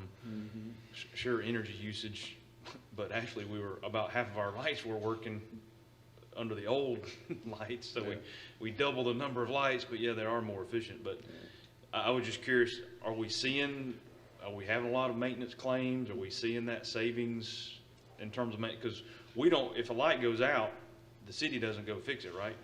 If the light goes out, we have Metro Power goes out and repairs it. Right. Especially I think there's a 1-year warranty period where if the light failed within the first year of the installation, they actually had to repair it without any cost to us. Okay. So. Well, could you speak to that, Mr. Stott? I mean, have we seen some savings from that? The system is up and functional, and all the lights are communicating. And so we know, within a within 24 hours, the light will communicate an alarm, and then we send somebody out, and within 24 hours, it's taken care of. And when you say someone, do we go out or we send Metro Power? We send Metro Power out. Okay. And they do that free of cost? That's all part of the contract. Part of the contract. Yeah, no additional cost. Okay. It's been working perfect. Good answer. All right. My other question, Mr. Maples, just trying to play off what I'm hearing every day. We get the phone calls and the text messages, is traffic. Yes, sir. The word on the street is these studies, traffic studies, speed studies, all that's kind of really getting bogged down, timing of getting the studies done. Okay. Are there some things in your budget to go buy some more equipment or to do something to expedite Yeah, some of that? we did put in our budget to go, most of our radar equipment for doing the studies, we had to send it off. Both of them went down at the same time. We sent them off to get them repaired. That took a lot longer time than we thought. We found out later it's because they didn't have workers, but due to COVID. So our radar sat there, our 2 radars that we do traffic studies were set there for a long time. So we're backlogged on getting the studies out. They have come back, but we have put in and requested that we get some additional radar devices so that we can expedite those. So that'd be in our capital improvement program. You're going to buy some more? Yes, sir. Basically? Yeah. Okay. So we can try and get back on track. But back to your discussion about speed tables and studies and everything. We're having a hard time with the contractor that we have. He's having a hard time getting workers. So we went out for bids with Mississippi Fields and tried to get some more contractors to bid on them. And lo and behold, the same contractor was the only one that bid on the speed tables. Nobody else bid on them. So we're back to the one to do. And that was one we were really trying to, or at least I had brought up, trying to encourage some minority participation. Yeah. Didn't have any participation. Wow. Okay. Again, we only went back, the one contractor that's been doing them is the only one that submitted a proposal. Okay. So is there any sharing of information between y'all and APD on these studies? Oh, we give them anything they want. I mean. Well, it's kind of like we're starting to collect data to almost have a layout of our city and these neighborhoods to know, hey, the average speed on this street is 38, and we got people going 50, but over here the average, and in my opinion, from a traffic safety, you know, we're doing things, speed tables, what have you, but, you know, the police are the real-time enforcement. And, I just didn't know if there's any collaboration, and they may even know as well without the data you share with them Yeah, I'm sure. of where the high speed areas are. Yeah, they do. Pretty much anytime we talk about it, everybody pretty much knows where everybody's flying, trying to get nowhere fast, so. And then I guess, in light of what I just shared, you know, your 6 vacancies are in the traffic area. I mean, does that Several slow- of them are, not all of Does them. that slow We down have- these various We have them programs in we're the talking about? sign and marking crew. I think we have a sign and marking supervisor, a sign and marking crew member. We have a signal tech. I think we have 2 signal techs that are down. I got the project engineer is vacant. A lot of times when I think we have a surveyor, a survey tech is vacant. He just left and went somewhere else. We haven't talked about it, but we just had a major planner turn in her resignation yesterday from the planning department. So that's not in the 6 that I gave you. That'll be 7. That'll be 7. So. Okay. All right, that's it, Mayor. Thank you. Commissioner Langstaff? No questions. Commissioner Young? All right. Hey, thank you, Mr. Maple. Yes, sir. Going back to, I guess, this $20 million, can you give us an idea in terms of the CSO project as to how far down the road this is going to get us if we take this money now that's being proposed, how far that's going to take us versus if we waited on, say, the infrastructure money from the Biden administration that may come before, probably come before the fall. Well, if I had. How far would that put us down? If you looked at that chart, it kind of gave you the 8th Avenue Basin and all that stuff. You could look at it and see per basin how much money is allocated. I think, what was it, the 8th Avenue Basin was a total of like $19 million, I think. I mean, so. Well, I'm thinking more along the, as far as the timeline, because we keep talking about 2025. So what would be the difference? But see, the $10 million, if you implement $10 million, and somebody correct me if I'm wrong, you have a certain time period on that you have to expend it to even get the next $10 million. I think it's within the first year. So the main thing is to get the design out and get it going. But you're talking about, you know, year and a half before. It's going to take a while for somebody to get in here, do all the surveying work, locate all the utilities, see what the conflicts are going to be, do the environmental, do the historic preservation, especially the Booker Avenue area. The Booker Avenue area is in downtown Albany. It's right there on Flint Avenue Alley between Flint and Roosevelt. I guarantee you historic preservation is going to come into play big time on that unless we can get a categorical exclusion from the historic preservation. But that's for the 8th Avenue Basin project, though, right? No, that's not. That's a separate, Booker Avenue Basin is a separate basin. Okay.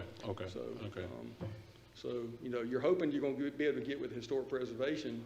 They're going to come in here and say, okay, you're mainly disturbing the streets. You're not, you know, not impacting any old homes that are over 50 years old. It's not, you're not going to disturb. You're not going to find any Indian artifacts. You're not going to find, you know, prehistoric bones and all that kind of stuff like we did on the Flint River that somebody stole. So it's going to be. I guess you know about that too. Yeah. So, Okay. So you basically talking about, would there be a significant difference in how much of the project we could get done if we had a few months in between funding sources? So say if we said, okay, we're going to set aside this money, this first $10 million, and we'll, you know, for instance, we'll set it aside for 6 months to see if there's going to be, if this infrastructure money from the Biden administration that's being talked about is going to come, say, by October. How much of a difference in, I guess, down the road would that be in terms of the timeline for the project? You're asking me. I'm anxious right now about the fact that we lost from October till June of this year.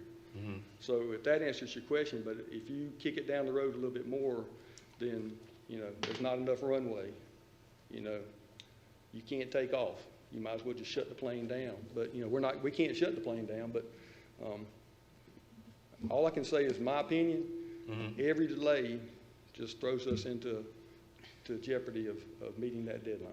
So every delay, every day, every month, everything else, in my opinion, especially given the projects that we're doing, when you have to go, if you have to go one time and just help us try to get people to sign easement documents or any right-of-way documents to do something that's going to help somebody with something like this, just to put a sidewalk in and get an temporary easement to put a sidewalk in for somebody, it's amazing the discussion you have. It's like Walmart's coming in, I'm going to get rich on it. It's not Walmart, it's a sidewalk. Right. We just want to lay the slope back on the dirt, and we're going to regrass it. How much you going to pay me for it? Okay. I'm like, I was building you a sidewalk. You know, I mean, if you had to go through that one time and just see how long it takes us to do that aspect of it, much less anything else we do, it is just amazing how long these projects take. You know, I know y'all are sitting there watching us and you think we're just sitting there with twiddling our thumbs. Trust me, we're not twiddling our thumbs. I mean, I'm being facetious, you understand, but sometimes it feels that way. I mean, it feels like that for the city manager. So, I mean, he's like, well, I'm like, y'all don't know. Every day we wake up, we're pushing. You know, a simple railroad crossing. I wish you'd have to deal with Norfolk Southern one time. Oh, God. DOT, we went to the lap training. DOT will tell you when we went to the lap training, and DOT's pushing all these projects off.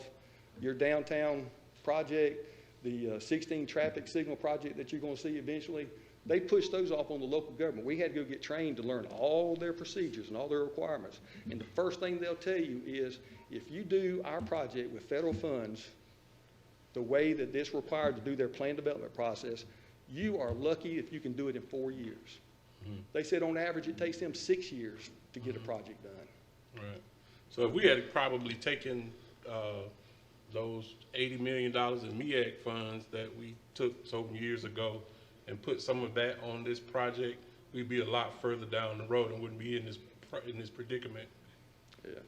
If on October, when we presented it and y'all understood what the permit was and you gave us some money, we'd be a lot further. It doesn't matter where the funding source is. If I had them in October, we'd be a lot further along. Okay. So, Thank you, Mr. does Mayor. that answer your question? Yes, sir. All right, Thank you. Mr. Maples, I want you to do me a favor. When Commissioner Howard asked you, are we going to meet this 4-year deadline, you said, frankly, we're not. I mean, I don't want anybody to take it as complacency. No, sir. And what I would ask that in the future, when you say, we're going to do everything humanly possible to get this project. Well, I thought I had said that, but yeah. But he asked me a very pointed question. I understand, but what we need to all work together, because this has got to be a priority. And I know it's difficult for us. We've got items on this agenda. We got to keep making decisions as a commission, but of course right now the budget's our priority. We're asking a lot of engineering because this has got to be your priority for the next 4 years. And every day you go in the office, you're going to have complaints and calls and issues you got to address. But one thing, you know, don't hesitate to ask for help. I mean, I'm just thinking the HPC, let's go ahead and get pre-clearance. If Mr. Davis needs to farm out some work to get easements, I don't know. These are things I hadn't really thought about. But we need to consolidate the sidewalk construction with road surface. You know, I mean, let's don't make knucklehead decisions by go ahead and tearing up a street, and then 2 years later we say we need to put a sidewalk here. Let's do all this. I think we should get quarterly reports as to what progress has been made, because in the event we don't meet this deadline, obviously, you know, you've been doing this your whole career. You ask for an extension, the agency's going to see, what have you accomplished? How far have you come along? And that's why we need to do everything we can. I mean, I remember Mr. Threadcraft's report talking about increasing capacity with the existing holding ponds we have, the existing ditches we have. His recommendation that brought this thing down to 105 million, I think, was that he eliminated the recommendation of Constantine that we have a supplementary or secondary treatment plant. Is that Well, no, I mean, Constantine's report was, you got to understand the difference. Constantine's report was based on nothing from EPD. Okay. And so the direction we had at that time was they wanted everybody in Flint River, river keepers and everything was talking about, everybody was pushing and saying, hey, let's just do total, you know, we want total separation. Well, then in October, we get the permit, and they're not making us do total separation. We've got to meet that 85% rule.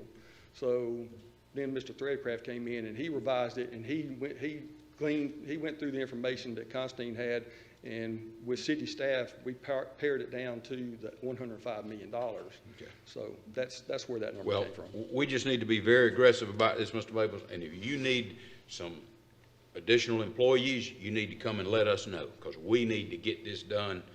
And I understand, I don't think about it every day, but this is the biggest project the city of Albany has ever undertaken, you know, and you got to run a department every day. But this is something that is a full-time job, and we're putting it on you. But this is a requirement the city's got to meet.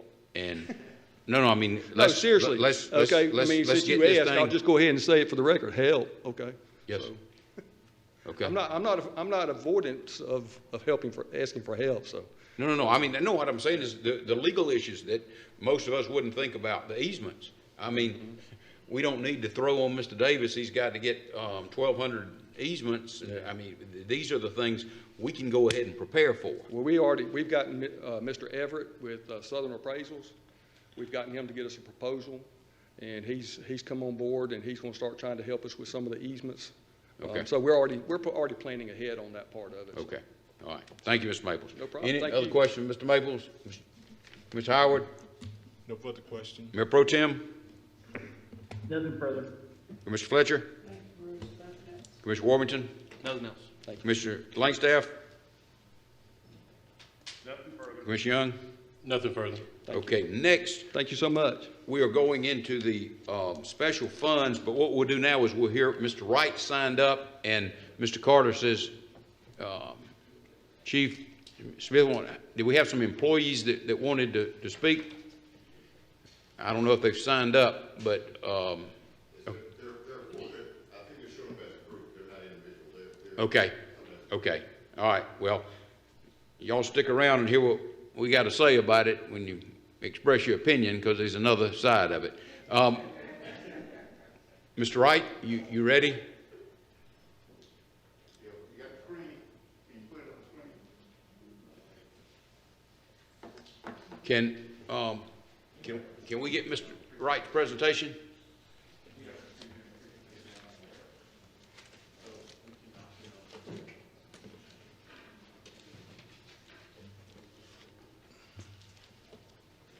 Can we get with the IT folks? Yeah. Can we get this to Mr. Good? Can we get Tracy?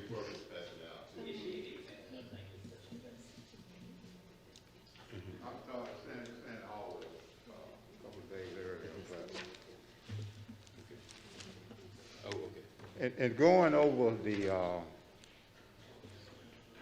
the budget, we have been bringing things to you the whole period of time, but the Wall Street Journal did a survey on 25 cities in America that were losing population. And this was based on the American Community Survey that's done every year by the Bureau of Census.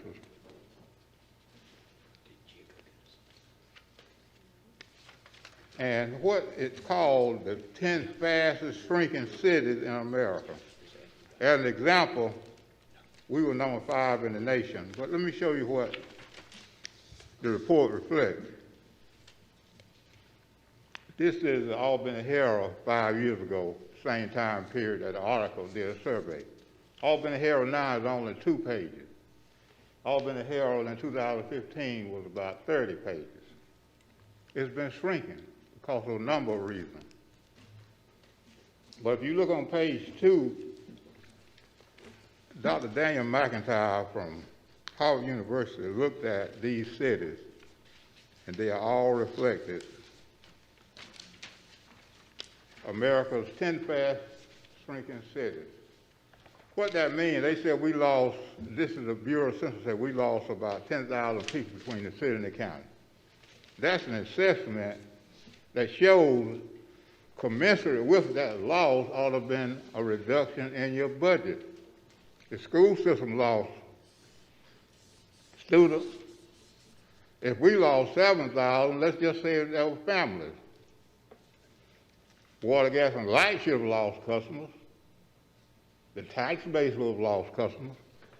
The M&O budget would have been reduced because you shouldn't have to buy as much if you lost 10,000 people. But yet our budget has been growing every year. But that's what this article reflects. Just look at the Albany Herald.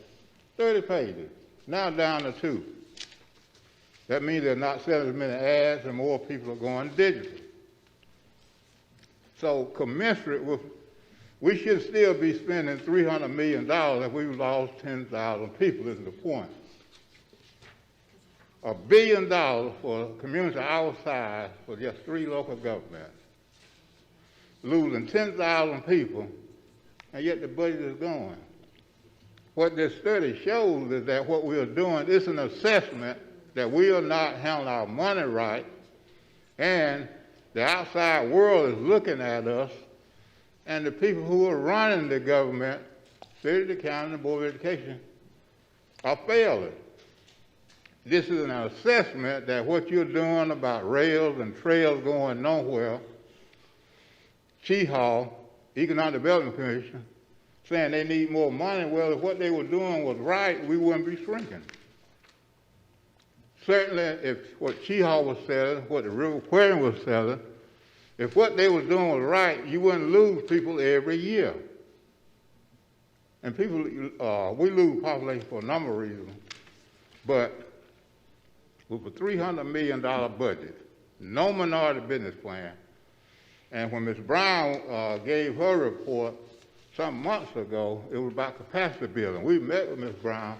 Do you know with Conseco, and when we think about a Framtech, we helped 2,500 businesses. We gave the county a report yesterday. We assisted 2,500 businesses that heretofore was not in the city of Albany. Well, they were here. 1 minute, Mr. Wright. But they lost their job, and so they had to find another vocation. So we helped them with the PPP loan. We did 2,500. That comes to $10 million. We did not ask you for a nickel to do that. So if we could do it and deliver, did 40 workshops. And what we have to do now is we're going to come back to you in June, but look at that. When you look at cities like Jackson, Mississippi, Charlotte, and we're losing population, so somebody has not been doing what they're supposed to do over 10 years. Look at the Herald. And we delivered 2,500 loans through the PPP program. Cost us $600 for every one. Did not ask you for a nickel. Of course, you did not give anything either, but a hard time. So we're going to come back and we're going to give you 1,000 of those businesses that we helped. We're going to give you how much they got, where they were located, and why you were not able to identify and connect with them. Because of the same crazy things here. It's like when Mr. Tom Dash used to say, I cannot find no minority businesses. Well, if William could find with a Framtech, and you're paying people, shouldn't they be able to find them? Thank you, Mr. Wright. Any questions for Mr. Wright? Mr. Howard? Mr. Wright, thank you for your report. Did you say you would give us the name of the 1,000 business in Albany at your next presentation? Right. It was 2,500. Now, that was the one that we directly assisted in getting the PPP loan. That was actually 4,500 that benefited. That was $1 trillion in the SBA budget for the PPP loan. African American or black-owned businesses got 1.5% of that. That's $1,500,000,000 in loan that turns into grants if you spend the money properly. Now, we have the name, the address, how much money they receive, and where they're housed, and what NAICS they're in, NAICS, NAICS. So all that had to be identified when we submit information to SBA. One other thing that goes along with that, Commissioner Howard, the SBA came up the other week with a new program that we're going to go and do a workshop today on called EIDL, Economic Injury Disaster Loan. It's only for small businesses with less than 10 employees and did not get the $10,000 when the program first began. And the thing that helped us is restricted to communities that have high poverty and unemployment. That's the defining criteria. Now, we're doing a workshop today on that. That's it. Mayor Pro Tem? No questions. Mr. Fletcher? No questions. Commissioner Warburton? No question. Commissioner Langstaff? No questions. Commissioner Young? Thank you, Mr. Wright, for your presentation. You mentioned that the work that you've been doing in terms of finding these businesses and getting them educated in how to receive funding, that you have not received any funding from the city to do this. Can you Right. tell us where you get your funding from to do this? Well, exactly right. But now, the thing is, the way that the SBA program is built up is the SBA administrator put a requirement that the facilitator will get 25% of whatever. Most of the loans that we participated in was $20,000, so that would be around $5,000. Now, did they give William that? No. but that's the way the regulation is written. You're supposed to get 25% for assisting the business in navigating the red tape, so to speak. So, but I have my daughter and a few other things, and I work for the third largest bank in the world, the Atlanta Federal Reserve Bank. So that's why we were able to do it. So you're talking about what you've done represents probably, well, you just give me the dollar amount that you were able to talk to these people, they were able to get these loans and infuse that money into the community. How much was that again? Well, I only presented 120 yesterday to the Dougherty County Commission, but that amount came to $2,500,000 because each page represented 5 to 6 loans, and the benchmark for the loan was $20,833. So basically like $2 million just Right. off of what you did, you know. Not altogether. That No. was just that presentation. That see, that was 2,500 businesses that we assisted. Okay.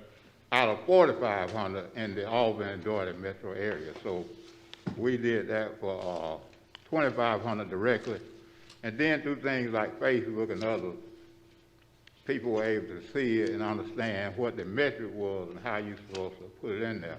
So I guess what I'm trying to get down to is what's the economic impact to our community that your program has had just on the PPP money alone, in terms of bringing that to the community?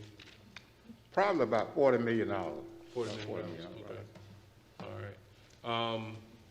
And again, none of that money, I know you do work with the community economic development in Right. terms of doing that, but none of that money is, quote unquote, the city has an investment in. I'm talking about its money, not federal dollars, but money from the city itself. You have not received any help? Right. Okay, all right. And I guess the last question is, I guess, you know, in terms of this American Recovery Act, did you have any, you know, well, let me go back, actually. In terms of this shrinking population and the budget, I guess it's been, and this is one of the things that I've thought about when I came into office is, you know, the budget has not shrank, but we have had, you know, a loss of population. What is it, I guess in your purview as a financial person, what is it that has been keeping that budget high, and what should be some of the considerations that need to be made within our city budget based on that population? Because we pat ourselves on the back a lot about, you know, oh, we have reserve funds, we're financially straight, we're good, but we know people are bearing a undue burden, you know, for what we've seen, that Right. population dropping, those conditions that we find in our community now, and high light bills, because we know that our utility fund actually funds more than 50% of our budget now. Exactly. So, can you give your views on that? Well, I think the thing about budgets, especially when you look at who regulates them besides the commission, is when a department head, a city, or any entity has a budget, they never want to go back and reduce it. In other words, it's static. They always want to grow or make an excuse to do that. And government health and welfare organizations generally have 25 to 30% waste through redundancy and people just really not knowing what they're supposed to be doing. Now, I'm not saying something's wrong with having backup. For example, when I worked in the private sector with Firestone, we had about 300 people whose sole job was to be there in case somebody got sick or had to go home or for whatever reason. So you have to build that redundancy in there for those kind of things, unforeseen. But it was cyclical. So because the budget is there, people have a tendency to make a case to say we need 10% more. And I think it's sort of like zero-based budgeting, what some governments do. So what we have to do is to keep it level. I'm not advocating that we need to start witch hunting on waste.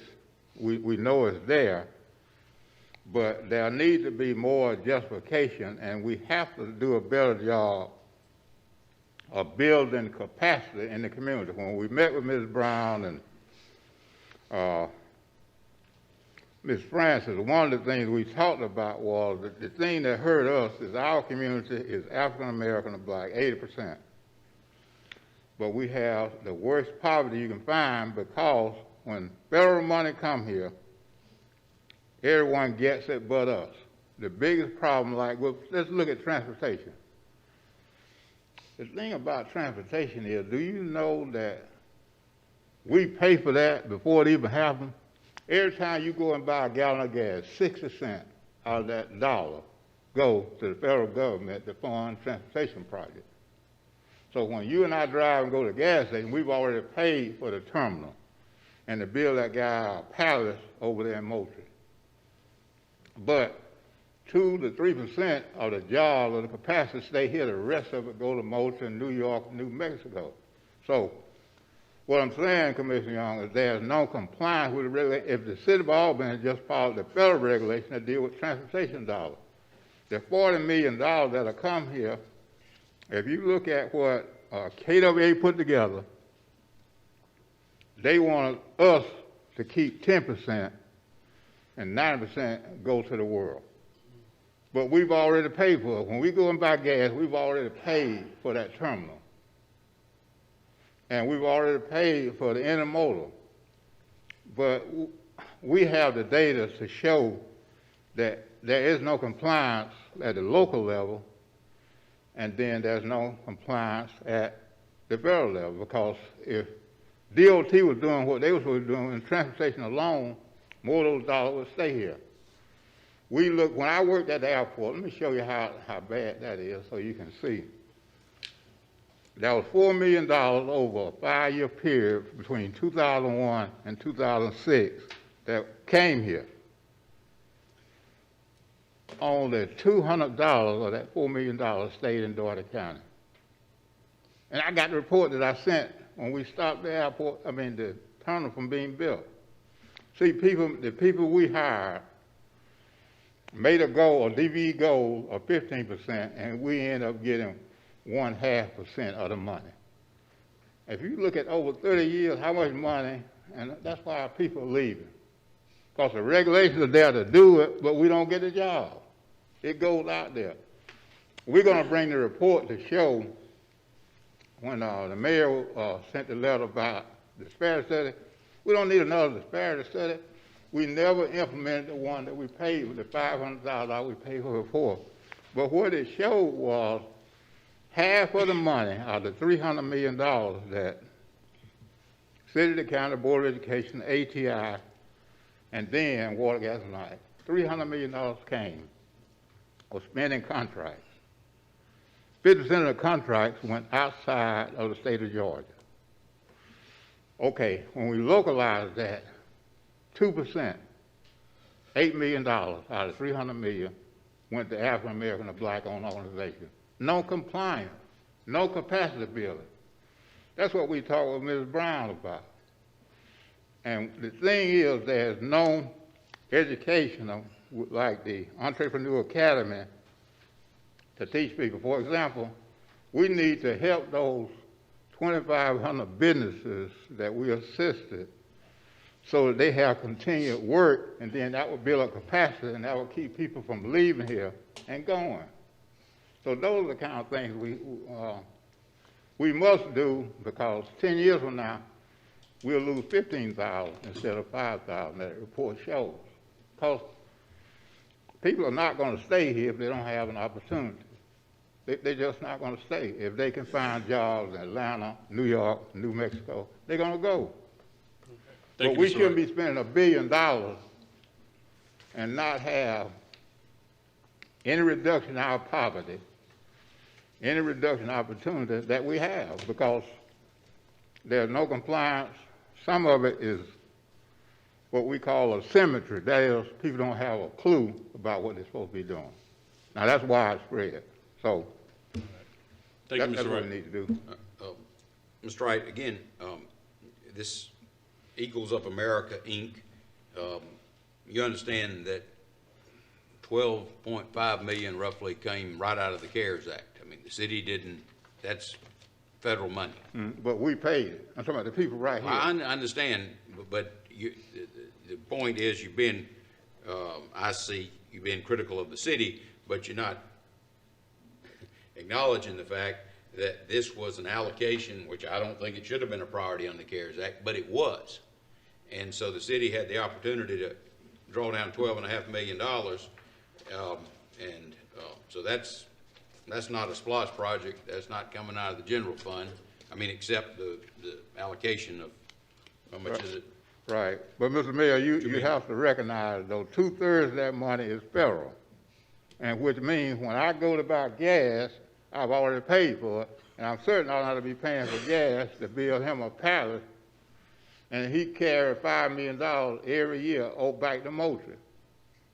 See, when I pulled that abstract on that corporation, Eagle America did not have any African American on the board. And we don't need to be doing reverse Robin Hood, building him a palace, and then he got his own private jet to fly back and forth and pick up $400 or $500 every month, and only paying $50,000 in rent. I mean, that's crazy. We could go out to Lowe's, give Commissioner Langstaff and the other plane owner $20,000, let them buy one of those bungalows and put the plane in there. That would be less than $1 million. Appreciate it, Mr. Wright. Thank you. Look at you all in the Herald, then and now.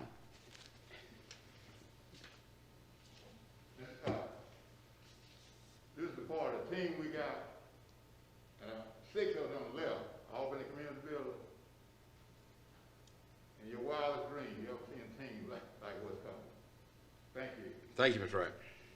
Next, Chief Smith, Ms. Singleton, Shannon Heppard, Jimmy Norman, Mary Petty, Stacy Rowe.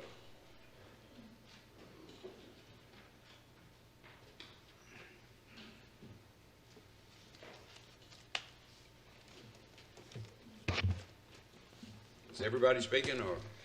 Yes, sir. And I guarantee you, we're gonna be very brief. Good afternoon, Mayor, Commissioners, and City Manager. My name is Shannon Heppert. I am the General Government Employee Representative and Vice Chair for the City of Albany Pension Board. Along with me here also is our utility representative as well as our public safety representative for the pension board. We are here asking on behalf of the employees to pass the FY 2022 budget with the COLA increase, but not to impose the increase to the employees' pension contribution. In speaking with several of our current employees, they stated that they are in need of funds today in order to provide for their families. Due to pay, we have lost several valuable employees throughout the city to private sector companies. The budget right now today, as far as this year's budget, our full-time head count was approved for 1,174 employees. As of today, the City of Albany has 924 full-time employees.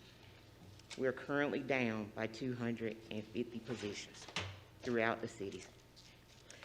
You will now hear from Assistant Chief Darrell Smith. Thank you. Thank you, Mayor and Commissioners. As I said, I'm the public safety representative. I just want to say on this proposal that this was not recommended by the pension board. It really never came to the pension board. It was a letter written to y'all that we got a copy sent to us. Okay. The actuary said that the city did not increase their payment for over 10 years.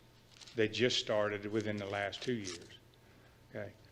So that 10 years that the city never put any more money in should not be on the back of the current employees to make up that difference.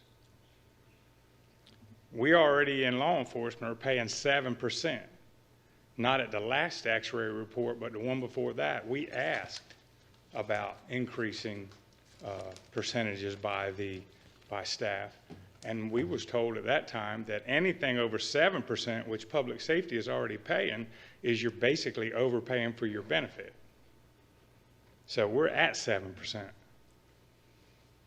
I know the mayor probably has different opinions on that, and I know we have to make sure that this fund is good. Also, since this came out, there's been some speculation that the fund was in trouble. The fund is not in trouble, okay? We can always make adjustments and do better. But again, that should not be on the back of the current employees. 7% is a lot. We have these officers that are leaving and going to other agencies because of some of the benefits they have to pay, so they'll go somewhere else and get less pay but bring home more money because of the deductions that we already have. So I don't think at this point in time, you've challenged me and Chief Pursley with recruiting and retention. So as part of my plan that I need to go now and say, oh, by the way, we're going to take more money out of your paycheck. So I don't think that's going to work. We're more than amenable to make any changes that we need to at the pension fund if it keeps us alive. I just don't think at this point in time that this is the time. Thank you. Good morning. I'm Mary Singleton, and I'm the pension representative for the utility employees. And I stand in agreement with Chief Smith and Ms. Shepherd. And I listened to the same report as they did from the actuaries. And at that particular time, they told us that the plan was in good standing. But also here with us is our utility directors. We have Jimmy Norman, Utility Operations, Stacy Rowe, and Ms. Petty here to give a brief statement about how this will impact their department. Good afternoon. As I stated in my report that I gave in my budget meeting last Tuesday, we're down about 30% in the utility department as far as employees. And I think this will be another challenge in trying to recruit new employees.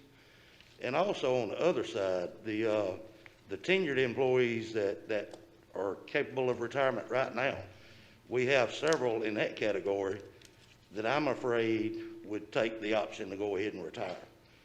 And I'm afraid we would lose a lot of the institutional knowledge that we have left.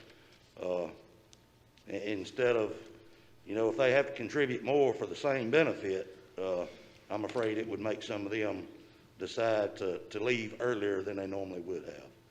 But that's basically my two concerns, is maintaining the folks that we have and not increasing the challenges of new recruitments. Thank you. Good afternoon.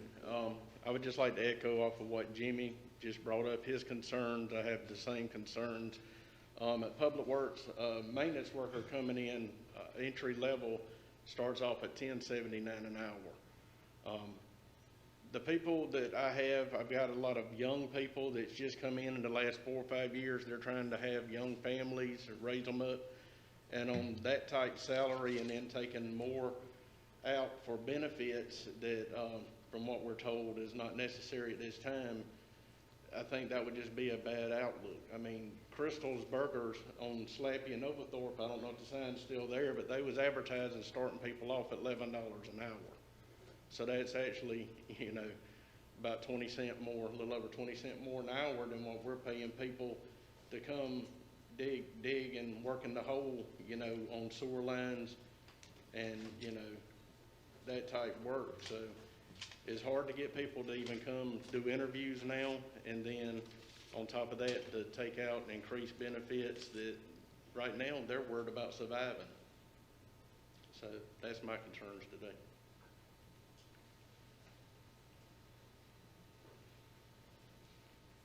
Good morning. I'm Mary Petty, Director of Administrative Services for Albany Utilities. I've been with Water, Gas, and Light Albany Utilities for 49 years. So some of you might say, what's wrong with her? Is she crazy? And some of you just say, wow. But I'll tell you this, the short answer is no, I'm not crazy. And I stay because I like what I do, and I want to continue to make a difference. My conversation with you today is not for me, because the time for me is nearly over. So it is what it is for me when it comes down to my pension or my retirement. My purpose is for those who are coming in and for those who intend to make the city of Albany their retirement job. As everybody has stated, most of the people that are coming in now are not staying, they're leaving. They're coming in staying just below that point where they will be getting vested. It's used as a savings account for them. They take that money, they leave. And Mr. Wright gave substantial information about how many people have left the city of Albany, have gone to Lee County, have gone to Worth County, have gone to Atlanta and other places. That is because we are not providing them with what they need here in the city of Albany. When I first came to the city of Albany and I got a job, my first thing was, I don't know if I want to be here or not, because I came back in the 70s and it was rough. But I stayed because I wanted to make a difference. The young people that are coming today, they're not staying. They're not thinking about making a difference. They're not thinking about making Albany their place to stay. They're thinking about what I can get, when I can go. And that's not what we need. In order for us to be able to provide what we need for the city of Albany, which is good employees that are going to make a substantial living, we need to consider how we treat them. And moving the pension up when it's already been said by the actuaries that it's not, we don't need to do that right now. That's something that we need to be thinking of. Our employees, they give so much each day. Some are making an ultimate sacrifice by putting their lives on the line. Officer Smith has said it, Pursley has said it, Chief Scott has said it. They make those decisions every day to put their lives on the line. My group is a group that handles customer service issues. We take payments, we handle billing, and we also play a big part in the success of the city of Albany. I know we've got some concerns now about phone calls and other things dealing with customer services. That is because we are short-staffed. And just like they've already said, when it comes time to get people up in there, you call, they won't even come to the interviews because we're just not paying what they think we should be paying. And then after you tell them what they're making, you're making $12, you're making $13. Then it comes down to taking out 4% pension, and we're thinking about going up to 6% pension. We can't keep those employees. We can't get those employees. We can't get the people that we need to come and work. So right now, our employees are suffering. Most of us were affected by COVID-19, and some of us are still recovering. We still have people out. They've gotten behind in their bills, the doctor's bills they need to pay. Most are trying to rebuild their sick time and their vacation time. We've been trying to hire to fill some of the vacancies, but most qualified applicants, like I said, they just won't come. I know that the increase in the pension may seem small to some, but the vast majority of employees, even with the independent cost of living increase, if any, it's a little deduction that's going to hit them, and it's going to cause them a lot of concerns. The speakers before me, they made all of the comments that I can make, so I just want to make one last appeal. If it must be done, let them have the COLA untouched this year. Give them some gratification for hanging in here, staying with the city of Albany and doing the best that they can and supporting the city. Reconsider it next year. Let them have something to feel good about this year. I know that they get a paycheck every day, every pay period, but sometimes just a little extra means a lot to them. They won't remember what's being said about the pension, but mostly they're going to remember how you make them feel if they get that paycheck in the first week in July, and there's a little extra on there. So I say, let's shed some light into the lives of the employees of Good Life City.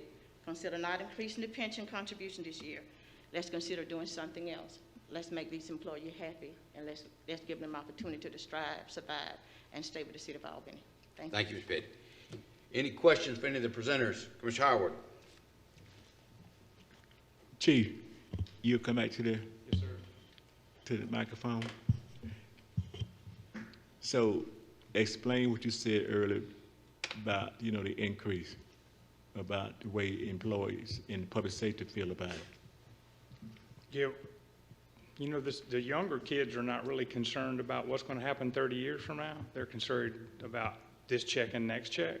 So I do agree that a defined benefit is a great asset, and sometimes you have to encourage them and how important it can be later on down the line.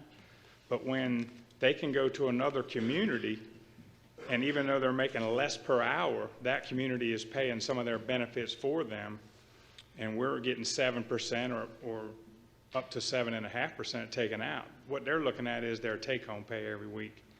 So, you know, some organizations are paying their insurance for them, some organizations are paying their retirement for them, and we're charging for all that. So that's what I meant by that. Okay. So from your observation, talking with the public safety officer, you feel that this increase will certainly be detriment to the young? Most definitely. Most definitely. Yes, sir. Okay. Thank you, Chief. That's it, Mayor. Mayor Pro Tem? Yes, sir. Thank you all for coming to speak to us today and expressing your views.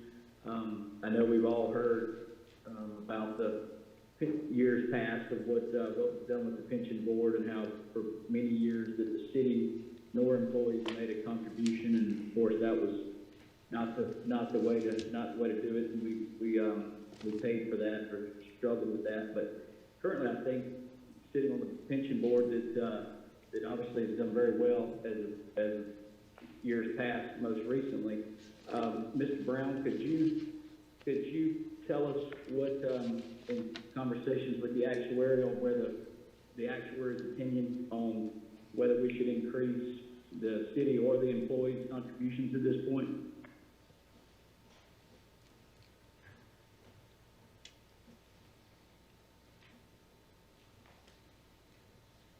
Yes, sir. Mayor Pro Tem, based on my most recent conversations that I've had with our actuary, he is not recommending at this point that we increase contributions from the employees or from the city.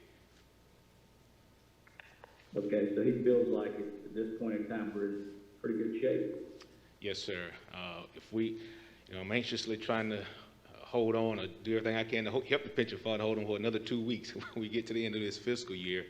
This has probably been by far, since I've been on the board, 6 years, the best year that we've had so far. And so I believe there's going to be some things we can do from an actuarial standpoint, such as lowering our discount rate, that will be beneficial so that in the years that we don't hit our investment targets, it won't hurt our actuarial report as bad. So that's certainly something that we as a pension board would take a look at in the coming months. But So far, this has been a phenomenal year, and right now, he is not recommending we make any changes at this point.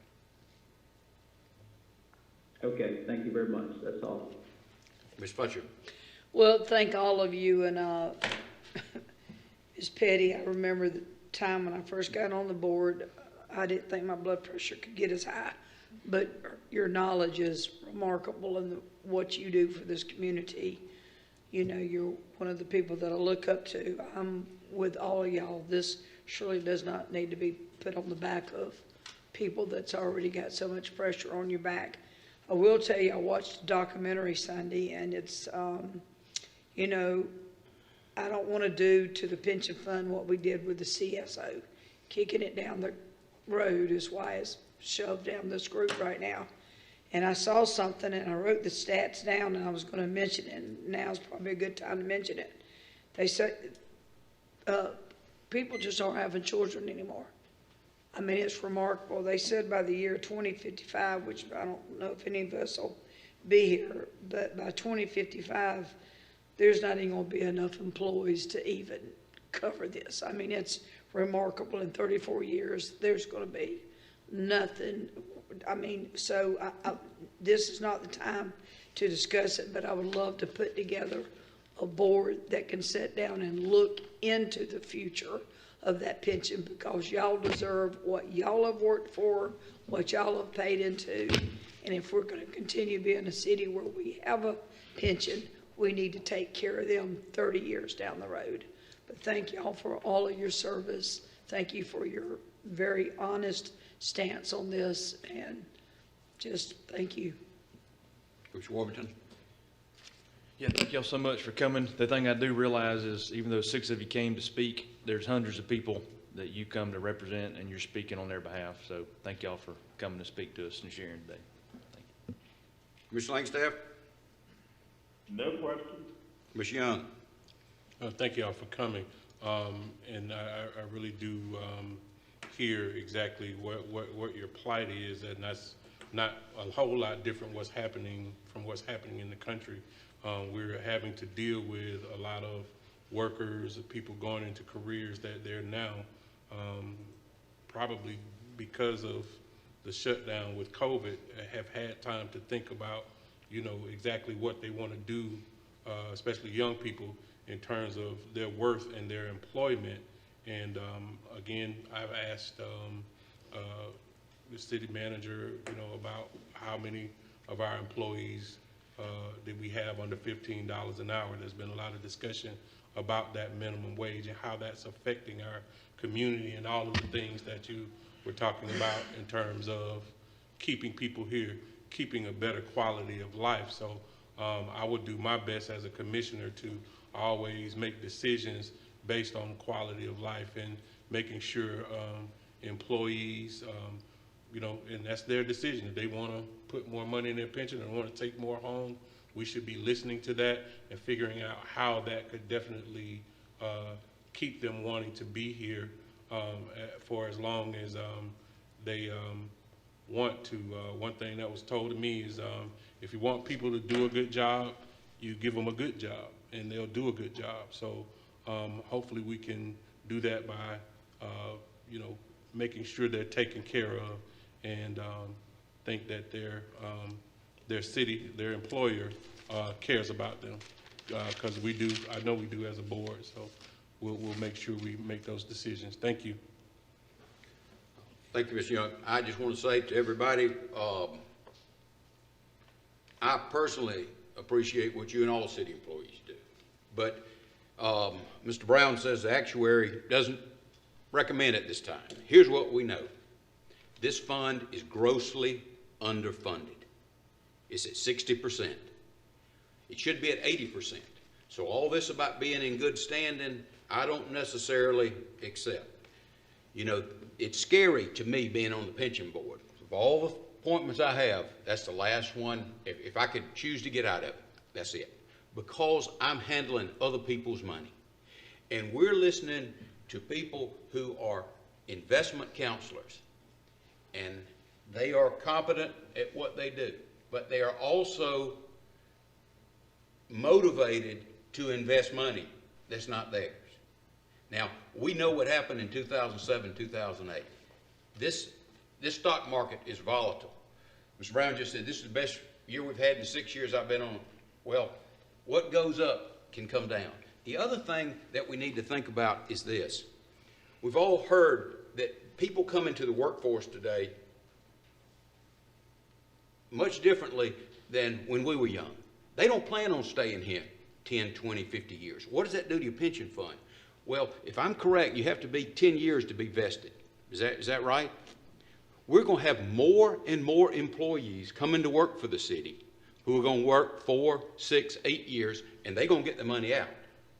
So the problem of the plan being underfunded, I think, is going to be expanded rather than, this is a concern, and this is why I brought it up. And it's no disrespect to any city employee, but the fact that employees need to remember, and human nature being, they're not going to remember it. For Public Works, the city is contributing 15%. For all other employees, the city is contributing 12%. And this figure of 6%, Ms. Petty, is something that I saw coming in over a period of several years, not at one point in time. This next year, public safety is already contributing 7%. I didn't ask for that to be increased. Gradually, my whole proposal was the city pays 15% for public work, 7.5% comes from the employee. The city pays 12% for everybody else. Everybody else gradually get 6%. The ratio would be 2 to 1. So the city's still paying twice what the employee's paying. And finally, I'll say this because apparently I wish everybody had the same concerns that I did. And I just wanted to express it to you today to assure you I'm not trying to be heavy-handed with this or anything. I mean, I'm motivated. I wanted you to understand what my thought process is. But finally, and I won't say anything else, one of the proposals that came to us was a 2% raise. And I amended that to say a 2.5% raise and 0.5% would be contributed from non-public safety into the fund so we'd have more money in the fund. Now, I said I was going to be quiet, but I want to say one thing else. Commissioner Young wants to beat up past commissions, some justification about not having any foresight with the CSO. We have an obligation to assure the pension fund is adequately financed, and it's not. Whoever the actuarial is, I don't know who it is, but I know, and everybody else on this commission knows, that when we were at our retreat a few months ago, we learned we're at 60% and we should be at 80%. That's a lot of room to cover. But with that, I just want to tell you again, I appreciate it and explain to you what my thinking was, not being heavy-handed, not being disrespectful, not being insensitive, because I do appreciate what each of you as city employees and everybody in the organization does for the city. So thank y'all for being here. Thank you for expressing your opinions. Mr. Mayor. Yes. Can I give one accolade to one employee before she sit down? If it's Miss Petty, I guess so. Ms. Petty, Yes. will you come back to the dais?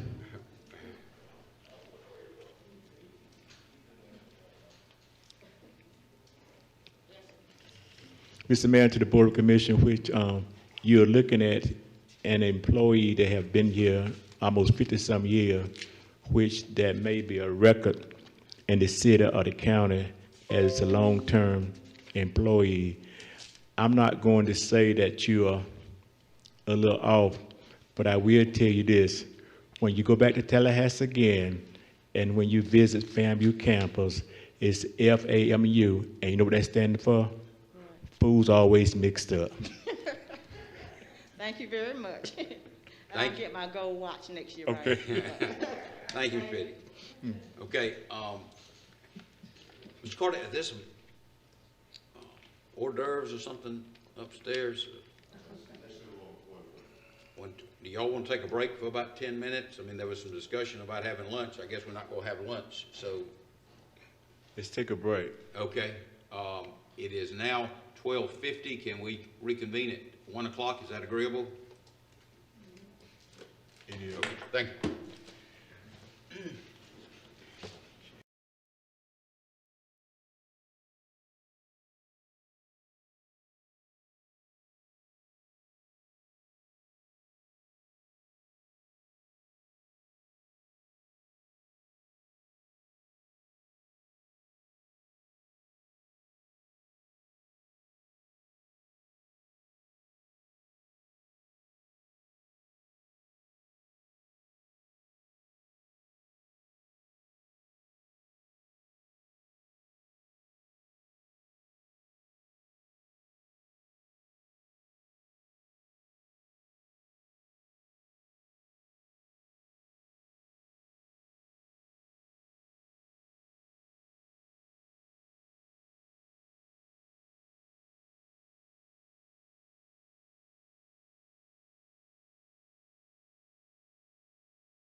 a presentation, Mr. Carter, on special funds. Yes. SPLOST.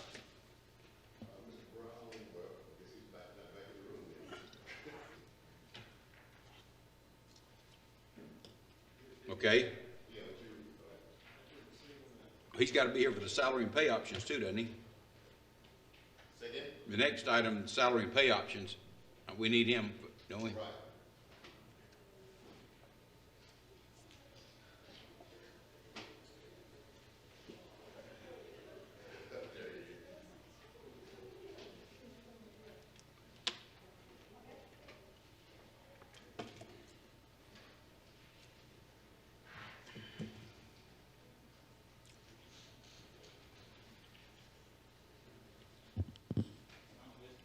Commissioner Langstaff? Okay. I'm here. Good, okay. Good afternoon. Sorry about the delay. Mr. Carter, one thing, Commissioner Young said we would continue the proposal to have a moratorium on alcohol establishments, and can we put that on the second work session in July? Okay. So, with that is, the next item is a discussion of the special funds, SPLOST, T-SPLOST, hotel motel tax. So I think Mayor Pro Tem Fuller had asked a few questions about, well, he brought those funds up specifically. And one thing I will mention, if you go to your SPLOST tab, which is tab 29, excuse me, and I certainly can understand why there could be some confusion. Now, we have gone back and addressed this, and the final document you have will address this, and I think the mayor brought this to my attention as well. If you look at revenue for SPLOST 7, you look at the current year, you see $22 million. You look at fiscal year, next year proposed, 13.6. And we should have broken that out between collections and transfer from fund balance. Just to give you an example what that number will look like for this coming year, we expect to collect about $10.3 million in revenue for SPLOST 7, but we will also spend $3.3 million from fund balance or accumulated dollars from prior years, and that's how we came up with the spending of 13.6. And so even last year, or the current year rather, we were really optimistic that we would spend $22.7 million in SPLOST projects, but only about 9 of that would have been from collections. The remaining 12.7 would have been from prior accumulated dollars. So did want to clarify that. When you get your final budget document, it will have that. Same is true with T-SPLOST. We're spending about $3.5 million in collections next year. We'll also spend about $3.3 million in accumulated T-SPLOST dollars from prior year. So did want to clarify that. And Mayor Pro Tem, and then he mentioned the hotel motel or the bed tax. I don't know if you had a specific question on that, Mayor Pro Tem, or you just wanted me to sort of give you an overview of where we are with that one. I think Commissioner Fuller signed off, so if you just give us an overview, Mr. Mayor. Okay, that's tab 24. Of course, it's been a difficult year for the hotel motel fund. It's been challenging, and basically our projections for next year are more in line with what we collected in the prior year. In fact, we just sort of balanced the budget, if you will, because the revenues and the expenses have to match. And so whether it's from collections or even fund balance. And so we're paying for just over $2 million in tourist attractions, if you will. And one good thing about this fund is that those who come and visit us, they basically pay for all of these tourist attractions. Our hotel motel tax pays for the River Aquarium. It pays for the Albany Civil Rights Institute, the Albany Area Arts Council, and the funding that we provide to Chehaw Park. So people visiting pay for all of those attractions. The ultimate goal for this fund would be also to pay for the Civic Center, what we subsidize at the Civic Center. Last year, in the current year, we were expecting that we would be able to contribute about $323,000 from the hotel motel fund to help fund the Civic Center, and would have left the city's portion about $600,000. But as you can see on that first page, there is no transfer out, there is no net income, so the city, the general fund is having to foot that entire bill of about $900,000, which is about a $800,000 savings of what we used to transfer to the Civic Center before we brought Spectra on board. So just that transaction by itself saves the city approximately $800,000 a year. But that would certainly be a great goal as more facilities come online, hotels, motels, that tax that we collect from visitors, if it could also pay the entire amount that we send to the Civic Center, that would be that is a great goal for us. And so we certainly would like to see that come to fruition one day.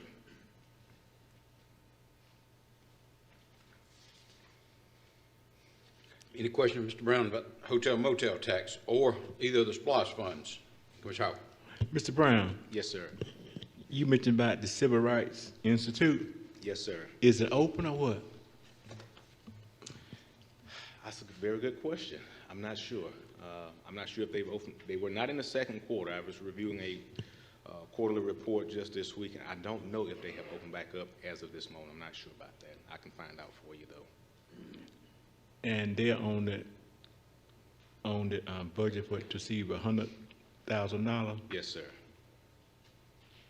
Because I know I think the director, he resigned last year, right? Right. Because We have another. I can't remember the name, but right, Mr. Wilson is not there anymore. Okay. You think you'll let us know before we vote on the budget next week? Yes, sir. Okay, thank you. Mr. Fletcher. Ms. Warmington. Yeah, Mr. Brown. Yes, sir. Could you send us, when we leave here, you know, the spreadsheet that shows the SPLOST funding versus what's been spent?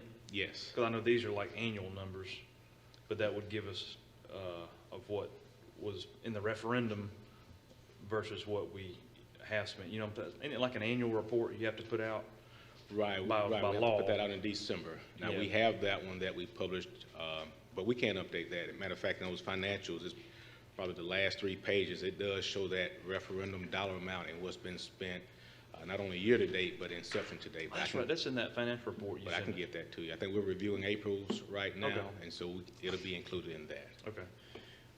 Under IT software on the SPLOST 7, what is that large 2.2? What is that planned expenditure?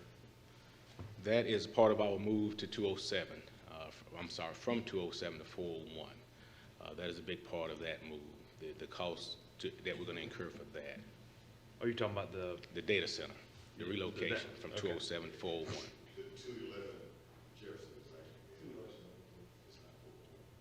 Oh, the Pace Building, yes, the Pace Building, I'm sorry, the Pace Building. Okay. All right, and then, yeah, that's it. So, yeah, I'll look for that financial report that's got that summary in Okay. it. Yep, that's it, Mayor. Commissioner Langstaff. No question. Commissioner Young.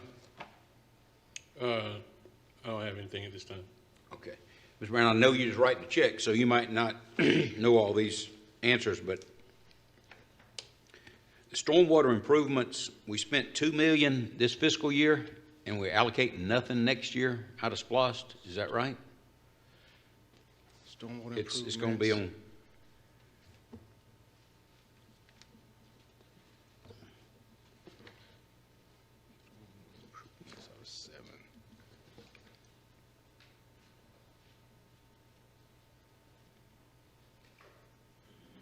Okay. We are actually, well, that actually probably should be $2 million because we're not going to spend that $2 million this year. That is for East Broad and Clark, one of those projects that we're starting on. And I want to say one of those ponds, I can't remember which one, but that's right. Our plan was to do it this current fiscal year, but it looks like that will not happen before we end the fiscal year. I don't think we'll get a PO put out before that. And that being the case, we probably should move that over to the current fiscal year. So we'll look at that. We'll discuss that with the appropriate personnel and see if that's going to be the case. We clarified about the recreation.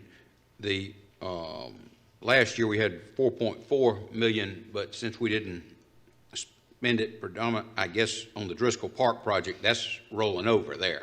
That is correct, yes, So sir. that's, okay. Fire Station 2, that's over at Tiff Park. I'm not sure where it's, the One proposal is to be located. $1.25 million, is that right? It's gonna be that northwest area of Tiff. Okay. And, Barclay Extension. Mr. Warburton asked you about the, okay. In the Transportation Center, I just had some questions about that.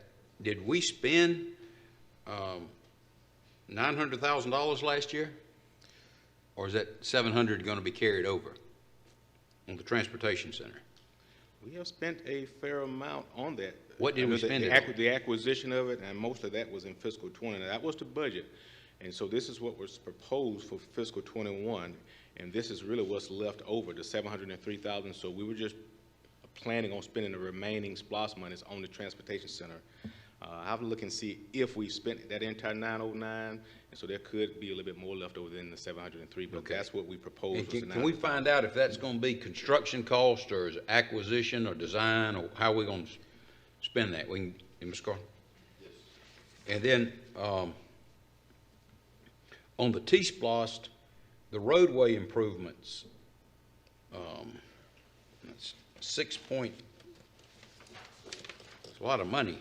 That would be our Phase 4 resurfacing plan. So all of this is, we've exhausted all of our SPLOST money for road resurfacing. And we had $10 million allocated in SPLOST 7, so we will have exhausted all of that. And so all of the road resurfacing now will come from T-Splost. And an entire phase costs about $6 million. Okay. So you spent all the road improvements in SPLOST? Yes, that's correct. I guess Ms. Subadan knew I was coming after that money, so and then, airport improvements at $3.5 million, that's our, contribution into what Mr. Wright calls the Eagle, whatever, is that right? That is correct. That's the entire amount we've got allocated in T-Splost for the airport. And I know, David and his team have looked at that. I know when Mr. Carter brings his final budget, I think even the airport numbers that we have in the budget right now for the airport fund is probably going to go up, but it's just either through looking at the project, reallocating. So all of it will come from CARES Act money, basically, other than this. But I think that number is going to go up some. So I know that will be one of the changes that's coming to you. And I see the $700,000 in railroad crossing improvements. Since we're getting the money from the DOT, is there any, I mean, I just want to make sure there's no duplication there, that might be money we can transfer to recreation. Or any of the projects on this item? I mean, on the SPLOST, back on the SPLOST 7, and I know, I guess on the T-SPLOST, we wouldn't be able to do that, but on the SPLOST 7, there's certainly, could very well be some opportunities there in SPLOST 7 to look at. We can certainly visit that and see if there's some options there. Okay. I thought this Norfolk Rutherford, yeah, the estimated cost of the project on page 81. Oh, that's just getting easements, so that's not money coming, I'm confused. I thought the DOT was allocating money for those railroad crossings. I'm wrong about that. Is that right? Mr. Maples? Yeah, I'm about to make a presentation on the easements. There is 5 crossings on Roosevelt. Yes, sir. Yes, sir. But this, you know, I had it in my mind this 2.8 million was coming from the state. Yes, sir. It is 2.8, but in the agreement, they ask us to cover any easement or right-of-way acquisition or any utility relocations that came up, Okay. and it was allocated. But, and so it was agreed in the agreement with them that that's what we would do. So far during the design phase and now the bidding phase, they have not indicated and shown anything that requires any easement or right-of-way acquisitions by us. And they have not indicated that there's any utility relocations that are required. Now, once they get, the bid is out. And so we're supposed to get the bid at the end of this month or first of next month. Okay. And once that comes in, they start work, we still may have some funds that we might have to expend as they find any problems during construction. But Okay, I was just thinking the 700,000 for railroad crossing, I want to make sure that we weren't contemplating spending money on these 5 crossings. No, sir. Okay, all right. I mean, the 700,000 was for, we had several projects that were already implemented. Casey Street, the 2 on Casey Street. We had one big one on Mock Road. We had Swift Street, and we had a couple other ones over there, Don Cutler Boulevard. And those things were all done under the Georgia Florida. And then we spent money on Westtown, Industry, and Gordon Avenue. And so we have one more that we're trying to work out, and it'll be Clark Avenue, right there near Village subdivision on the east side. And that should just about wrap up all the T-SPLOST funds for railroad crossings. Okay, all right. Thank you, Mr. White. All right, then. And if I can, Mayor, just want to respond to Commissioner Howard. I was just informed by one of the Board of Directors sent word that they are not open. The Civil Rights Institute is not open right now. They're planning to open soon, but don't have a specific date.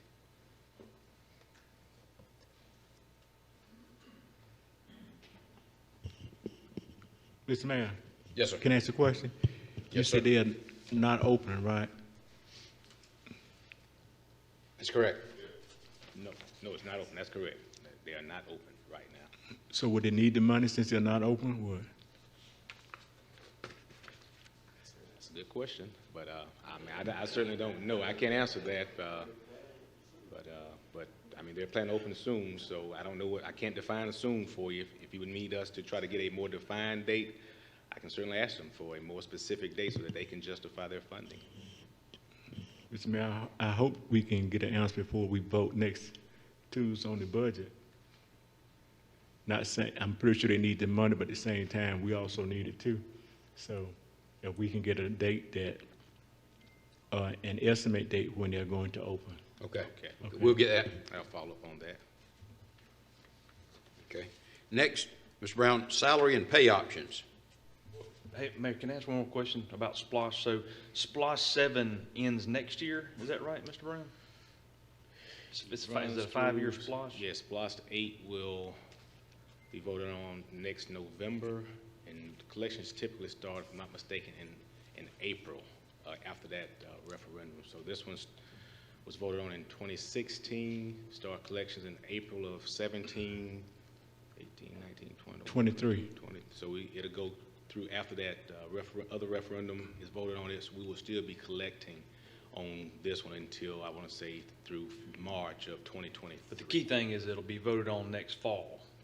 Yes, 2022. next November. That's correct, November. The only reason I bring that up is just, stay ahead of that. Maybe, I don't know when us and the county need to start working on that, because you got to present the referendum and, kind of have your list of projects that, that was just something to be thinking about for first part of next year.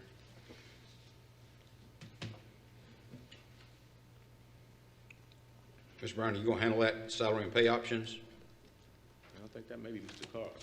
Mr. Carter? I don't, if you all had any specific questions about it, I think we've answered all those questions, if I'm not mistaken. So I don't know which direction you all want to take it. Not sure. We have the data, and I think we sort of answered in most of you all's questions, but.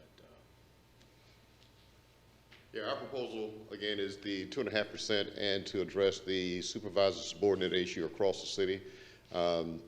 We're looking for you guys to debate how you want to implement that or some version of that. If you have some specific questions about any iteration of that, we'll try to address those for you. Okay. So the proposal from staff is a 2.5 across the board raise for all employees, in addition to addressing this subordinate superior conflict we have in the fire department. Across the city. Across the city. Yes, sir. Okay. And just to be clear, that proposal did not incorporate a 0.5% increase for pension. So that is not, that's right, not. I understand. I mean, I wrote a letter to everybody and I said, this is what I propose. And I mean, I understand what staff recommends is what staff recommends. Right. Okay. Commissioner Howard. I would go the 2.5% for all employees, which would cost $1,499,806.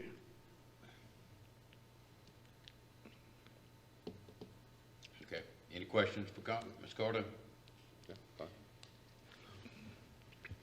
Mayor Pro Tem, did you get back with us? I think he's gone. Okay, gone for the day, okay. Commissioner Fletcher? Well, I'm with Commissioner Howard on this, but I do say sometime when the dust settles, let's get together and see what we're gonna do for the future of the pension fund, because it might not, it's eventually gonna come to. Absolutely. So, you know, and get some experts on there, and I will take it upon myself to see what other cities are doing. But, you know, right now, the morale is more important, or as important. And I do agree with the mayor that this is something that is in our future, and we can't afford to kick the can down the road too many times. So, or please. we end up in the same situation you are with the CSO. So, absolutely, I agree. Thank you for understanding. Commissioner Warburton? Yeah, so under salary and pay, definitely support the 2.5 across the board. I still would like to support an additional 2% for public safety. I have interactions with police officers a lot of times. I had one yesterday. Typically, they don't know who I am. I didn't reveal who I was, but, you know, just always pepper them with questions. And, you know, it was revealed yesterday that this particular individual was, you know, going to be leave, you know, so anything we can do to soften or give them less reasons to leave Albany to go to a higher paying, higher whatever. Same thing with the fire department. I just think that public safety, not to say any employee is important than another, but public safety, they are on the front lines 24/7.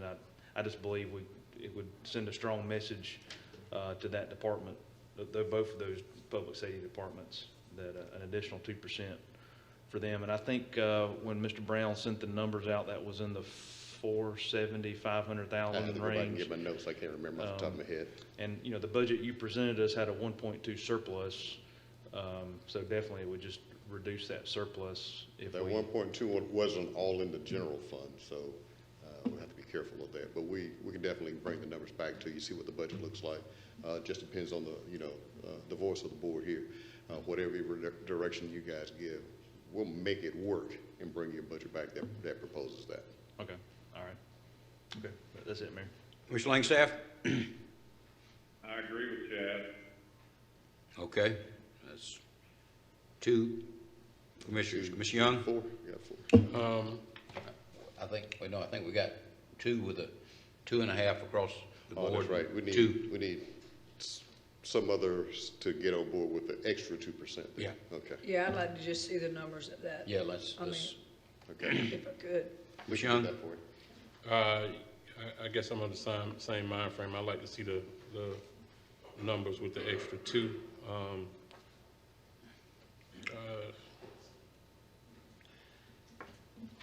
Well, I guess if you're telling us we've exhausted all the options with looking into the fire department at this particular time, I guess that's just what it is. Is there any possibility those things that they propose, you know? Let me address it this way. We've talked with the fire department about what we're willing to propose. I can tell you I'm absolutely not willing to modify the pay scale with a week left to try to present a budget to you. That's just not within something that I could really get done and have something ready for you within a week. Okay. That's just outside the realms of what I could do. Yes, okay, I got it. However, Mr. Brown says your proposal, Commissioner Warburton, would be $550,000. 550. 550? Yes, sir. More than what the budget you presented to us. No. Is it more? Okay, more than the addition, what we proposed to you today. That's right. Okay. Well, I sent everybody a letter. My position is 2.5% raise across the board for all employees, but 0.5% is a contribution to the pension fund. No, employees making over 90,000 will get a 1% raise. I'm not going to vote against the budget because I disagree with what we're doing with the pay raise, but I think, well, I know this this pension fund, if we say an actuary tells us there ain't a problem, we were all at the presentation, it's 60% funded. It should be at 80% funded. That is a problem. And so, there again, that's my position. So I see we have two options here. Yes. Mr. Carter, one is 2.5% across the board. Commissioner Howard proposed that. Commissioner Warburton is 2.5 for everybody, regardless of pay scale, and then additional 2 for public safety. Correct. Commissioner Fletcher and Commissioner Young want to see the numbers. Commissioner Langstaff, I think, agrees with Commissioner Warburton. Okay. Okay, and I want to say this, and we'll get on with it. We have the pay study for the fire department. We're going to have to make some adjustment. There's going to be an amended budget there. It's coming. So that's one reason I'm concerned about this additional compensation for the public safety, but also police department got a 6% raise last year. You talk about morale, you know, this is, and the other thing, not only we got the pay study for the firefighters, but we're going to have to do something about linemen in the utility Absolutely. department. I was going to bring that up.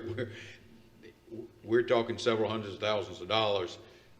It's going to be a crisis, apparently, if we don't address that. And we can't do it in the next week, but we're going to have to do it in the next 6 months. So that is why I anticipate we're going to need an amended budget, and whatever budget surplus we got, we're going to need to access those funds. So that's my position, but like I say, I'm not going to vote against the budget because y'all disagree with me. But Mayor, if I can ask a question, so. Yes, sir. Can we go around the table again? Yeah, that's fine. Coach Howard? I'm still for the 2% after, so Derek said that it would cost another $500,000 to do that. Put 2.2 and plus 2% for public safety. So I'm still with the 2.5 for all employees. Okay. Okay. Mr. Fletcher? Well, I like the 2.5 straight across the board, but I just, you know, and I know that we're looking at the fire department. I know what we did for the police department last year. I know about the linemen, et cetera. I am all about the 2.5, but I don't know if I could swallow just singling out different departments getting different things. That creates a problem across Yeah, the board I could because everybody just watches really that. see that. I could see we talk about morale, I could see that being a mutiny. So I'm all about the 2.5 and really let everybody know that we are sincerely going to look. There's a lot of things in this budget, you know, just a lot of things that we've got budgeted that we know we might not be able to use. We could address that after we get you a budget that you've got to pass by the end of the month. Yes, ma'am. Thank you. You're welcome. Commissioner Warburton? Yeah, in terms of last year's budget, I haven't heard any discussion. Do we have a kind of a feeling of how we're going to end this year? Surplus, deficit? Hey, I think the books closed quite late on that, so either.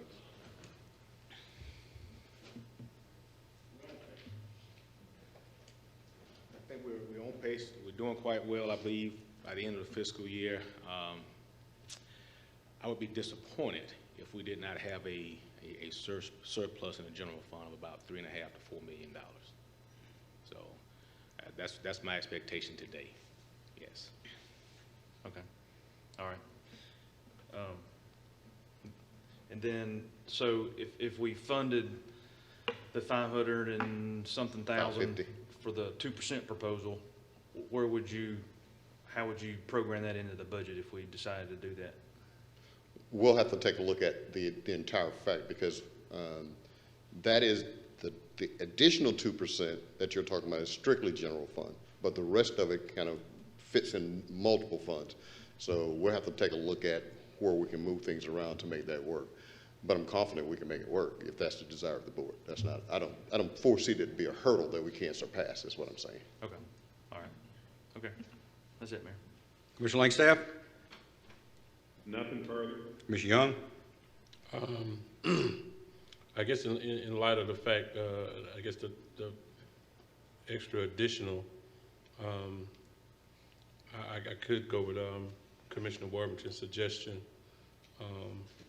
especially if we're looking at, that type of surplus. But again,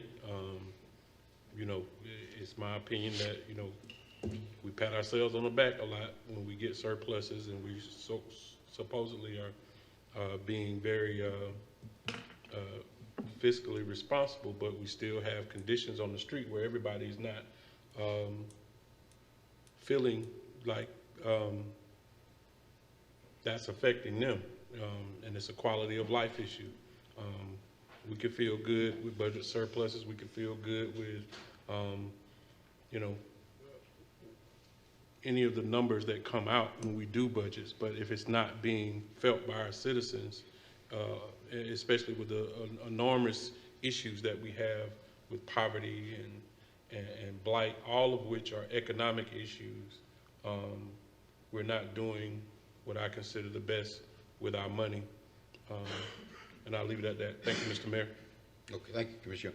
Well, we just want to spend $500,000 of that surplus. I mean, I think we could renovate Carver Gym and address some of these concerns. There's some, I was there a few weeks ago, and dilapidated properties all surround it. I mean, we could enhance that neighborhood and expand our youth programs. One thing I'm kind of intrigued with about this is Mitchell County, the 4%, Mr. Brown, is, I mean, I was just doing the numbers. If they have 1,200 customers, which is hard for me to believe they got 1,200 customers, but at $200 a month, and then 4% of that, it ends up being some money. Is that considered in the budget or not? It's not right now. That information really just came to our attention last week. They did mention how many tracks or potential tracks, and I want to say the number was 1,400, but I just okay, so we're talking about tracks instead of customers. Right. So we could have 5 vacant lots, right, and that would be sort of included in the 1,200 number. Right. So I'm sort of reluctant. We don't know how many active customers they have. That's why I was reluctant to say. I hope it's 1,200. Okay. But it's hard for me to imagine 1,200 well, EMC customers within the city limits. So WG&L's got 37,000. You ain't got that many houses. But do we have any idea how long should they have been paying that 4%? Is that a recent law, or is that something they should have been paying for? 1995. Uh-huh. If we tell them to send that letter out, we're going to ask for the... Okay. Thank you, gentlemen. Thank you. Okay, so pension funding, employee contributions. I think that fell flat, but go ahead, Mr. Brown. I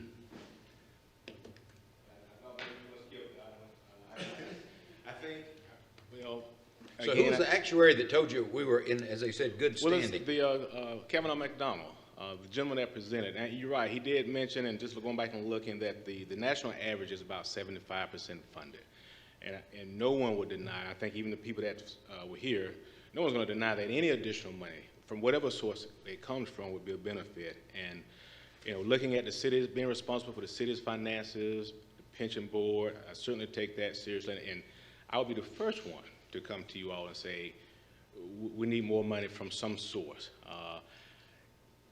But I guess based on his recommendation and where we are right now, I think it might not be a bad idea to just sort of wait it out. Looking at, and we went up a couple of years ago, I think I sent you all a chart of that in 2017. We went up a little bit in 2020, made a difference. We're at 24 years funded. I know the state mandates 30, so, and we were, matter of fact, before we went up to 1.1%, an additional 1.1% for the city, we were about to be at 30. We were at 28, and if we did not make that change, we would have went to 30. That helped us come down to 25. We're at 24. I expect a very good report next year, once we get through this fiscal year. And so maybe just may not be the best time, just from, at least the pension board, from a pension board perspective. But again, I won't deny that money from any source, wherever it would be. I know the American Rescue Plan isn't eligible, but if it dumped $20 million in there, it would be a great thing. But, so I can't deny that, but I just think, just from an employee perspective, the contributions from the city or the employees right now didn't have to be increased, but I certainly understand the thinking behind that.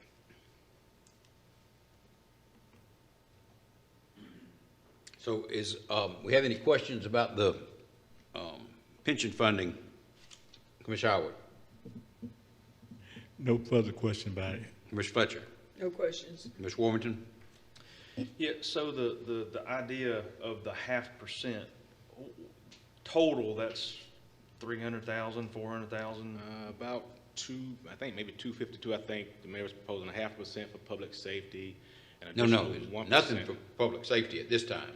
Eventually, another 0.5% for public safety. Okay, I must have misread it then. Yeah. So probably a couple $100,000 maybe for that 1%, because I think I had 252 for all of it combined. We were looking at And it so that way. how much does that amount of money move the needle?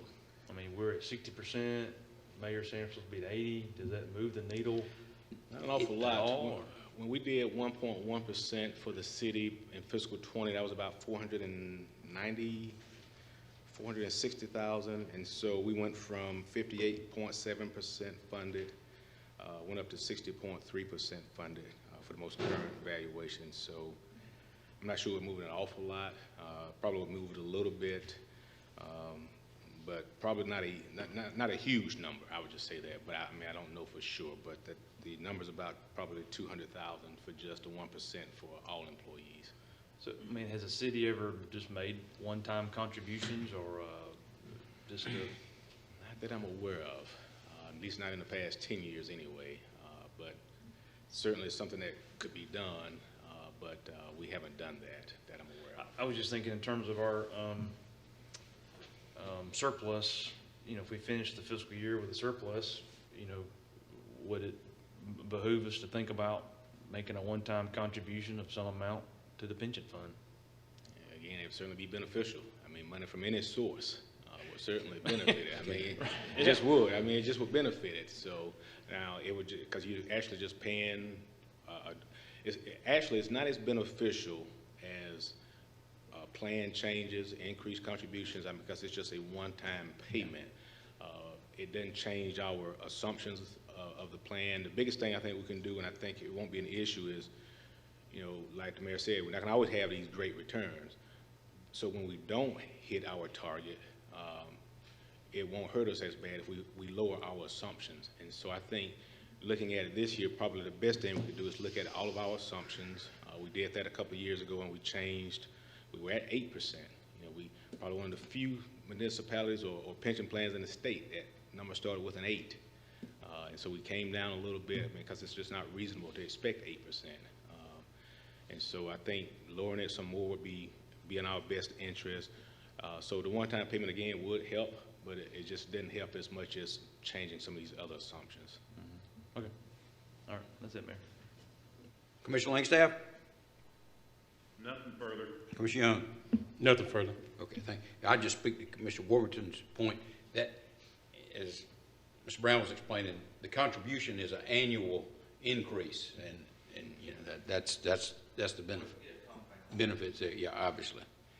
And with that, next item: direction on the use of the estimated $20 million designated in the American Rescue Act. I know Mr. Carter may speak on it some, and I'll just give you some insight. I believe our application went through this time, Mayor. I hadn't gotten anything back, and it's been a week, so I think we're okay this time as far as getting that funding. You know, one thing to think about, you know, this is federal funding. Any other potential money that we could get would be federal funding. So once our staff starts to do some of these projects based on some funding, they're gonna have to follow the same guidelines, whether it's American Rescue dollars or any other potential dollars.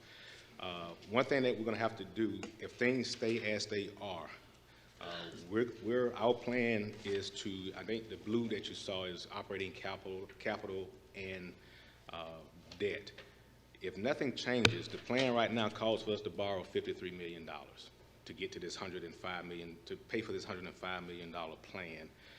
We would look at doing that over probably 3 different loans, but I think at worst case, we're going to have to go to GFA next spring to apply for a loan. Right now, the way it looks, we're looking at about $22 million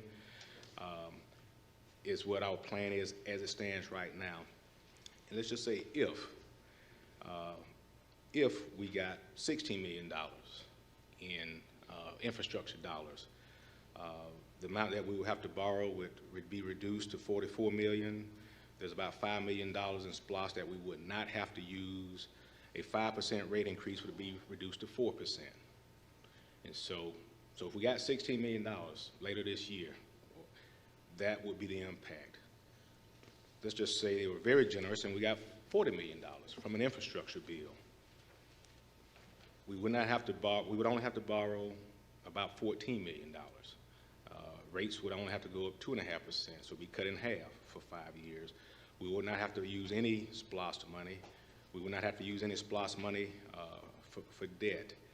And so depending on what happens with that, and this model can go up, change in a lot of ways. And so again, any additional funding would be a benefit. And so while we would get this first $10 million, I would expect perhaps within a week or so, we would get the other $10 million in a year from now. And I think our plan right now, the way it's laid out, I want to say, I think it's scheduled to spend about about 16 million, between 16.6 million next fiscal year. And so that does look at the 10 million we get now, potentially the 10 million we would get next year. Does take into consideration that we would get the 3.8 million in that grant funding that we have, and then some ongoing capital. And so if we got all of that, we would be able to spend that on projects that we currently have scheduled for next year, which is about $16.6 million. So I think after we fund the first 2 or 3 projects with SPOS dollars, I think Mr. Maples and his team will be planning to use federal dollars going forward. And I know he mentioned it was a longer process, but could be federal dollars from American Rescue Plan, it could be federal dollars from some other funding source, but I think that process, as far as trying to let those projects, would be the same, so regardless of what source it came from.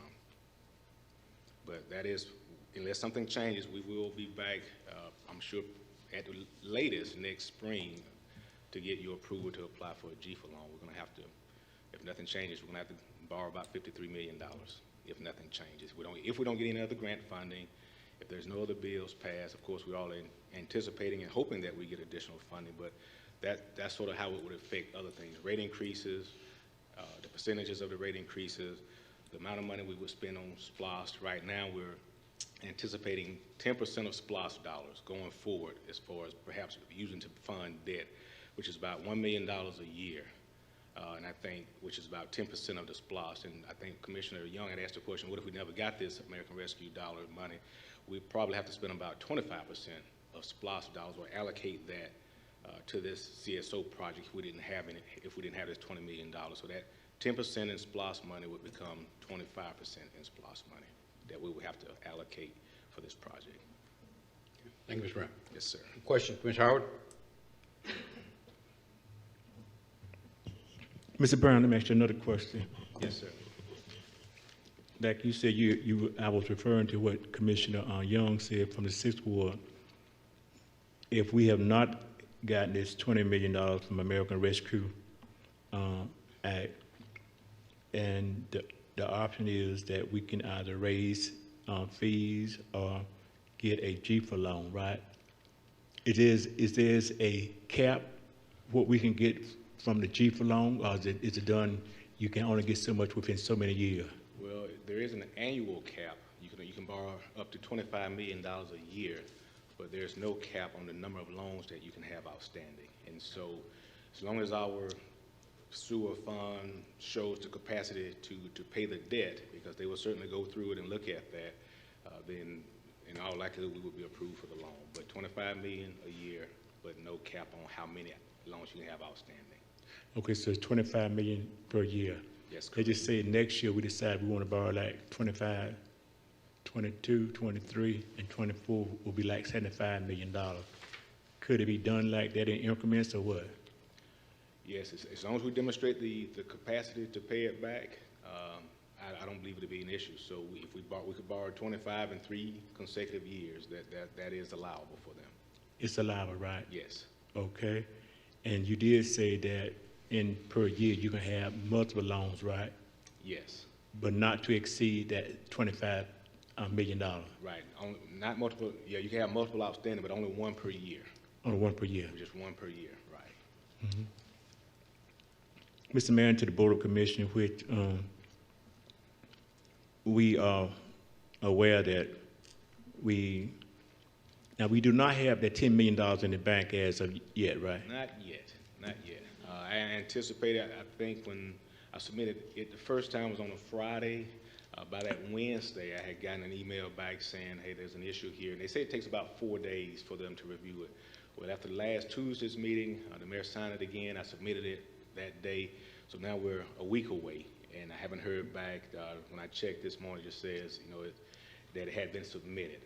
And so I'm expecting an email shortly to say, you know, to let me know the funding status and when I can expect to see those funds. So the fact that they haven't kicked it back for some outstanding issue, I expect to see it in pretty short order, maybe perhaps within a week.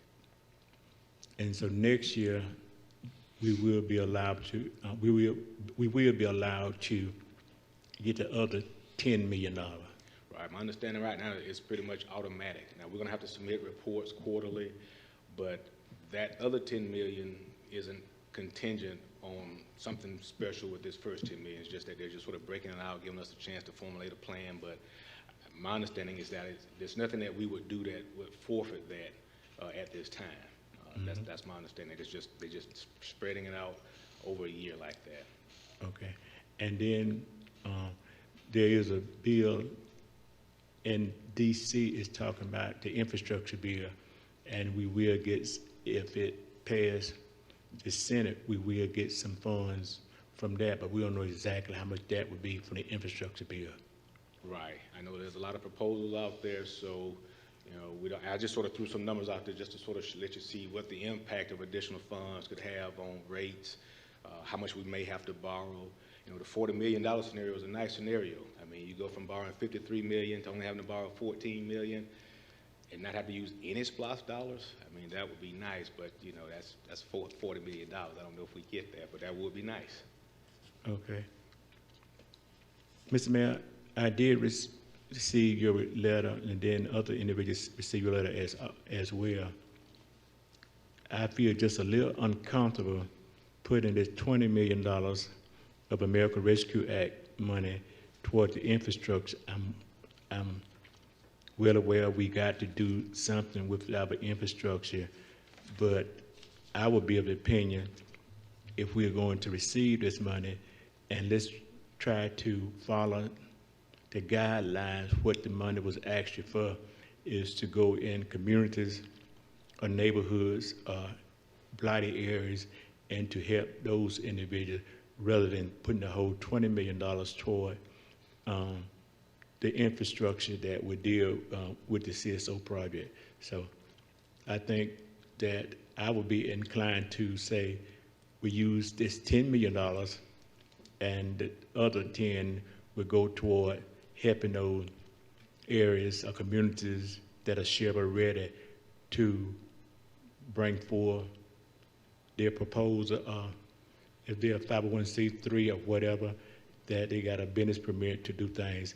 But I just feel a little uncomfortable allocating the whole $20 million of the rescue plan to the CSO project. Thank you. Mr. Fletcher? Well, I feel very comfortable putting all 20 million towards the infrastructure, and it's my mindset that helps every part of this community because our infrastructure is about to collapse, and I don't see where that's not going to benefit all of us. Thank you. Mr. Warburton? Yeah, Mr. Brown, as far as you know, with this 20 million, let's say we make a decision to use all of it today, does that bind us in 2 months or 6 months to change if we were to get additional? Absolutely not. I mean, because you know this board, whatever decision you make, just like amending the budget. You know, if you decide to do something today, at the next meeting you can decide to do something different. And so this does not commit it. You know, at some point we'll be at the point where we're going to be using these federal dollars on some part of these projects. But even once, to my knowledge, I don't think that the process that engineering and staff will have to go through would be different with this pot of federal dollars versus this pot of federal dollars. So if we went in with the thought that we would be using American Rescue Plan dollars, and then we end up getting infrastructure dollars, I don't think the bid process, the guidelines that we would have to follow would be any different regardless of which pot of money it came from. So if you committed that today, there's nothing that would prevent you from saying a month from now or 6 months from now that, okay, well, we actually want to use these dollars for something else. I guess what staff needs is y'all just need a direction, as Mr. Maples made it very clear, of starting the work and you know, federal dollars makes bidding differently than other means. Right. So, and I used the presentation today just because they were in front of us this morning. How confident are you, let's just take their, what was that, 460,000 they presented to us this morning as an idea or potential. Is that guaranteed funded? 460? For the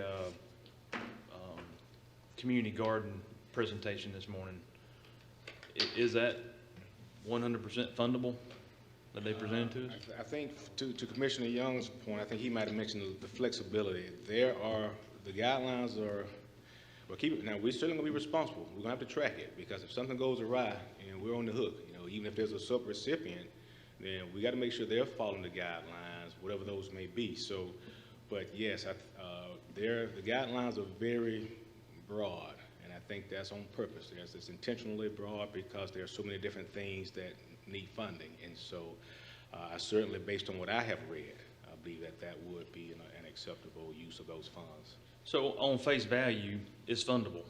Yes. But just like if Mr. Maples were to go bid out the project wrong and he didn't follow federal guidelines, he could put that funding in jeopardy if we were going to use it for infrastructure. Just like if we set aside funding for something like we talked about this morning, something doesn't happen correctly along the way, that could be jeopardized, right? Because there's steps and things you got to follow. Yes. To complete the funding process, I guess, if you will. Right. Whether it be infrastructure or a community garden. That's right. I guess with infrastructure, Mr. Maples works for us, or Mr. Carter.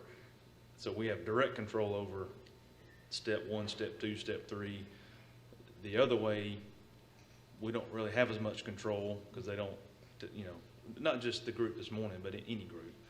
You know, if they chose to do something different, or they didn't do this and didn't do that, then they could put the whole thing in jeopardy, possibly, in terms of the funding. Right. I would certainly think that before any funding left the city's hands, that, you know, however we were administering something like that, that we would have all the satisfactory information that we would need before we would, because we would be responsible if somehow, and when they come and check and audit and because they ask you to preserve your records, I can't remember, from 5 to 7 years. When they come back and look at those records, they're not going to be going to the sub-recipient. They're going to be coming to the city of Albany and see, how did you spend these dollars? You know, did you spend them in accord with what the guidelines say? And so we would be responsible for that. And I guess that's kind of what I was asking this morning is, you know, I can sit and listen to a presentation. Yeah, that's needed. That's a great idea. But I'm just looking for some kind of guideline to say it is a 501c3, it's good. You got to have 3 months, 3 years of P&L.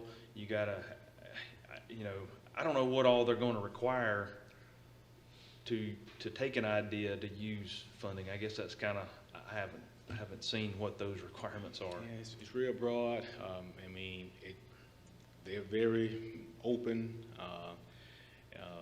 and so I guess, I mean, the idea, like I said, just my opinion, that certainly would fall under that provision.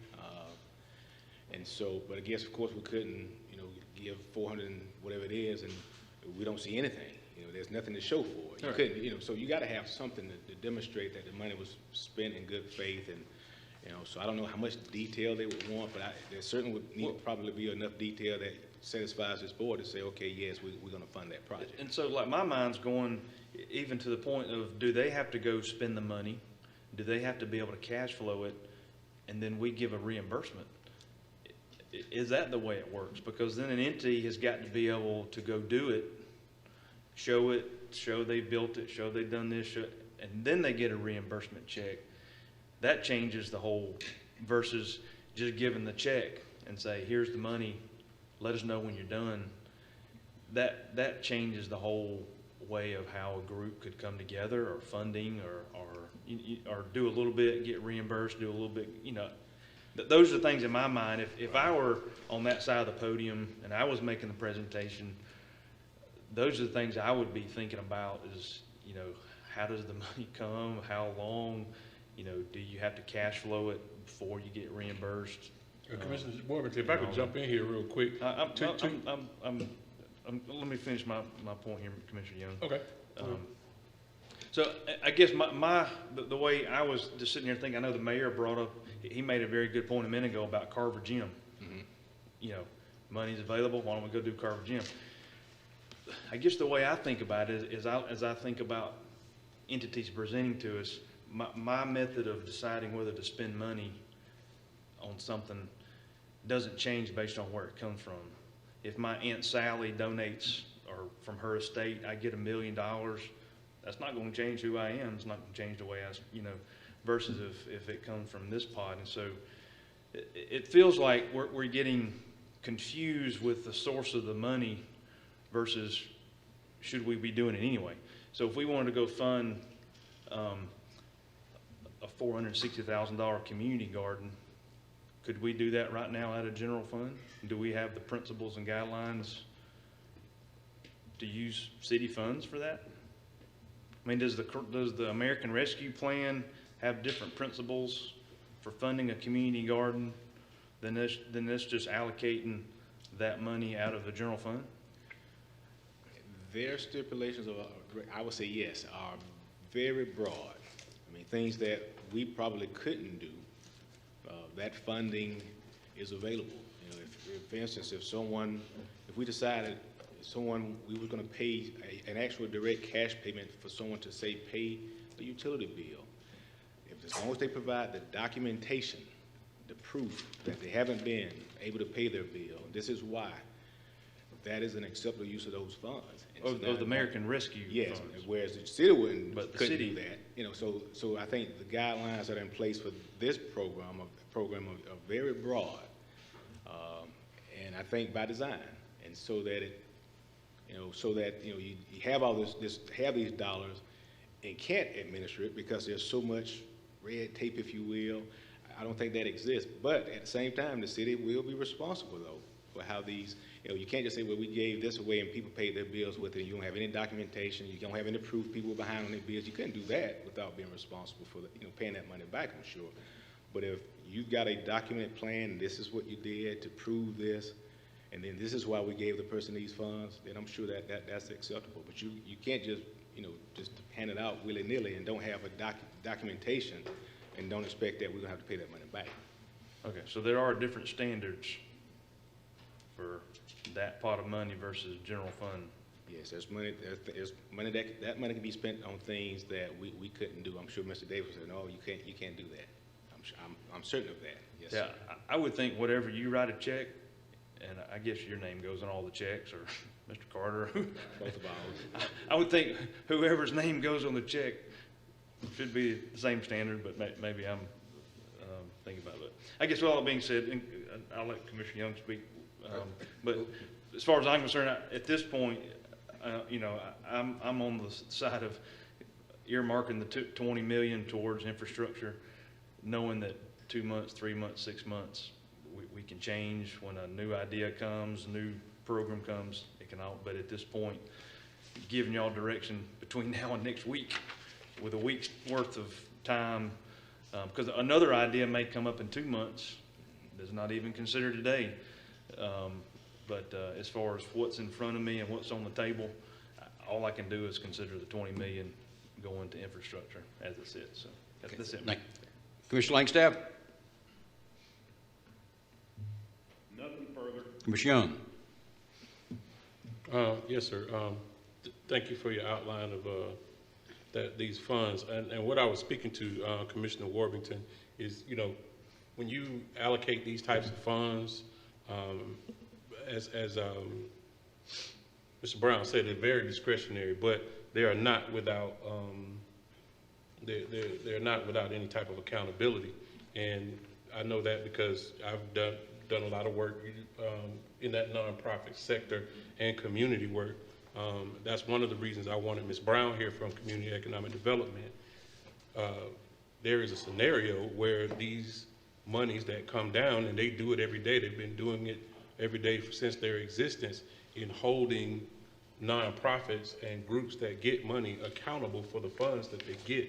It's not just a thing where we start writing checks and then we don't have any accountability to the folks we're giving this money to. This money flows through a number of places. They can, and like I said, Ms. Brown can explain it better than I can. They flow through CDIFs, which is an alternative lending agency. They flow through Community Economic Development, which operates a number of federal programs that are specifically monitored and hold folks like the folks who presented to us earlier accountable. I've actually done some work just a few months ago in writing grants for community gardens that come from the Department of Health, and they have the same type of guidelines and accountability. So it's not a thing where this money, which was meant for the community primarily, that was the presentation that we looked at last week, to do these things, whether it's food insecurity, whether it's housing, whether it's small minority economic development. This money will be accounted for just by on the basis that it's coming into the city government. We have those channels, we have those avenues. Again, I really do think we kind of do ourselves a disservice when we don't kind of learn what community economic development does and actually, you know, see them as a viable part of our city government, because they are doing the work on the ground with these types of programs and with this types of funding. So in speaking about the American Rescue Plan, I'll only say this. You know, we can give all the platitudes that we want in terms of how we want to see our community, the things that we want to get away from, which is blight, crime, poverty, youth violence. But, you know, if we just talk about it, we're just talking. Where you see what people care about is where they spend their money, and that's no different, going to be no different from this board. We do know, as the mayor put it, you know, that this has been a can that's been kicked down the road, and I'm not at all saying we should kick it down the road further. I'm saying that we should not put the mistakes of the past again on the backs of the people who suffer the most in this community. We have always looked at other options other than funding those things which are going to better the parts of our community which struggle and suffer the most. That's a can that's been kicked down the road for, you know, time infinite. And that we will, if we vote to put all of this money on the sewer system, because I do think there are options. I think there's a negotiating point. One of the things that I think is that, and I'll just be honest with you, I think this whole thing about, oh, we got to do it now, we got to do it now, we got to do it now, I don't think that's the case at all. I think we should have a honest look at setting aside maybe even a portion of this money. We know we're going to get another 10 million of the 20 million next year, but are there going to be commitments to do these types of programs that we're talking about? Because one thing about it, as Mr. Brown just told you, this money is very discretionary. The infrastructure money won't be discretionary. It will have to go to capital projects. It will have to go to sewer systems and things like that. And we will have missed an opportunity to better the conditions that we say we want to improve. We can put money in all types of gadgetry for policing. We can put all types of money into building hotels and bike trails and all of the things that have come across this board that we seem to just write a check for without blinking, without thinking about, oh, who's going to be responsible for this, or how are we holding people accountable? That's just something that we want to do.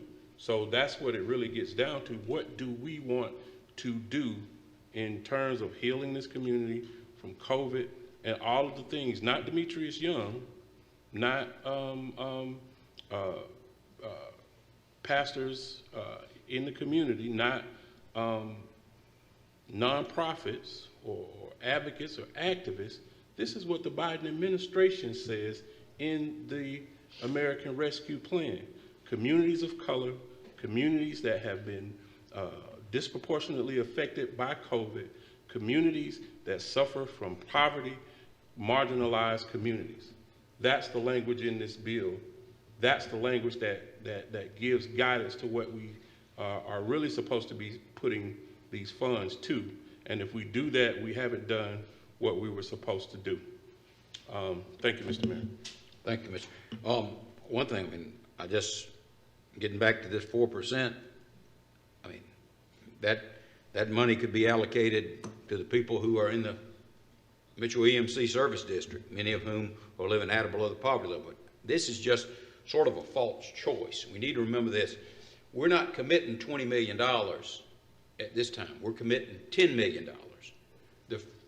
If the infrastructure bill comes down and money is available for the CSO project, then we're going to get the $10 million, the second tranche of money, they call it, or tranche, however you pronounce it, next year.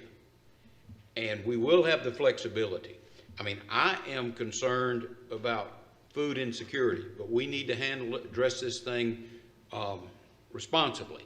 And I don't know what proposals are truly viable and which are not. That's something we need to address at a later date. But I want to say this, because my position is the $10 million, we need to dedicate it to, just like I told Mr. Maples, this has got to be a priority every day you come into work. We need to tell ourselves we're going to do everything we can to meet this deadline by June of 2025. For the first year, $16.6 million. If we had $10 million of the federal funds from the American Rescue Plan, we got $3.8 from the state. We got $2 million we're passing over from last year in SPLOST. That gets us there.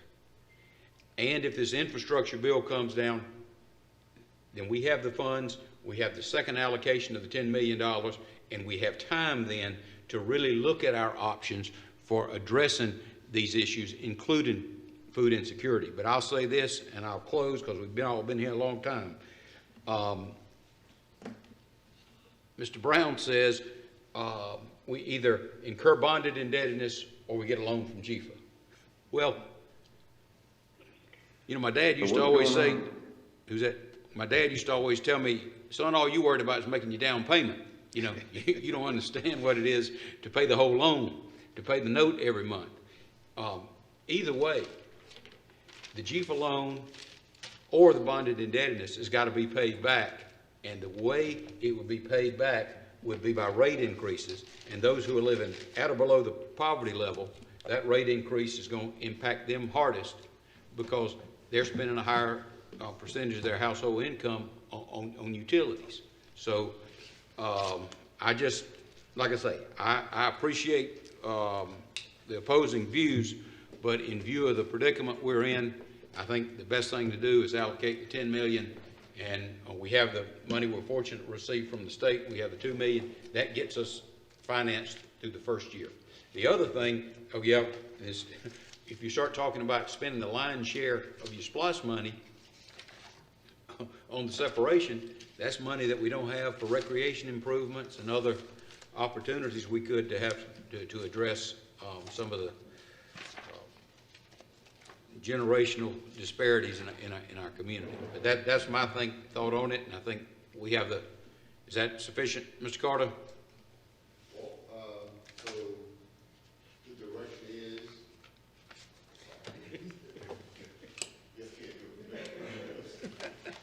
excuse me. So on a couple of issues, the direction on the first $10 million tranche is, do we allocate it as indicated, or we do something different? I mean, the consensus is we allocate it as indicated, and of course, if the infrastructure bill not only comes up, if it comes up in 2 months, we can revisit it. Because, Absolutely. you know, how much money is it, and how can we spend part of this? Yeah. But that's in addition to the 10 million that we're gonna get next year. Okay. So I think that's the consensus, is it not? Commissioner Howard expressed concern that he feels like some of this ought to be going to other projects. Is that right, Commissioner Howard? That's correct, Mr. Mayor. Okay. Ms. Fletcher, like myself, at this point in time, it's all going to the separation project. Okay. Commissioner Warrington? Well, Mayor, I think there's some of it that maybe even are different than you, where we're saying the 20 million. So, Well, I mean, until something else happens, okay, that's the only thing that's in front of us at this moment. But when another infrastructure bill comes, then you can but I think staff needs to know not just 10, but even 20, because you're talking about 53 million being borrowed versus if we just say 10, you know, the commission could change, we could change our mind, whatever, but in terms of giving them, you know, you could change your mind at any time, but in terms of giving staff direction for the budget. well, I mean, I think we're only gonna get 10 million. We're only gonna get 10 million this So year. we can't spend the other, I mean, you can say that, that's how I wanna allocate it, but at this point in time, the decision to make, that's what I was saying earlier, it's a false choice. We just got the 10 million in the first tranche, and that's what we're looking for direction. I mean, that's what staff is looking for direction here. Right. How We have we're- time on the other. Yes. But we need a decision on the first 10 Okay, now. well, but I respect that, Mr. Warrington, that, you know. Yeah, it's just on our item, it's at 20. Okay. But All if right. you're Well, doing but- something different, then, okay. Yeah. Okay. Commissioner Langstaff?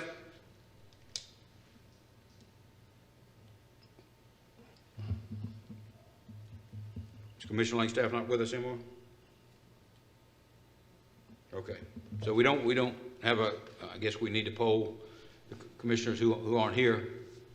Right. I can do that separately. Yes, okay. And That's handle good.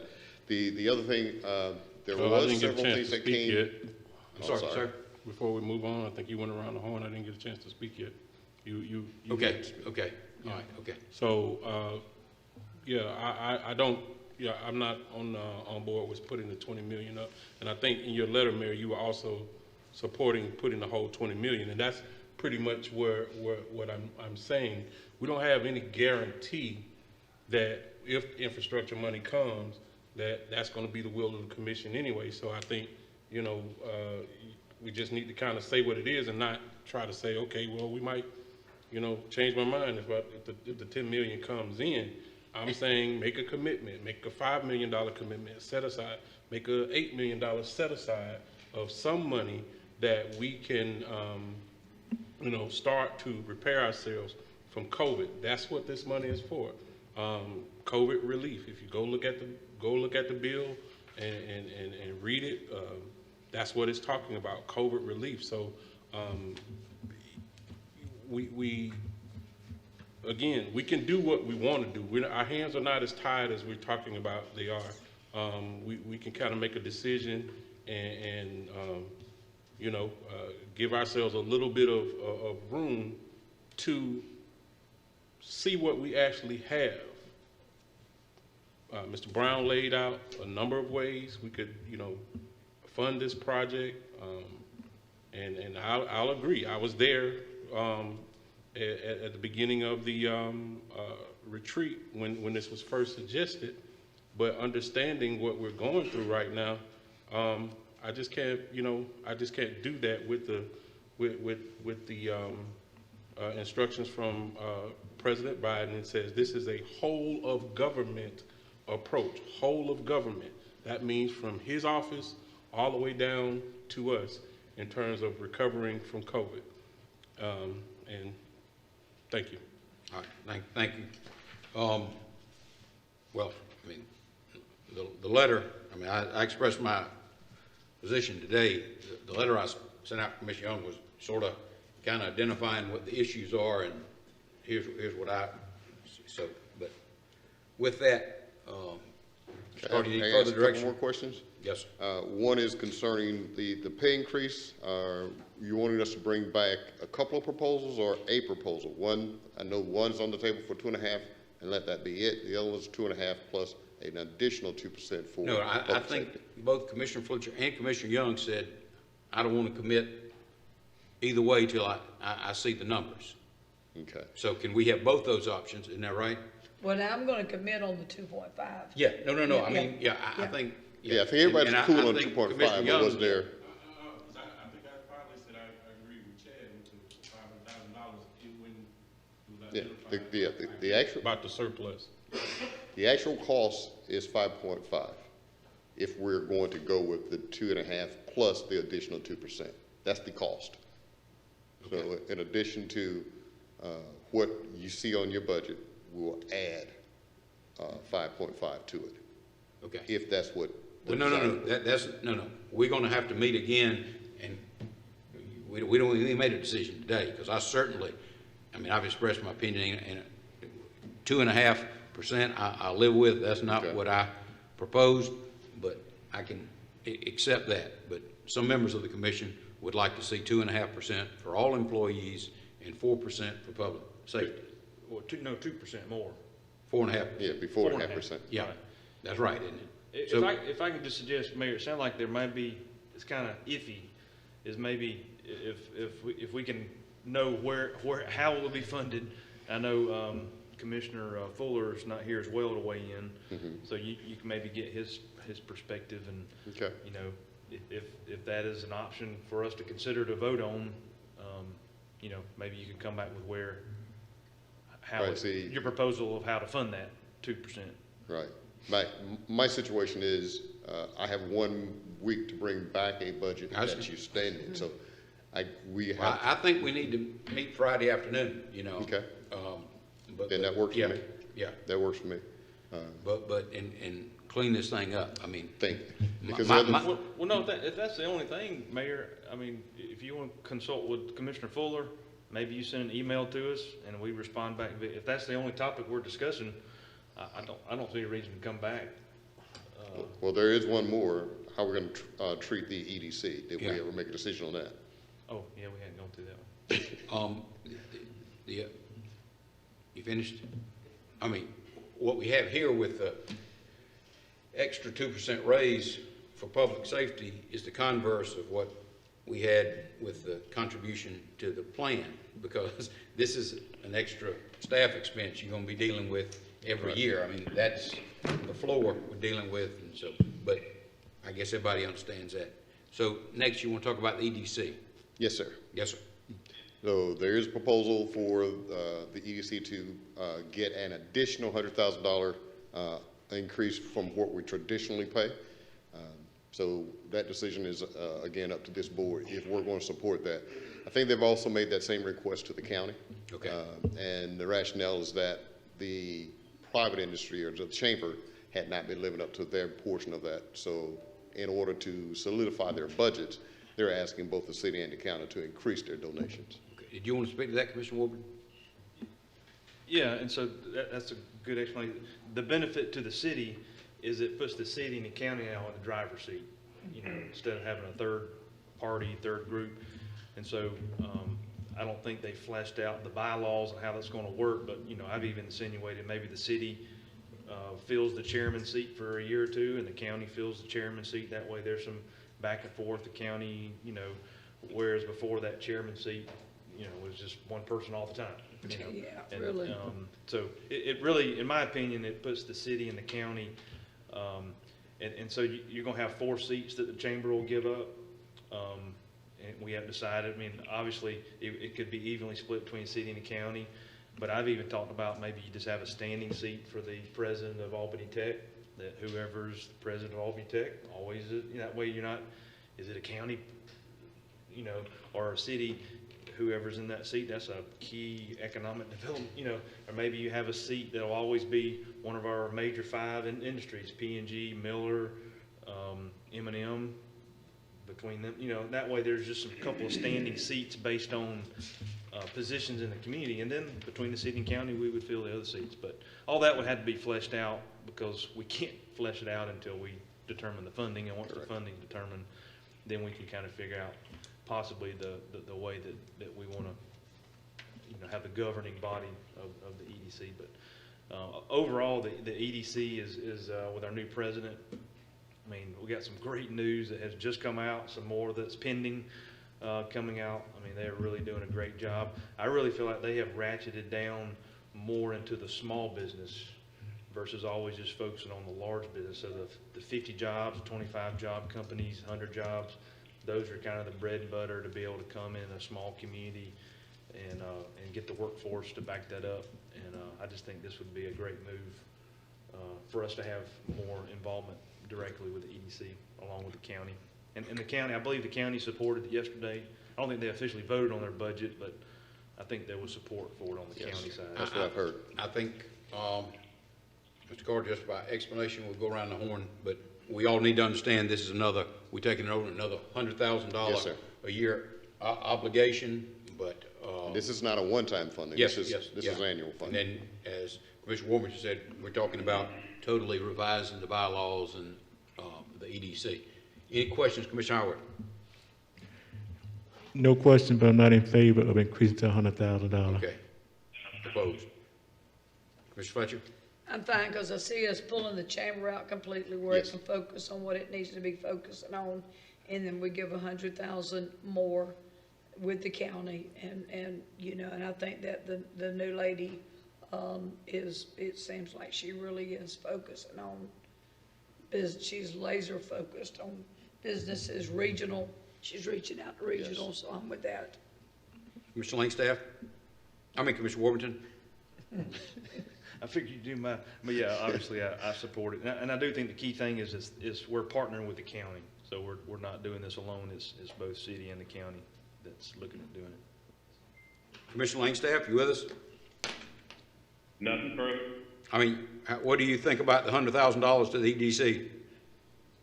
Oh, yes, I agree. Okay. Commissioner Young? Yeah, no, I don't support that, and this has no reflection on the new leadership there or what we're going to do in the future with the EDC. I just, I just say that we have a community economic development department here for the city, and we don't give them one thin red dime out of our general fund to support what they're doing directly here in the city. And I think we need to, adjust our priorities. Again, if the county or the chamber or whoever wants their own economic development engine, then, let them fund it. And let's put some money in our own department so we can do the things that we need to do for our community. Okay. Thank you, Commissioner Young.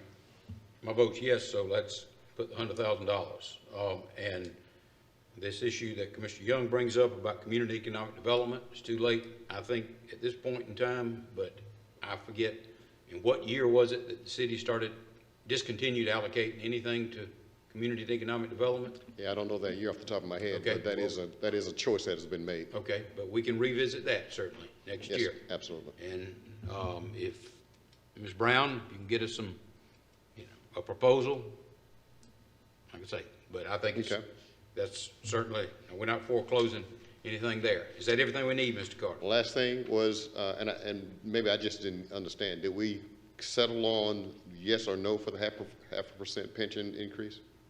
I don't think anybody supported it. There was another? Yeah. Okay. All right. That was all I needed then. Then I have Okay. what All right. I have what I need to move forward with the new budget. Thank Can you. I So really, ask the only decision is What's the the pay? 2% public safety. Right. That's the only decision lingering.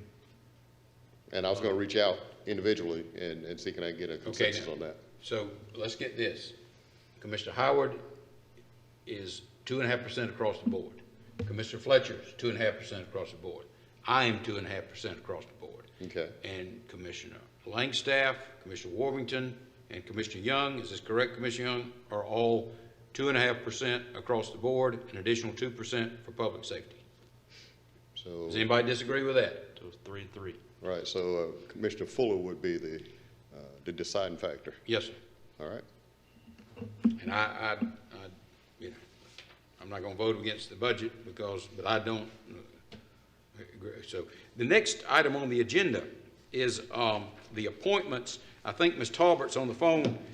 Unfortunately, it's been brought to my attention, and I noticed it when I was going through this.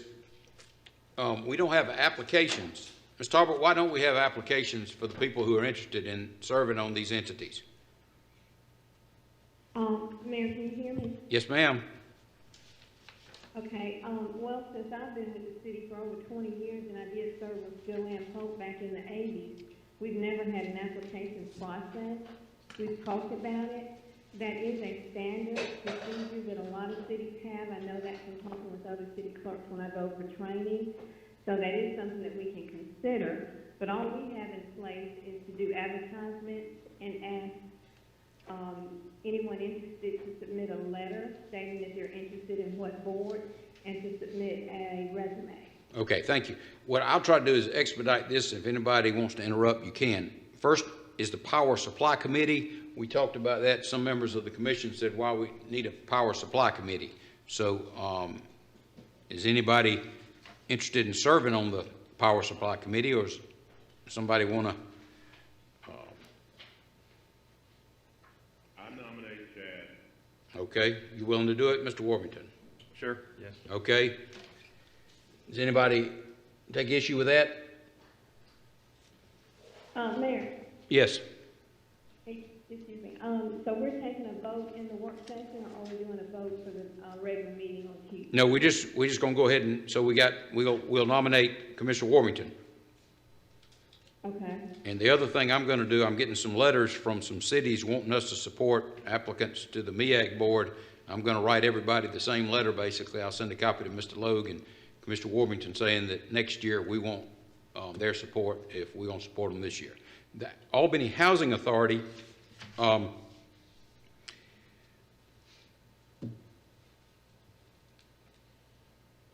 Mr. Jenkins That is the mayor's appointment? Oh, that's right. Yes. Mr. Jenkins will be reappointed. And then Animal Control Board, Dr. Watley's willing to continue to serve. Anybody have any issue with Dr. Watley serving? Okay. Next, the Aviation Commission, there's only one appointment, isn't that right? Yes. And Mr. Chandu Kantawala has requested that he be reappointed. Yes. Okay. Did you have any other applications? I did not at this time. Okay. And these were advertised, correct? They were. Okay. Chehall Park Authority, it says we have 2 appointments, but we really have 3 appointments. Ms. Bitterman and Mr. Borer have both asked to be reappointed. Ms. Ligon is, her 6 years is up, so they'll also need to be reappointed in Ms. Ligon's place. We don't have any letters of interest, so if anyone on the commission knows of someone who's interested in serving on the Chehall Authority, please notify them and they can get with us. Next, Community Development Council. It looks like how many appointments we have there? Well, it's the full council, and I think they can go up to either 19 or 20 or 21, and we've never had a full slate since I've been city clerk. Currently, we would have 8 saying that they wanted to be reappointed. We have 3 that said they were not interested in reappointment. So there's an option for us to continue advertising to get the word out to fill the other vacant positions. Okay. But we do have 8 who wanted to be reappointed. Okay, and that's Tracy Taylor, President Frederick, John Hawthorne, Alma Noble, Clara Knight, Carol Turner, Sherelle Bird, and Timothy Sweet Hope. Is that correct, Ms. Talbot? Yes, that's correct. Okay. And then last... Mr. Mayor, real quick, I would like to maybe send some request out to that board to maybe look at their bylaws in terms of decreasing their numbers, because since I came on the board, I know we're always talking about, oh, they have all these vacancies on their board, what's going on? With 25 vacancies, I don't see the need for that, and I want to see. Okay, can we get that, Mr. Davis?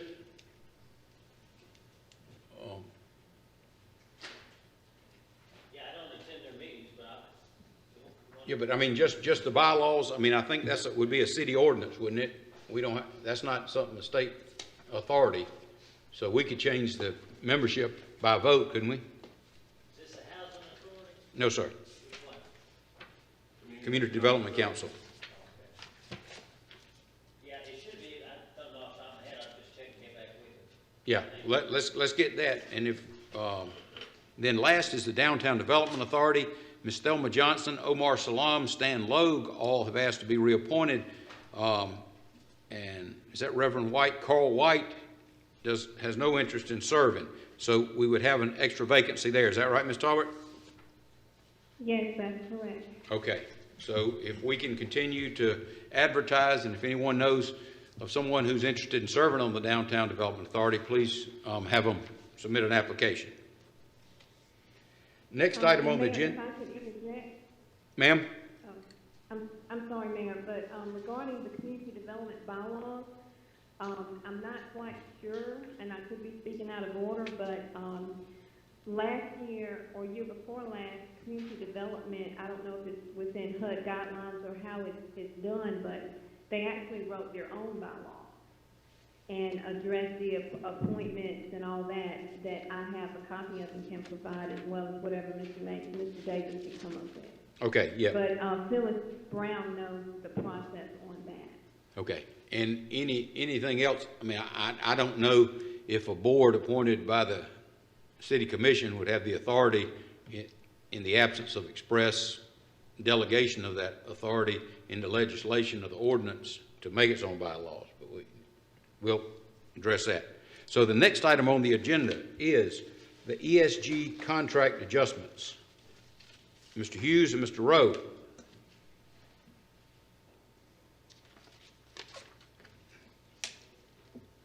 Good afternoon, Mr. Hughes. Mayor, Commissioner. This is an item that was brought to the Utility Board for recommendation to the Commission. It's on ESG's, our maintenance contractor for the wastewater utilizations and treatment plant, their annual CPI, and also to provide a crane to replace a crane that the city used to have. And also, as part of that recommendation from the Utility Board, they asked that the contract be amended to eliminate the automatic renewal provision after 5 years, and ESG has agreed to do that. Okay. Anything you want to add, Mr. Rowe? You're just here to ask questions? Ms. Stock? Okay. Any questions, Mr. Hughes? Mr. Howard? No question at this time, Mr. Hughes. No question. Mr. Fletcher, Commissioner Warburton. Yeah, so I was actually listening to the utility board when y'all were discussing this. So are we extending their contract, or are we just wiping out the 5-year? We are resetting the 5-year contract period. The original contract started in 2019. Because they're wanting to amortize this crane over at least 5 years, we were setting that time, but we're also, the original contract called for 3 automatic renewals unless we gave them 120 days notice. So it's kind of a trade-off for extending the start period. They're getting rid of the automatic renewals. It's kind of a trade-off there. Okay. I guess just listening to the discussion, I wasn't comfortable with extending the contract. I mean, they're buying an asset. So we're paying what our expenses would be at the end of 2 or 3 years. They got the asset. I mean, they can go use it at another city, or it's a pretty expensive asset. But I didn't see the necessity of extending the contract based on just buying a crane. But I know they're wanting it to. I mean, it definitely works to their benefit. But in 2 or 3 years, it might be time to bid it out again. I know you would tell us if you were having problems with them, but that just extends the time that it'll be bid out again. So I guess I'm kind of supportive of the crane, the whole rationale of the crane and paying them, versus us going to buy a crane. But I guess I'm not sold on extending the contract. Mayor, there is a termination for a convenience clause in there for 120 days. So either party can terminate at 120 days notice. So if we have a problem, then that's We have a fallback position there. Oh, for any reason, 120 Right. days? Yeah.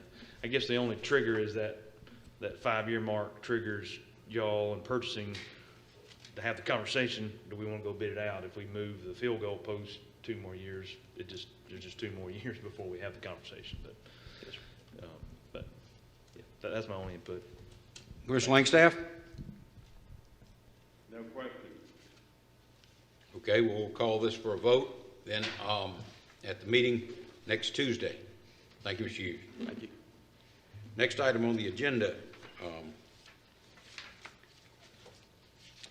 is the alcohol license application. Marshal Norman, you with us?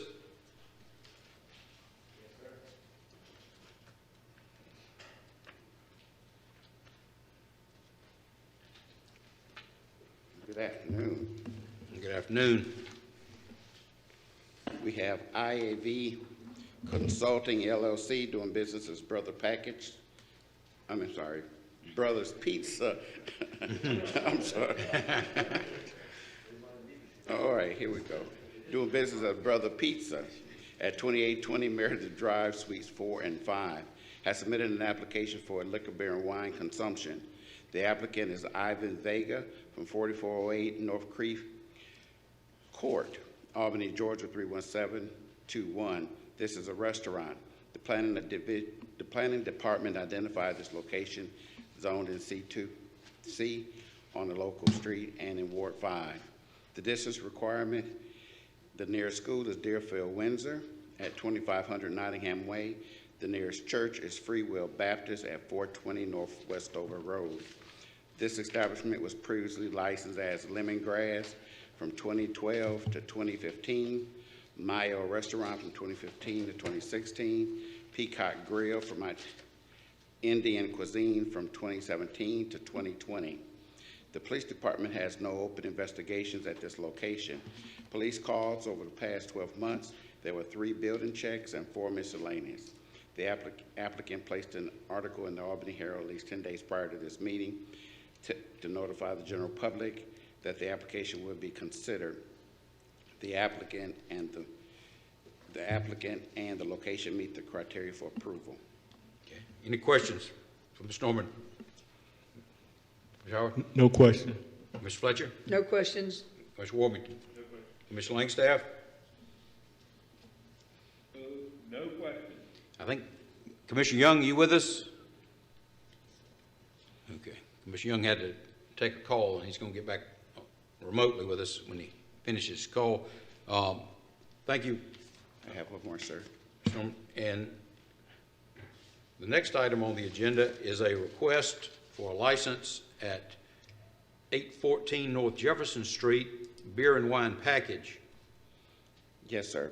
Muscan Enterprise LLC, doing business as Quick Shop at 814 North Jefferson Street, requested an application for a transfer of beer and wine package. The applicant is Soel Manu, 5569 Hooper Drive, in Beaufort, Georgia, 30518.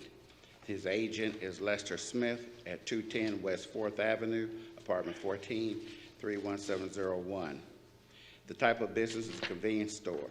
The planning department identified this location as zoned C1 on an arterial street and in Ward 2. There are no distance requirements for a transfer. However, the closest school is Lincoln Elementary Magnet at 518 West Society, and the nearest church is Arcadia Baptist at 1214 North Jackson Street. This establishment was previously licensed as Stop and Go Food Mart from 2005 all the way into to date. The police department has no open investigations at this location. Police calls over the past 12 months. There were 5 property crimes, 7 alarm calls, 22 escorts, 19 building checks, and 61 miscellaneous. The applicant placed an article in the Albany Herald at least 10 days prior to this meeting as notification to the general public that the application would be considered for approval. The applicant and the location meet the criteria. Thank you, Marshall. Any questions? Ms. Howard? No question. Mr. Fletcher? No questions. Commissioner Warmington? No question. Commissioner Langstaff? No question. Thank you. Thank you, Yes, Mark sir. Thurmond, we appreciate it. No, I'm here, Okay, just so you know. okay. Commissioner Young, any questions? No question. Oh, thank you. The next item on the agenda is a request for permanent easements in favor of Norfolk Southern at 5 railroad crossings. Mr. Davis, Mr. Maples, Mr. Breedlove. Yeah, good afternoon. Again, this is what was talked about earlier. This is for 5 intersection improvements as part of the DOT project. It was originally analyzed by their consultant and the DOT back in 2016. They finally went through the process, the long process, to get approval for the money. They did the design. As part of the design, just so y'all know, when Mr. Howard decides for me to leave, I will let you know Roosevelt Avenue was the northern city limits for a long time. It's called North Avenue. The railroad has an agreement back from the late 1800s to be in our right-of-way. So from Washington Street to just west of Davis Street, which was called Corporation Alley at that time, that is our right-of-way, the City of Albany right-of-way. So that's why they're coming. The railroad has to put some of their equipment in for these traffic signals. So that's why they're asking for these temporary and permanent easements from us. So that's what they're requesting at this time, and we're authorizing or requesting authorization for these easements to Norfolk Southern. Okay, thank you. Mr. Maples. Any questions? Mr. Howard? No question for Mr. Maple. Mr. Fletcher? No questions. Mr. Warrington? So on the drawing, the blue is Blue the is the temporary, temporary, yes, sir. and the red is permanent? Yes, sir, that's correct. Are they compensating us for the red? No, it's just part of the project. Part of the project. So will the improvements be similar to what Jefferson? That's a pretty nice It will intersection. be, it will not have the railroad arms, they will be traffic signals, and they will have preemption, so when the train's coming down the track, there will be switches on the track, so as the train approaches each intersection, the lights will go into red mode and stop traffic in the north-south direction. But there'll be lights, just won't be arms. There will not be railroad arms, that's correct. Okay, all right, thanks. Commissioner Langstaff? No question. Commissioner Young? No question. Okay, thank you, Mr. Maples. Appreciate it. The next item on the agenda is seeks authorization to enter into contract to replace the roof at the Pace Building, 211 North Jefferson Street. Award the contract to Richter Construction for an estimated expenditure of $209,000. Ms. Fields, Mr. Gray, good afternoon. Good afternoon. It's been a long day. As you stated, this item is to put the roof on, to replace the roof on 211 North Jefferson, otherwise known as the Pace Building. We did a bid. Bids came back. Well, we only received one bid. When we contacted the other roofers who had expressed an interest, one said it was the job was too complicated for them. One said that they had too much work to do. And the third one said that they thought it was going to be a small amount and they weren't interested in coming after it. So we only received one bid, and that one bid, fortunately, is under the amount that we had anticipated it was going to be, and it is a local company. Mr. Gray, anything you want to add? I believe Ms. Fields covered it all. We also have the designer of the roof, I believe, still on the line with this SP Designs, if you have any technical questions. Okay. Commissioner Howard, any questions for Ms. Fields, Mr. Gray? Or No the question. designer? The only thing, Mr. Mayor, I would like to say, and probably go on record, is that I certainly hope that in the near future, we look at some of these buildings and the city should stop, almost put the brakes on getting some of these old buildings, and then when it comes to the infrastructure, we got to spend hundreds of thousands of dollars that is on a lot of these buildings rather than just doing something from the ground up. That's my honest observation. Thank you. Mr. Fletcher? No comment. Mr. Warrington? Correct if I'm wrong, we were going to keep the roof as it was, but since we're moving so much fiber optic and electronically sensitive equipment Is that the main reason we're moving forward with the roof now? Because That is correct, because sir. of the decision to, okay. Under the previous use, we were gonna let it ride and. That is correct, sir. Once the decision was made to move the data center over, we went back and redesigned all of the HVAC, mechanicals, electrical, everything to account for the sensitive data center equipment that needed to move over, and that accelerated the need to, well, you might as well do the roof, while we're at that. So, And this was the renovation of an existing building. Right. The architect, he or she wrote the spec on the roof? Yes, sir. SP Designs? Okay, it wasn't our other roofing consultant, it was? No, sir. It was the architect. Okay, all right. That's it, Mayor. Thank you. Commissioner Langstaff? No questions. Commissioner Young? No questions. Okay. Just, I know you've probably been advised of this before, Mr. Gray, but insofar as we're dedicating so much money, I mean, I understand this, well, I don't know anything about all this data system and fiber hut and all these words that I don't know anything about, but you have a small range of temperature in that room, right?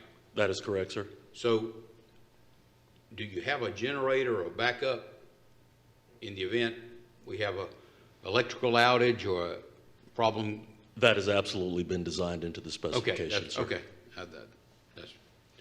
Thank you, Ms. Fields, thank you. Next item on the agenda is a request to enter into a contract with Global SCR for temporary labor for an estimated expenditure of $79,926. Ms. Fields, Mr. Potter. Yes, this item is, as you said, for temporary labor for the Recreation and Parks Department. They utilize this company in order to staff, like the pools and other things that they're doing over the summer.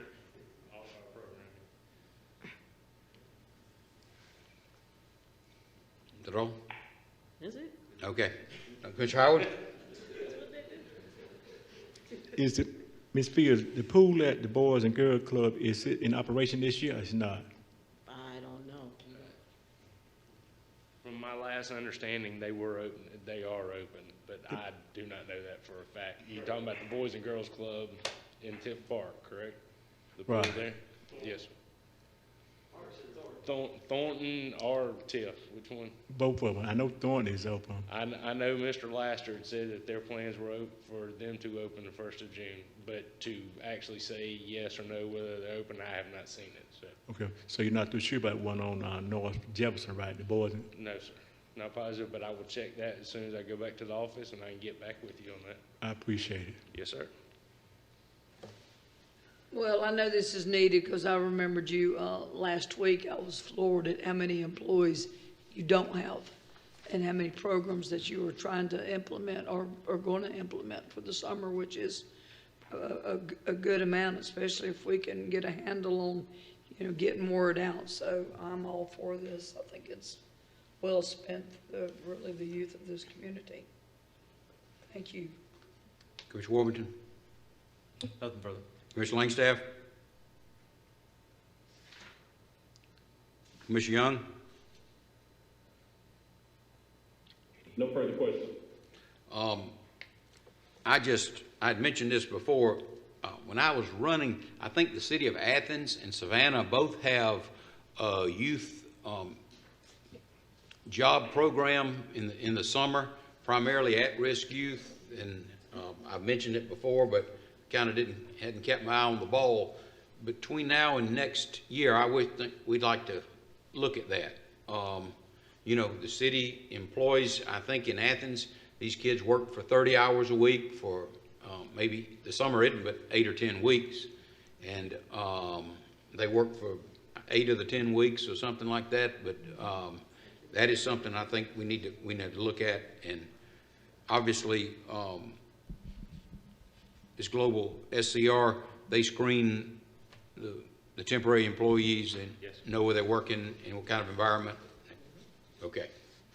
Sir, may I, we do actually send since you brought that up for the at-risk youth, we do recommend ones that we identify to go through them, and we will hire, or use them through there. You would, Through Okay. this company here, so we do, I mean, that is the Well- way we're getting there, but I'm with you on. Yeah, these getting programs there. in Athens and Yes.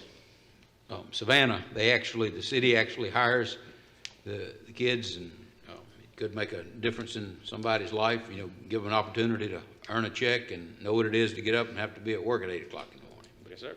Thank you. Hey, Mayor. Thank you. We've actually allocated money in this year's budget, and we're working with our departments to see if we can find spaces for those. So we're working on that program that you talked about already. Excellent. Have we checked and see got more details about Savannah and Athens? We did reach out to them and see how they was running their programs. Okay. But Mayor, if I will, the chamber's running a program as well, trying to solicit employers and kids to match. So I think it's on a little smaller scale, but maybe with a little bit the city's doing and what the chamber's doing this year, it might be a good launching into next summer. So there is a small program going on with the chamber right now. Okay, I can reach out to them and maybe we could even partner with them on that. Thank you, Mr. Fields. Thank you, Mr. Potter. Next item is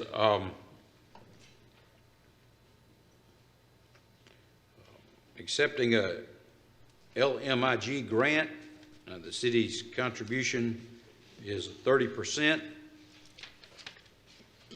Mr. Maples? Yes, sir.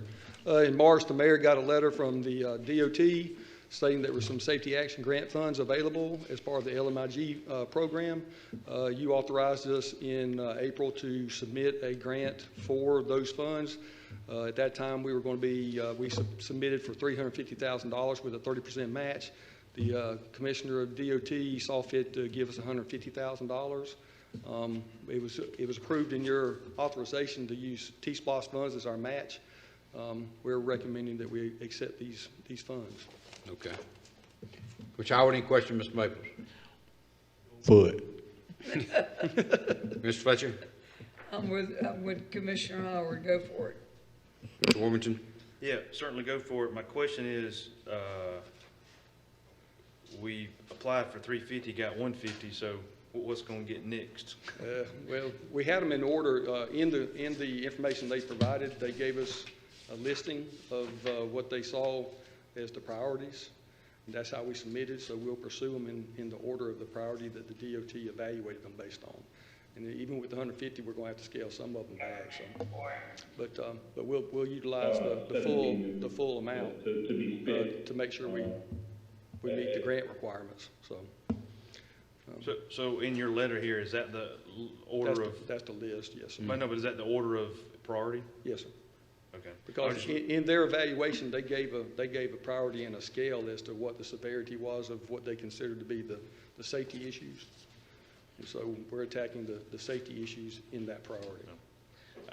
I guess my input would be if you nix number 2, yeah, that's $200,000, and I believe the other ones are more internal into the neighborhoods. Right.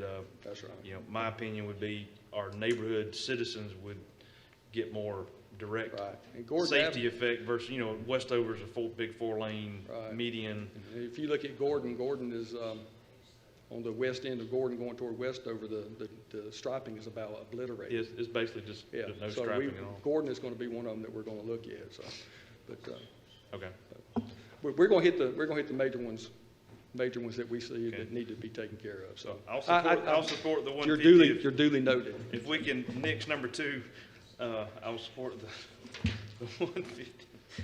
That's it, Mayor. Okay. Commissioner Langstaff? Commissioner Young?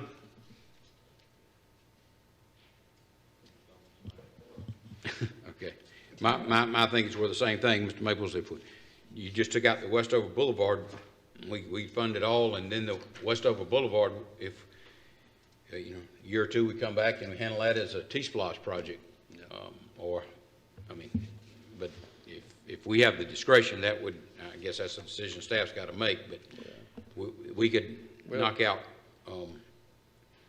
all but one of the projects with the 150 in our match. Yeah, we would have loved to got to the whole 350,000, but You know, we hated it, but from a liability standpoint, you get a letter from the DOT saying, here's some streets that have some safety issues on Yeah. it.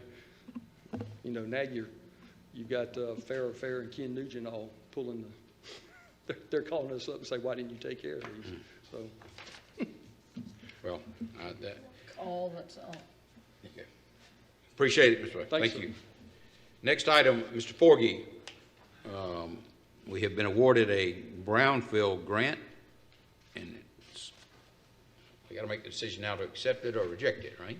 Yes, sir. Good afternoon. Good afternoon. This is a request for you all to consider accepting a $300,000 grant from the Environmental Protection Agency for brownfield assessment. This is the second one that we have received.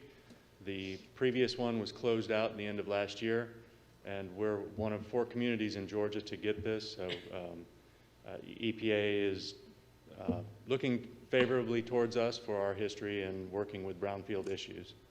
We also, as you know, have a revolving loan fund, $800,000 revolving loan fund that we're currently implementing. But this assessment money would go towards pending projects or potential projects to help developers with assessing any environmental issues with their property so we can keep a development project moving. And we would get it started pretty quickly in short order. We do have some interest in some environmental assessments right now that we could help fund with this. And there is no city match. Commissioner Howard? Mr. Paul, go for it. Commissioner Fletcher? Yep, I'm with you. Roll on. All right. Commissioner Warrington? Yeah, I'm for it. I just want to continue to put up this, the old theater behind us here as, it's so far gone. It's hard to get a developer to show interest because but every time I walk by that arcade and I look through the fence, I'm like, but I don't know if that's one of the ones that you're considering, but, that is I think a very viable project for downtown. It's just, it's so far gone that it Right. needs a little bit of help to get somebody interested in it. in my Well, opinion. and I completely agree with you, and just for your information, the way the grant was written, it was written to focus on downtown, particularly on redeveloping buildings like that. I think that theater was specifically mentioned. The only thing is that we use this money when we have a developer who, if for the money, they would move forward with their project. So we can use it on that building, but we need a developer first. And as you mentioned, that's the sticking point. Okay, we need to find some loopholes, try to get that going, yeah. Commissioner Langstaff? Commissioner Young? No question. Okay, thank you. Thank you, Mr. Forgy. You're welcome. Last item on the agenda, Chief Pursley seeking authorization to submit a grant application.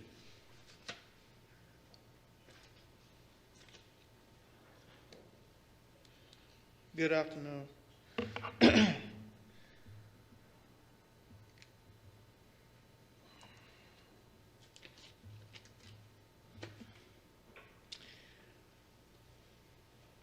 I come before you today requesting approval to apply for a grant through the Department of Justice Office of Community-Oriented Policing Services Community Policing Development Micro Grant. The micro grant program provides assistance to develop the capacity of law enforcement and implement policing strategies at state and local law enforcement agencies. Applicants should propose strategies to be implemented that offer innovative and creative ideas to advance crime fighting, community engagement, or organizational changes. These programs should be related to at least one of the following subtopics: community trust and legitimacy, officer engagement, youth engagement, hate crimes and domestic terrorism, and community violence intervention. The intent for this grant will be the implementation of the Community Co-Production Policing Program that was recommended by the previous assessment to address community trust and legitimacy, the support of the Albany-Darty Youth Unit for youth engagement in our community, and establishing a program to engage the community in violence reduction efforts in partnership with Phoebe Putney Memorial Hospital. Recommended action is approved as requested. The amount I'm asking for is up to $125,000, and there is no requirement to match on these funds. Any questions? Commissioner Howard? No question, Chief. Just do your thing, go for it. Mr. Fletcher? No questions. Mr. Warburton? Chief, so one of the youth engagement opportunities, would it be to help fund the youth program y'all spoke to us about a couple of meetings ago? Yes, sir. Okay, all right. That's it. Thanks. Commissioner Langstaff? Commissioner Young? Okay, thank you, Chief. I absolutely support the program and the work you're doing. I think this work is more important than any technology we can buy, and anything that we can kind of do, in terms of policing. But your mentorship and your commitment to the community does a great service to what we want to accomplish in stabilizing our communities from crime and violence. So I definitely support the program. Thank you, sir. Thank you, sir. The Chief, far be it for me to be persnickety 7 hours after we started this meeting. But on here you have, there's no cons. Well, I mean, it would be a con, the staff time it takes to supervise the grant, and then also if the grant's not awarded, you got the effort to apply for the grant. Well, really there aren't any cons. I mean, the time away, I have a person inside the department who is my planning and research manager. Barry Dunn has already reached out to us to help us on the community co-production portion. We already have what's implemented by the Albany-Darty Youth Unit, and Phoebe's going to work with us on the hospital intervention. Even if we were not able to get this, we would find a way. It probably wouldn't be this upcoming fiscal year, but over the next couple of fiscal years, we would find ways of implementing this. So, All right. That being said, I support it, though. thank you, sir. Thank you, Chief. You're All right. welcome, sir. The next item on the agenda is the city manager's update, and I hope Mr. Carter is going to waive that. Well, unfortunately, I can't. Okay. I need to ask for permission for travel. So that's Oh, what I'm gonna sorry. bring up I'm on. sorry. So Yes, sir. there is a MEAG annual meeting in July, and I need to get it in front of you so that you can vote on it at the end of the month. So that should have been, or I guess is being distributed to all of you. Okay. I will ask for your permission for that travel. As far as the rest of the city manager update, we have a published document that is available. We'll send it to you guys after the meeting that will include all the project updates and statistics for the last couple of weeks. And the only other thing I'd like to mention is we're open for the 4th of July weekend. We're planning a pretty big celebration downtown, and I'm hoping everybody will be able to attend. So, Mr. Carter, we need to go ahead and vote on the travel today. Do we need to vote today, or can we wait till Okay. next week? Well, All right. The clerk says we got to vote today. You're going to send us some pictures on Facebook, and I'll see you saying Move the for Ritz-Carlton. approval. That's, I'd make a motion to approve the request for travel. Second. Motion, second, any discussion? No further discussion. Commissioner Fletcher? No discussion. Commissioner Warburton? No discussion. Commissioner Langstaff? Commissioner Young? No discussion. Okay. Could we call the roll? Ms. Hicks? Ward 1, Yes. Ward 2, Ward. Ward 3, Yes. Ward 4, Yes. Ward 5, Ward 6, Yes. Mayor. Mayor votes yes. And anything else, Mr. Carter? Okay, any items for the next agenda? Commissioner Howard? Mayor, can the chief come back to the dais for a minute? Sorry, you gotta get up, chief.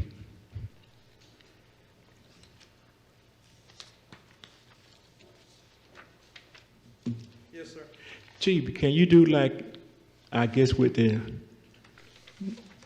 our local newspaper and television station, in my area, anytime after 9 o'clock p.m., there's an entourage of individuals out. I think they're shooting firecrackers, but it's gotten so annoying to my dog beginning to need some medication because they're shooting so much firecrackers between the hours of 9:30 to 11:30, and because I can't hear that good, I don't know if it's coming from over by Hidden Oaks or Shadowwood. So could you do something, I guess in paper note that shooting firecrackers after, is it, Nathan, is it after 8 p.m.?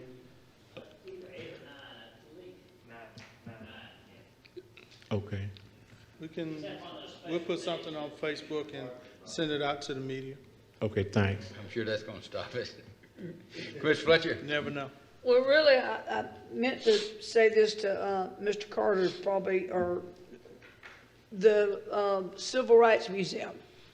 I mean, we need to know something, and I know for a fact that Rochelle has already had like 3 events at her little area with Miss Rutha singing. I mean, that's sort of a big tourist attraction for us, and I would imagine that the Civil Rights Museum is, I don't know who could stand up and tell us what's going on with it, but that's a big draw. That's part of the package that the Welcome Center sells when they're getting these family reunions and stuff in. And I mean, heck, you know, if they're not going to open, I mean, the 100,000 is one factor, but I would imagine Rochelle is probably needing to know. So can you sort of find out who is handling that or what's going on? Because I know Mr. Wilson's no longer with them, and summertime's coming, and we could possibly really pick up our heads in the bed. Yeah.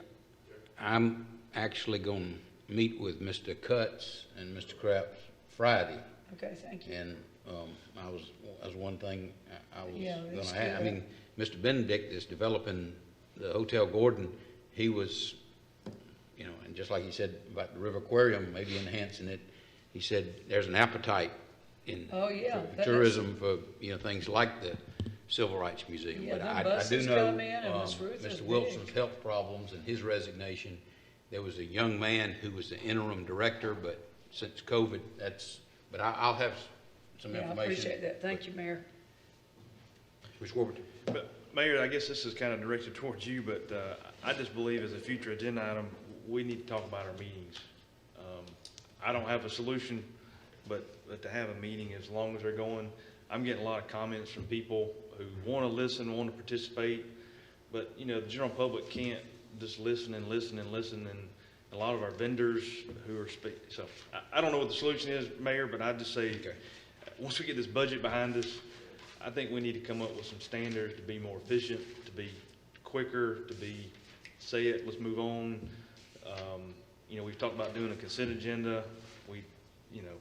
There's ways to get a straw vote in this setting, so when we come Tuesday night, it goes quick. But whatever it is, if you want to come with ideas, Mayor, I don't know what the ideas are. You're the chairman and you run the meetings, but I would support you in whatever you could do to make our time more efficient. And I know we used to have a 1 o'clock ending time. We've never hit that, but that ought to be our goal, is to be out here by 12 or 1, pending some large discussion item. I agree, Commissioner, but one thing I can say, I just always feel like every commissioner that got the floor, they ought to have the floor as long as reasonable. But one thing, I've made myself a note, and next year, have a schedule for budget meetings, make the second Tuesday, have a special meeting on the second Tuesday in May, the first Friday in June, and then the second Tuesday in June. And we're dealing with budget. I mean, I understand we'd have been here past lunch, but at least 3 hours, I would think, of what we did today was budget. And Well, and the other thing too is just how things get on the agenda. Maybe we need a refresher of, I know staff, Mr. Carter's always going to have purchases, contracts, you know, things that they just, but if it's a policy, we as a group need to entertain and vote on, do we want to entertain, not whether you support the policy or not, but just, are we gonna take up our time to tackle that this month? And so that's part of when we bring up new agenda items, it might be a time to say, do a quick straw vote. Is that a policy we want to talk about?